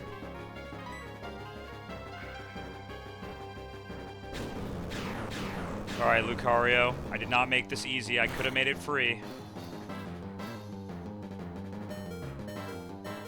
Yeah, Rock Tomb crit would have certainly killed this. Can't switch AI here. He has no super effective move on Magnezone. Okay. This is complete random move. Yep, complete random move. I just need to dodge Fire Spin high roll or Draco crit. And it has to be a Draco crit high roll. Lock in Lucario. Iron Tail, Iron Tail, Iron Tail, E-Speed. Yes! Yes! Okay, I think we win now. I think we win. I think we win. I think we win. Ice Punch here. Bang. Kills. Magnezone in. We're Black Belt. Black Belt, Aura Sphere always kills Magnezone, even if I'm Iron Fist. I am Black Belt. I don't need to check. I know. Aura Sphere kills. Let's go, dude. Let's go. Oh, dude. Unfortunate on the Poliwrath there. But, like, damn, dude. Bang. Silver. We take those. I checked, and we do take those still. This run's not cooked without Poliwrath. I still have a few Swift Swimmers in the bag.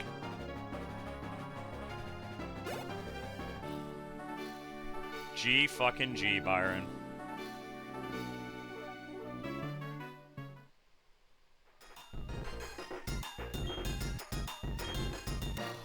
And now I get 3 encounters, but I'm gonna be honest, it's already like so late, and like I don't want to go get my encounters right now, but I also like don't want to like go live tomorrow and have to just get encounters. Like, thank you, appreciate it, everyone. This was sick. This was sick.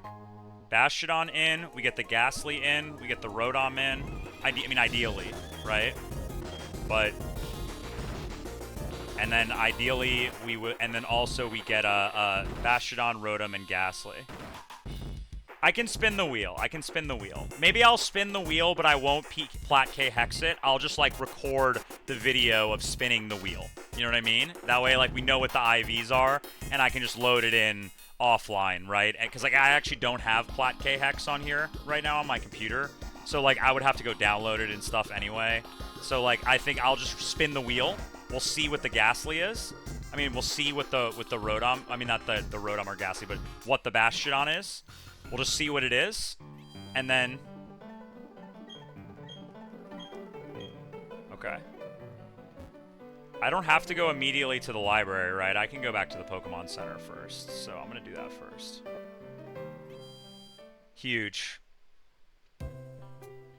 We done did it. We got silver. Okay, let me turn back on music.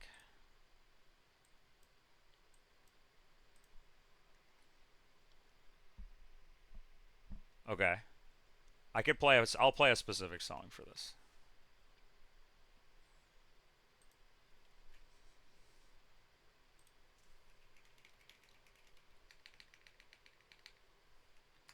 Okay, we'll play a song to channel good luck.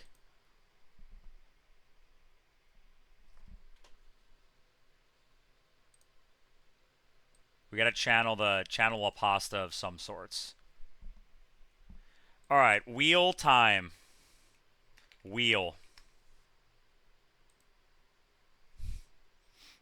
Alright, we're rolling for Bastiodon. Its 2 abilities are Solid Rock and battle armor. Let's spin it. Spin that wheel. Show me battle armor. Ah! Oh, come on, dude. Come on. Okay, solid rock. Solid rock. Still good. Still good. Still good. We take that. All right. HP. There has to be a faster way to do this with, like, Excel, but, like, I don't really want to pull it up right now. 8, 9, 10, 11, 12, 13, 14, 15, 16, 17, 18, 19, 20, 21, 22, 25, 26, 27, 28, 29, 30, 31. I can do this with Excel probably really fast, I was saying, but like, it's fine, it's fine. I think that's all the numbers. That looks like all the numbers. I don't think I skipped one. 10, 11, 12, 13, 14, 15, 16, 17, 18, 20, 21, 22. Not invalid. Looks valid to me. Alright, we're rolling for HP. HP. So far we're solid rock. Rolling for HP. Wait, I should randomize. Wait. This doesn't count. I have to randomize. I need to randomize the numbers. Doesn't count. I mean, we're odding. It doesn't count no matter what it is. Doesn't count. I need to shuffle. It's not as dramatic if they're all in order. It's not as dramatic if they're all in order. Wait, I didn't want to remove that. Hold up. Shuffle this. Now we roll. We roll. Here, this counts for HP. Come on, show me something big. Not 4, not 4. Oh, that's good. That's good. That's good. That's good. 28 HP is huge. That's great. That's great.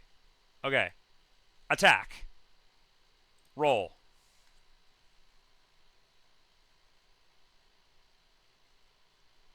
Don't be 6. Don't be 6. Huge. That's huge.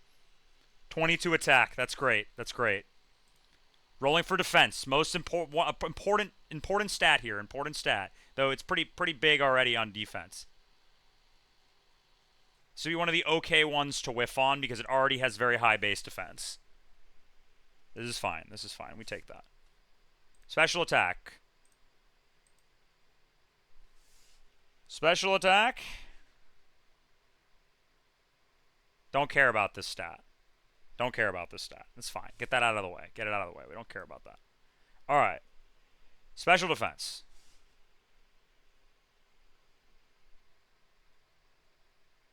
Okay. Okay. 19? Yes, 19. He is bulky. He's bulky. I guess we don't know yet. Speed.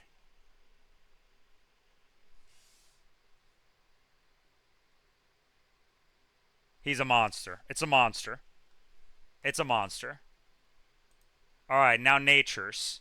I guess the best way to do it would be to do plus attack, plus defense, plus special attack, plus spadef, plus speed.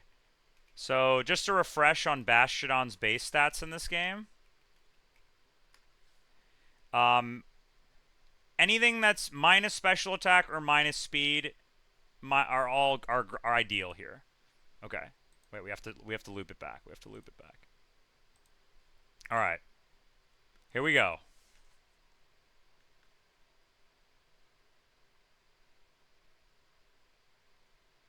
Not the greatest. Not the greatest. Not the greatest, but he didn't get not the greatest. Okay. I guess, wait, no, plus spadef is good. Plus spadef is good, right? That's good. We want the minus is the one we're concerned about. So we want minus speed or minus special attack here. Or minus spadef. Minus speed? Minus speed. Bang. And then gender. I guess it's like male, female, and there's like a way to do like probabilities on this, right? I guess it's just like faster just be like male, male, male, male, male, male, male. That should be 7 males, 1 female. That's the right probability. Yeah. Roll this. Oh, guess what, guys? It's male. That was a waste of my time. Alright, Bastiodon has been loaded. I will log it in the chat for permanent. It's male, solid rock. Nature is plus, but def minus speed is, I think that's sassy, right? Yeah, sassy. 28, 22, 7, 4, 19, 21. So this is the Bastiodon. There we go. Bastiodon in. Alright, there it is. Let me update my death counter quickly here. And the overlay. So overlay is 28 deaths, 6 badges. Bang. And then let me update my actual death commands. Oh, yeah, true. I should totally do that. That's a great idea. And order of death was Poliwrath, then Whiscash, then Marowak. Should be updated. Yeah. Okay. Alright. Is there anything else that I would like to do? I think let me take my items first. And I will put my guys in the death box. Ah, dude, it's so much dopamine to go get the Ghastly, though. I should go get the Ghastly. It's so much dopamine.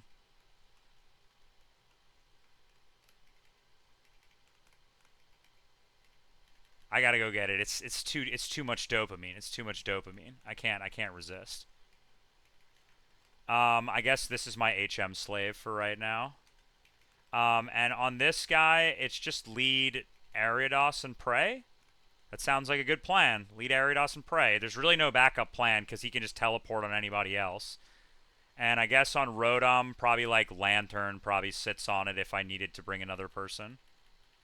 Okay, let's do some leveling here. I need a Flymon. So Flymon is... Alright, I can finish with the pasta now. I can finish with the pasta. We actually rolled the thing.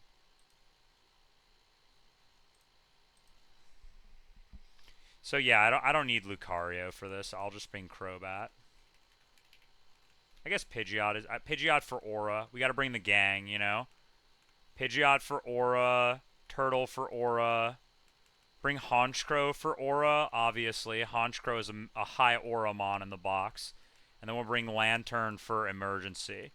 Though I guess technically Shuckbob is actually more optimal. You can Encore Ghost types, right? So, like, bringing Shuckbob is actually more optimal than bringing Lantern, because you could Encore if you got into an emergency. So let's just level these guys now. Level cap is 74, I believe, so...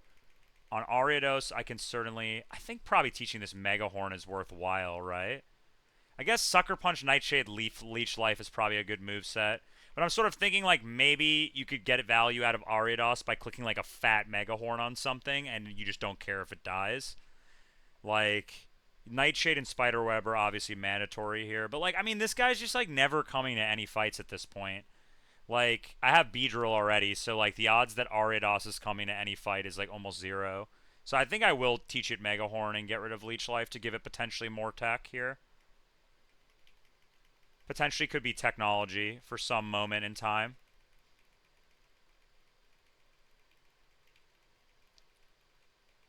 So it's safe to go 74 on this guy.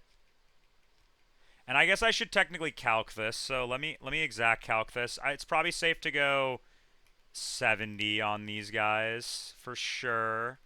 Like, there's just not that many fights on this split, so it's, like, certainly safe to go 70 on these guys right now that I'm bringing with me. Certainly safe to go 70. And then it's safe to go 70 on Pidgeot as well. And there's no encounters in Old Chateau that are below... that I would run into as a wild mon here, right?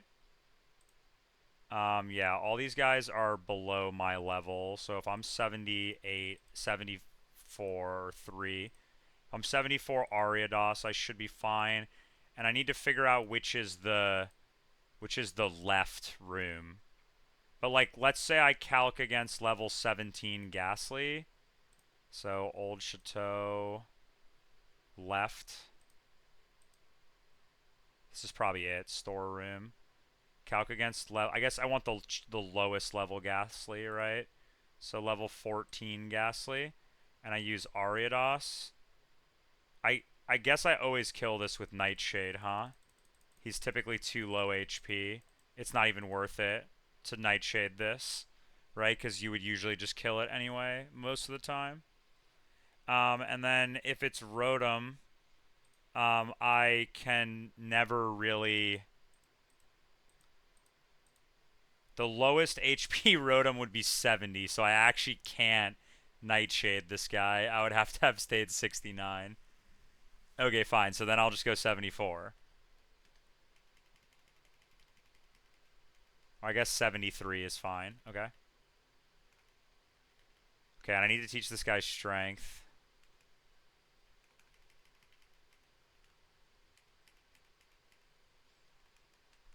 And I guess get rid of Rock Throw. Okay, let's go get it. Items. I'm just gonna pull up your VOD, Spring, I think, and just watch the VOD. Because, like, I don't really want to mess with this. It's, like, particularly annoying to fuck with this thing. I'll play this back on 2 times speed. Whoops. Yeah, play this back on 2 times speed. Alright, so first fly to here. Then... I guess best item to give Ariados is like Bright Powder. Bright Powder. And I just don't really care about anybody else. I guess Teleport fails if you're faster, so it's actually optimal to go Pidgeot at that point. So I guess... Yeah, whatever. It just doesn't matter. Okay. Okay. So...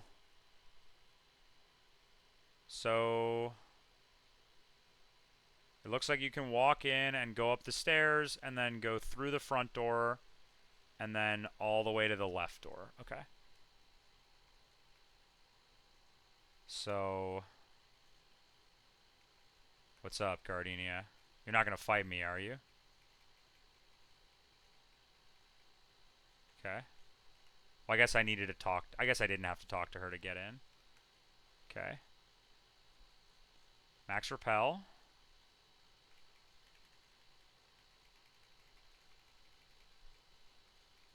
Okay.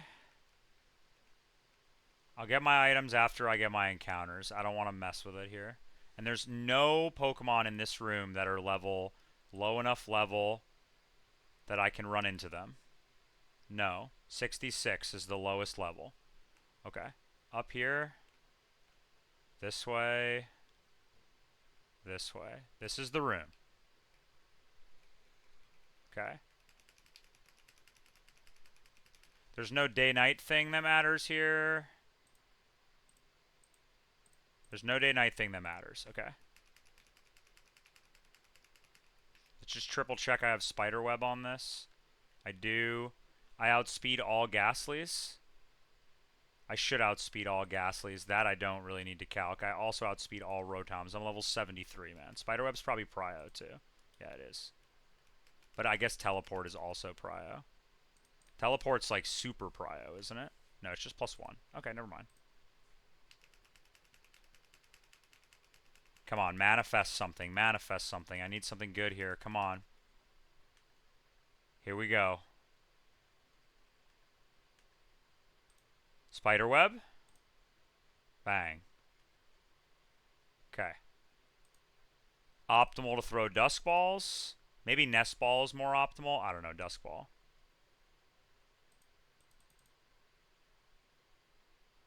Is Duskball actually optimal? I mean, whatever, it's in. Bang.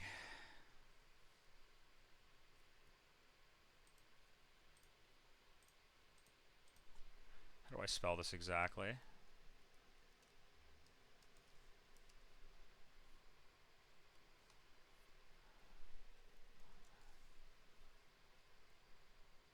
Asmodeus. I gotta give this guy a powerful name to try to summon something. Okay. Okay, let's repel up again. Okay. I always outspeed Rotom, I think. Let's just triple check. Yeah, I always outspeed all Rotoms, even those of plus speed nature. So, which room is the Rotom room?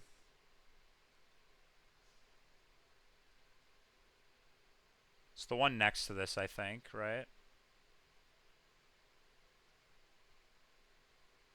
Yeah, it's the one right next to it. Okay. Here we go. I just talked to the TV. I just talked to the TV, I believe. And it's nighttime. And I talked to the TV. Okay. And I have PP on my move. I do. Okay. It is nighttime. Let's just triple check. It is nighttime. Yeah, it's nighttime. Okay. Okay, here we go. Rotom in. Spiderweb. Bang. Okay.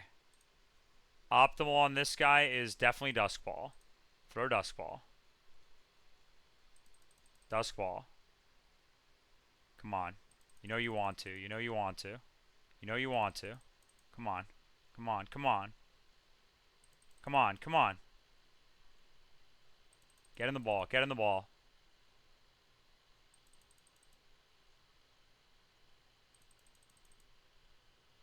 Bang. Alright. Bang. It's in. Alright. Alright.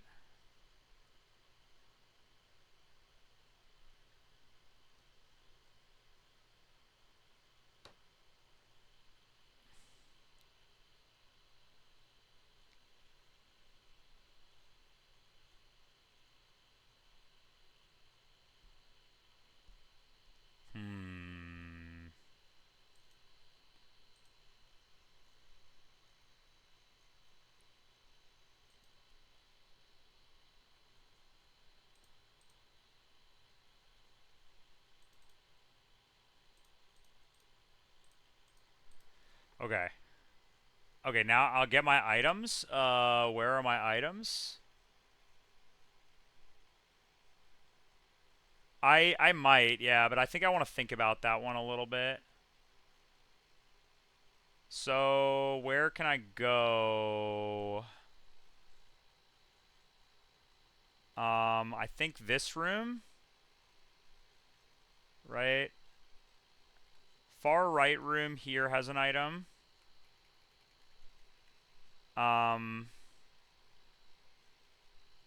There's an item here.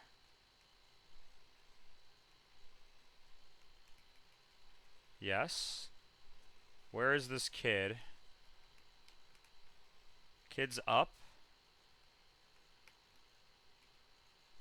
Okay, and that's it, right? That's it. I'm done. That's all the items. I'm out. I'm done with this place.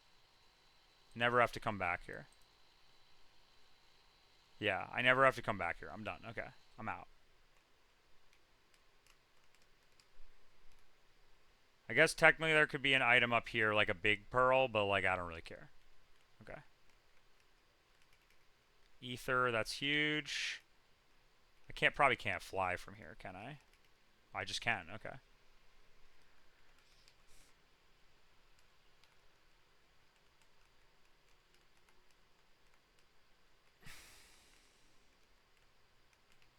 We'll check in Veilstone. Is there any specific things that I need to get first? Let me look at Lost Tower.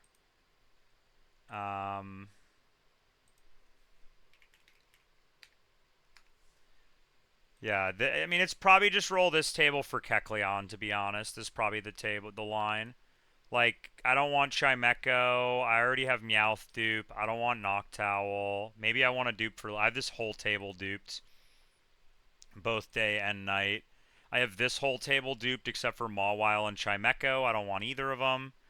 And I guess it's probably this table, and you just try to high roll for like a Mischievous or something. Or maybe like a Houndour or some bullshit like that. Try to high roll this table, like later in the game.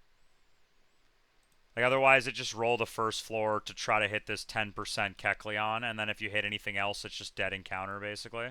Like everything else is kind of just like who cares. I guess whatever else you hit, I already have Haunter, so I don't even need Haunter. But I guess probably rolling for Kecleon is probably higher EV than delaying it to try to hit Missy. But I'll think about it. Maybe there's a line later in the game if I keep it closed um, where I'll be able to potentially like get something that can like help the run in some way, or like dupe a table somewhere, like a Noctowl dupe or something later could be useful, maybe. Okay, let's check our guys.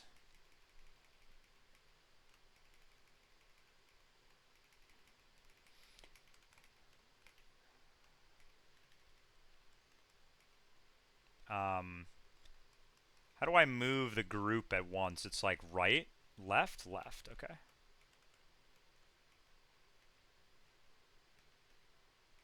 How do I do that thing where I like grab a bunch of them all at once? Like that. Okay.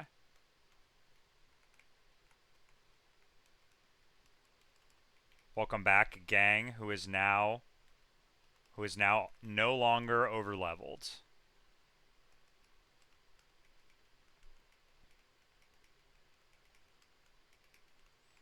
Okay. Here we go. Moment of truth.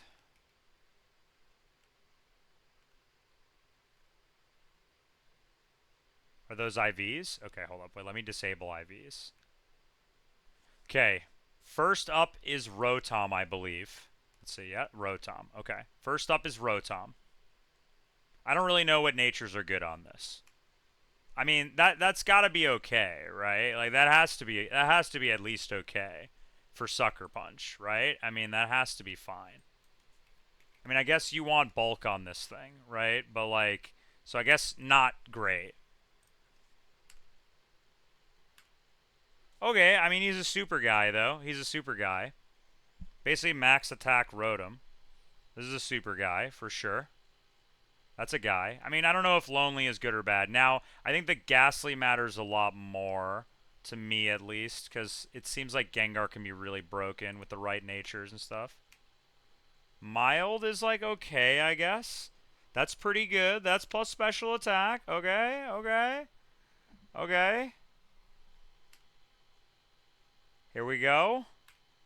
I mean, super guy. Super guy. Absolute super guy. 29 speed plus special attack. Super guy. This is a super guy. Absolute super guy. For sure. I'm definitely going to evolve this into Gengar just like immediately. This is a super guy.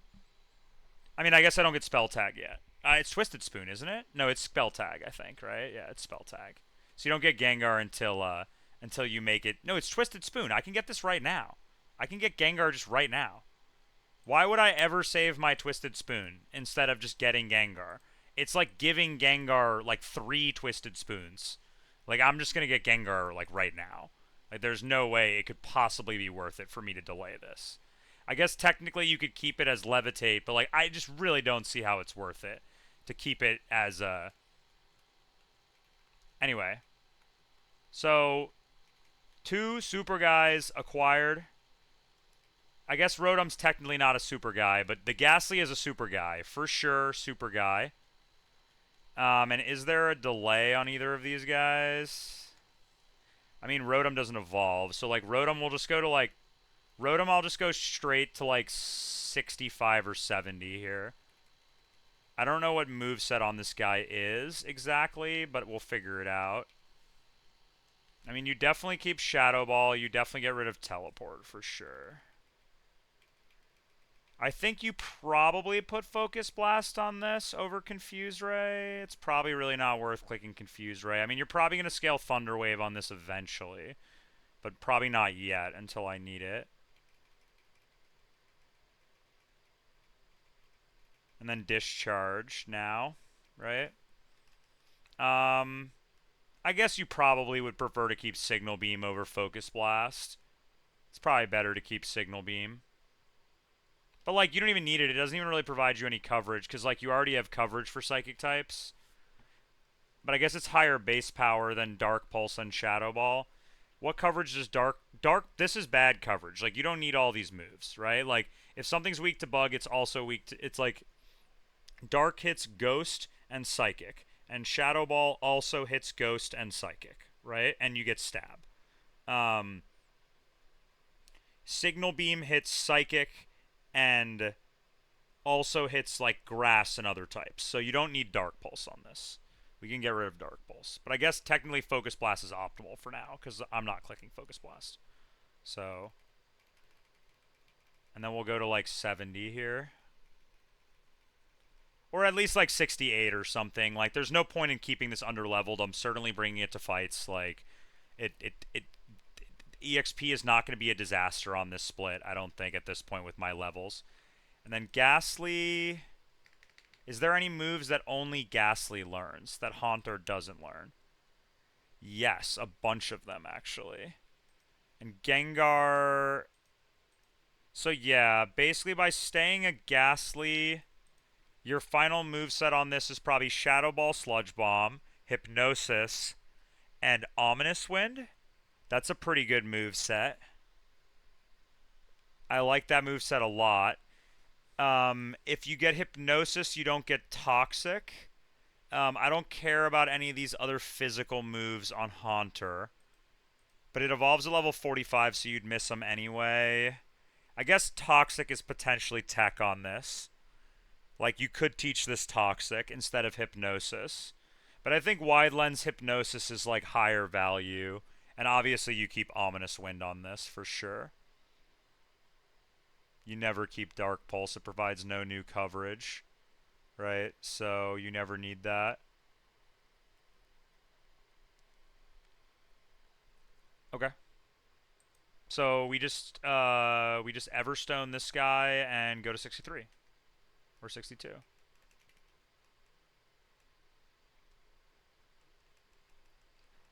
I think maybe there's some tech here with Levitate Gengar, potentially Levitate Haunter, potentially. So, like, maybe I'll keep it Haunter for a little bit until I need to evolve it. But, like, my guy's fucking plus special attack, bro. Like, it gets base 30, base 15 special attack increase. Like, with nature boosting, that's effectively giving it... Because it gives it a 1.2 times boost, right, I think? Or 1.5 times boost? A 10% boost. So effectively that 15% manifests as an extra, like, 1.5% over the base. So it'd be 13, you'd be 143 special attack, versus right now you're, like, 124. So it's effectively giving you, like, 20 special attack. Like a 20 special attack boost. So, like, I think that's completely worth it. I guess I'll look at some calcs before I do something, before I do anything rogue. But, like, I feel like I don't even have a Psychic type other than Starmie. And I'm probably not going to get one. So, and I don't think you get another Twisted Spoon, at least not for a while if you do. Right? No, you never get another Twisted Spoon. So this is just like, you just invest your Twisted Spoon into this guy. Which I think you certainly do. But... No.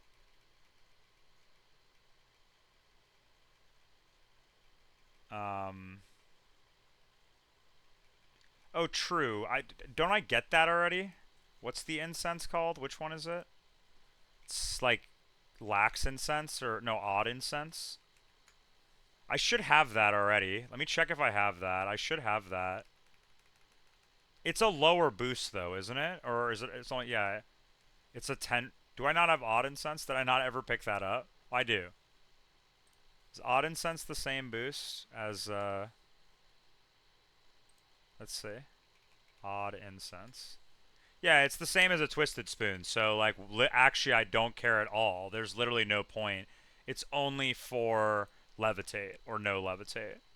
So, I'll just go to, like, 68 on this, basically. I don't want Nightshade.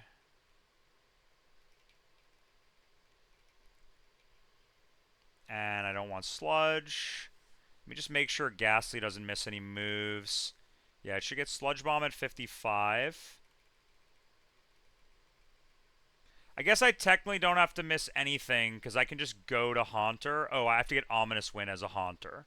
As a Ghastly, I see. And then in that case... No, I guess I could still get Toxic on this because I get Hypnosis at 65. So I don't need to Everstone beyond this. So maybe there is some Toxic tech here. Anyway, you learn this for sure. So going into Haunter now, I don't miss any moves, so I can just evolve here. And I'll get Hypnosis at 65. But I think I can only really run one. I can only really run one status move on this, because I need Ominous Wind and Shadow Ball, obviously. I don't think I can run this. I think it probably needs to be Hypnosis. Hypnosis Gengar also helps me with catching stuff like a lot, so which I don't have a guy for right now. So I think I will teach Hypnosis instead of Toxic. I guess technically I could like Gengar, you can always scale Shadow Ball back onto Gengar if you needed to, but like you actually can't. But you can scale you actually can't scale any of these moves onto Gengar. All of these moves are unique to Haunter. So you have to decide right now. I guess I get another Toxic TM later, though. I get rid of Smog here. I think Toxic is probably... There's probably a fight somewhere in the game where, like, Toxic is, like, super clutch on this thing. Like, where Hypnosis would not be, but I'm going to use Hypnosis. Keep Hypnosis. Wide Lens Hypnosis is what chance to hit? I never get Zoom Lens, but also I'm not I'm faster than everything. So it wouldn't matter anyway. Wide Lens would be 10%, so it's 77% to hit a wild Pokemon.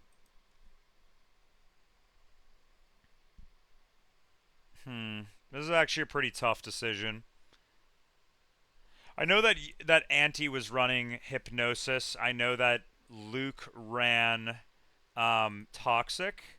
I know that I don't know what KTZ ran. Knowing KTZ, he probably ran Toxic, like for sure. I haven't really watched KTZ stream in a really long time, but like I imagine he probably runs Toxic.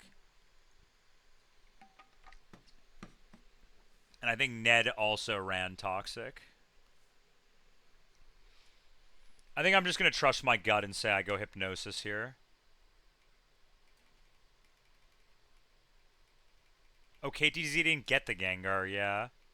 We'll stop at that level. And there we go. Super Guys acquired. Let's do one deranged look at routing for a second, which my routing is obviously insanely chopped. Because I lost I don't have a couple dupes because of having basically I had two misplays in my routing, which damn, that sucks. And obviously you stay in until it dies, like for sure. Like basically. Like you risk the pseudo there for sure. Right? Like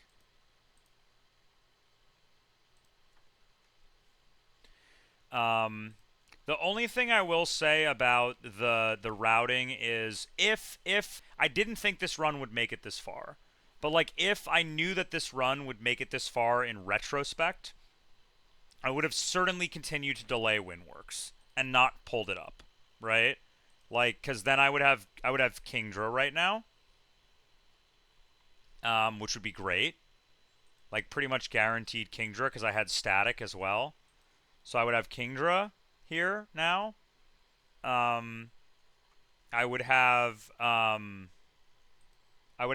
Honey Tree completed, and I would probably have Magmar. But I lost my Honey Tree because of Repel I had ran out in the forest, and I like first tile hit a wild encounter, which was unfortunate, obviously, but that happens, you know. Like it feels like when the Repel runs out, you always get the very first step is like the encounter that just fucks you immediately. Um, some of these are missing because of dupes and stuff that just it's not showing because of deaths. This was Growlithe. Um, 206 was Fan P, which it's not showing my death box properly in here for some reason. Like it's not counting some dupes. Like, let me just add some mons here. Fan P. Is it CSV? Fan P, Meowth. Dawn, Far-fetched. I think it's, yeah, Far-fetched. And then, what else? I don't know. Arcanine. So, basically, let's look ahead. Looking ahead, Lake Valor, obviously we're going to get Gyarados. We need to dodge this Magikarp. Um,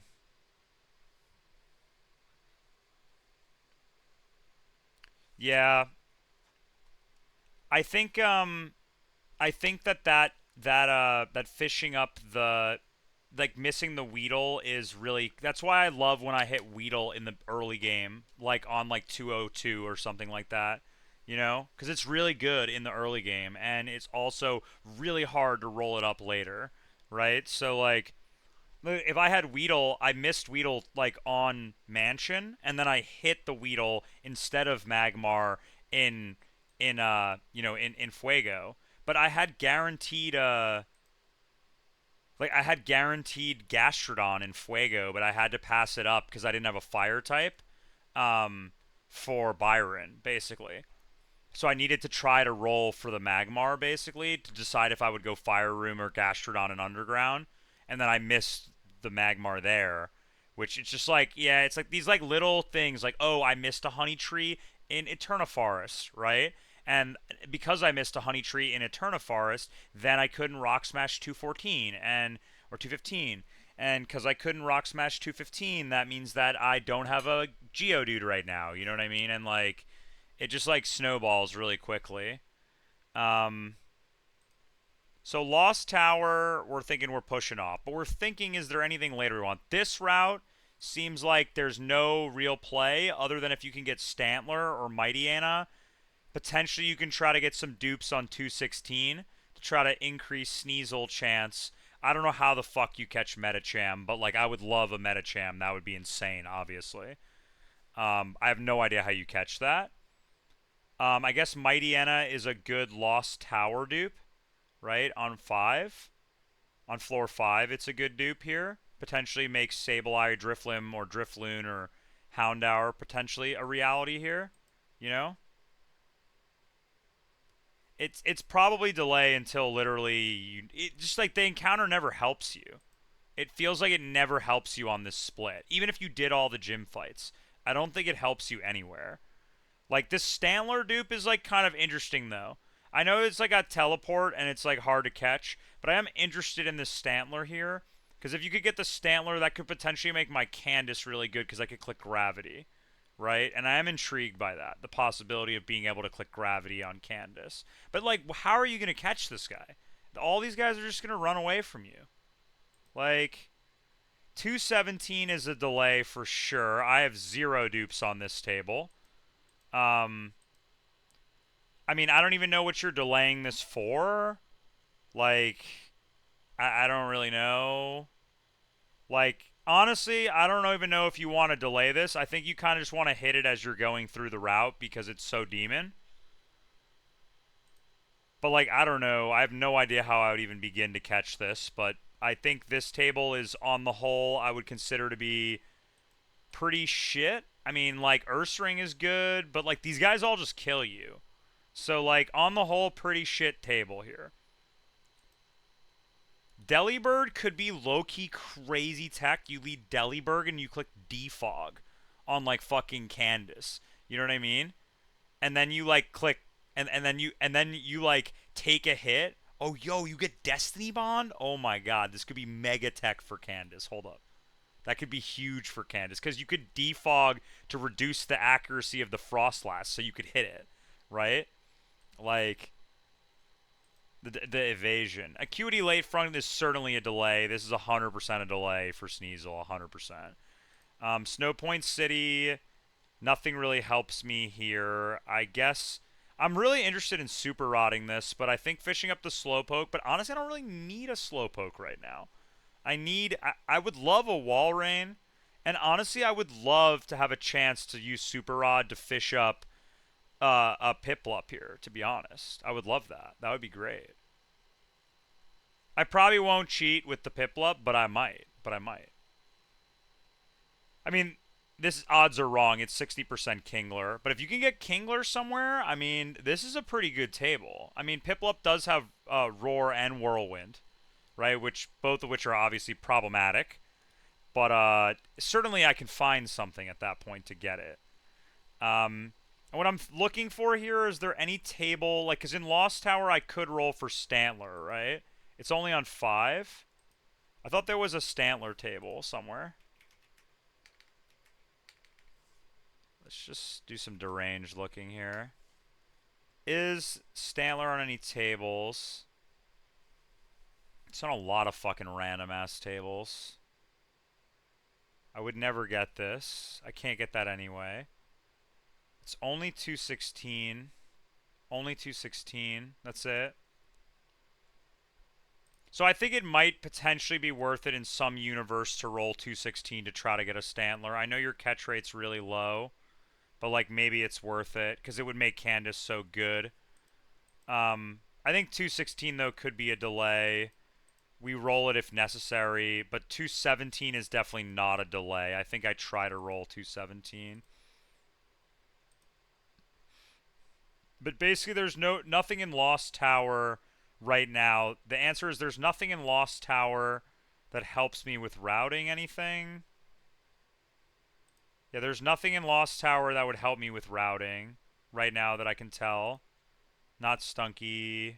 Ekans kind of is like done, right? There's like no more of this guy. What about Arbok? There's like no more of this guy either. Kecleon is a pretty...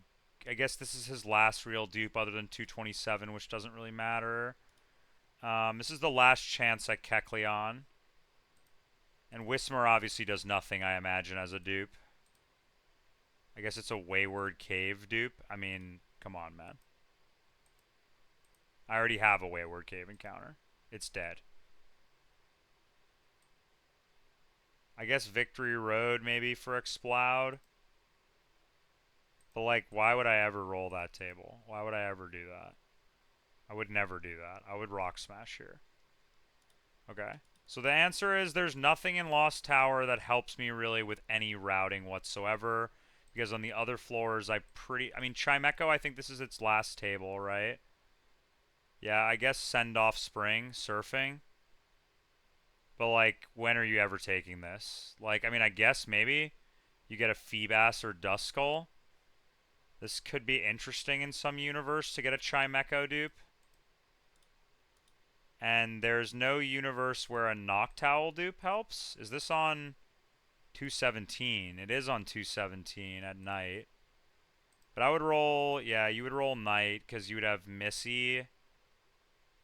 And this Missy, you can actually sort of catch this thing with Ariados sometimes. So Noctowl is a pretty bad dupe is the answer. Send off Spring Grass, like who cares, right? Like why do I care? And that doesn't matter. Doesn't help anywhere. Helps nowhere. And then Acuity, Lakefront, none of these guys are on any tables. And then my other Lost Tower floors are like completely duped or Mawile, right? Shuppet dupe do anything for me here? What about Banat dupe? I guess Banat dupe kind of does some shit, huh? 225. That definitely does not matter. I am certainly not rolling that table. 226. I can't do night for some reason here. Is it like a surfing thing or something? I don't know. I'll probably try to take my horsey here. You know what I mean? Or my relicanth or something here. Most likely. I probably won't be rolling any grass on these tables. I'll just be rolling for guys. And then... Hold up. Why is my click not working here?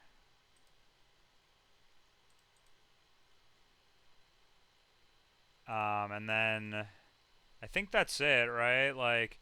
Fight area, battle frontier. 215 is probably like go for Swampert, most likely.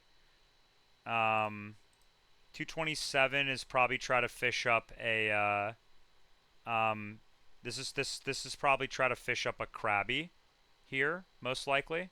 Try to get an underlevel Krabby before Faulkner. 228 is probably 228 is probably a Rock Smash, most likely. Right, I have 3 Rock Smash dupes, right? And Aaron. I have Aaron too, so I have 4. So this is probably a Rock Smash. Maybe I'll roll for Cradilly here.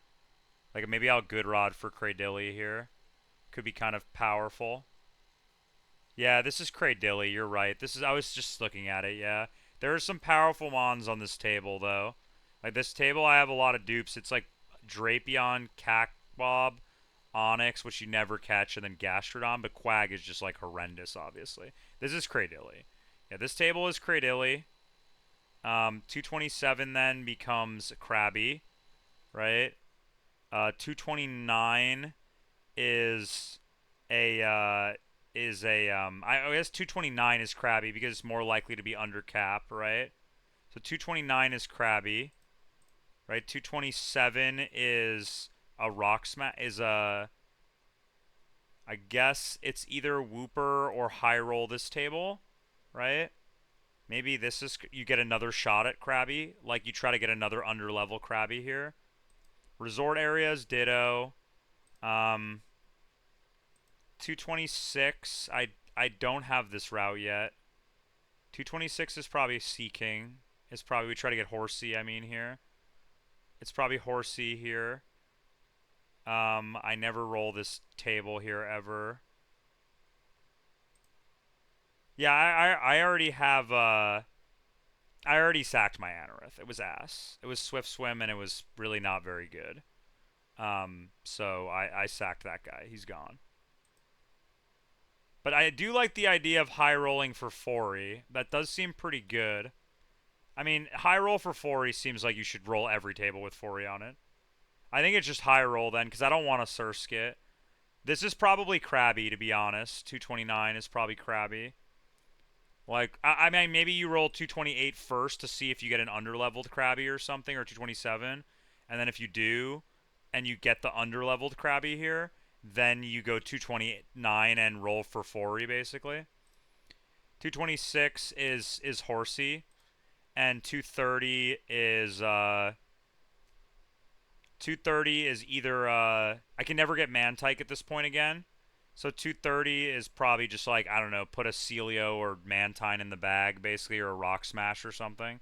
Probably Rock Smash, to be honest. Though I guess Togepi is kind of interesting, right? Like, Togekiss has to be somewhat good. I guess it's actually probably pretty ass if I had to guess.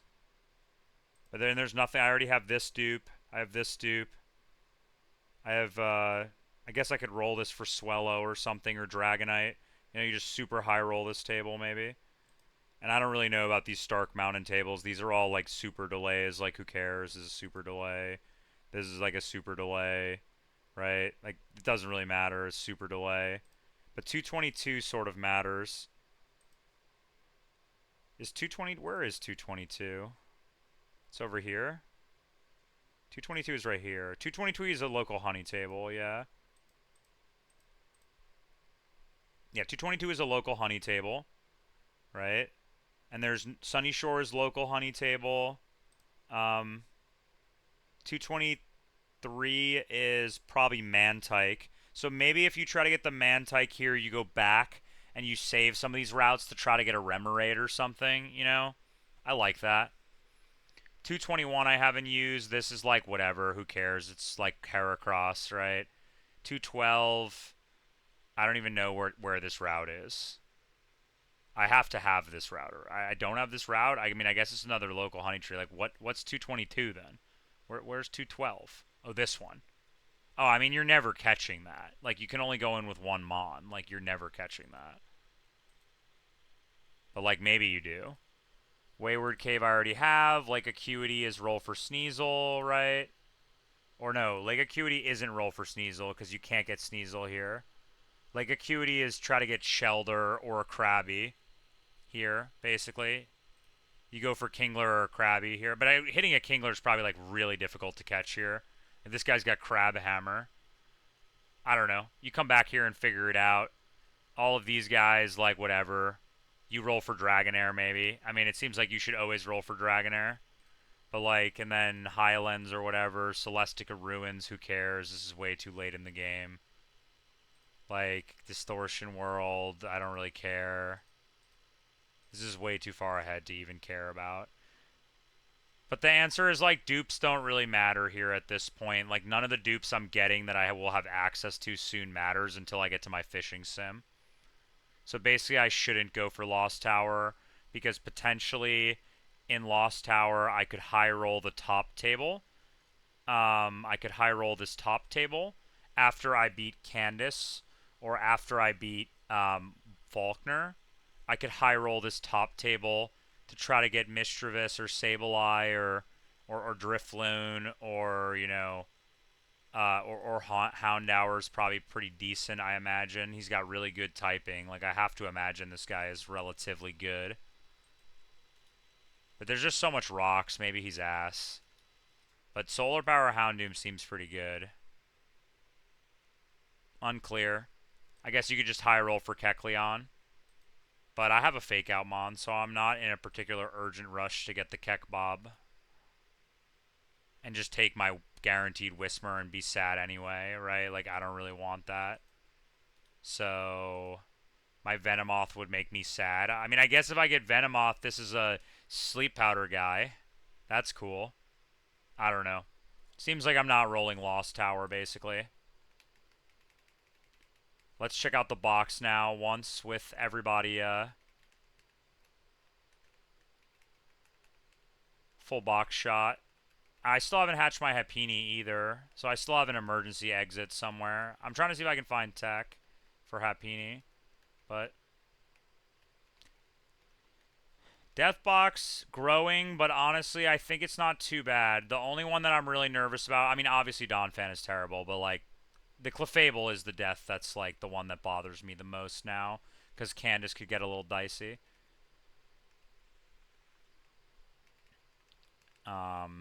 Let's do a little box rearranging here. We actually have like a real box now, so I can actually sort of arrange my box a little bit. Typhlosion's like a bottom of box guy. Beedrill's like a bottom of box guy. And yeah, I mean, this seems like I'm still pretty happy with this box. I think this box is still really good. I have a lot of super guys. I have a lot of super guys in here. Weakest mons in the box right now are probably like Beedrill, Gorobus. Like Beedrill, Gorobus, Dugtrio, Shark is probably like the bottom 4 guys in the box right now. So they'll get sacked somewhere. Anyway, W stream, huh? How about it? I don't think anyone's really live at this point. There's probably nobody playing PK at this hour of the day. This is like everyone's asleep. Yo, is Fall into Gaming playing damage calculus EK hardcore Nuzlocke? I mean, okay, sure, why not? That sounds dope. I haven't raided Fall in a while.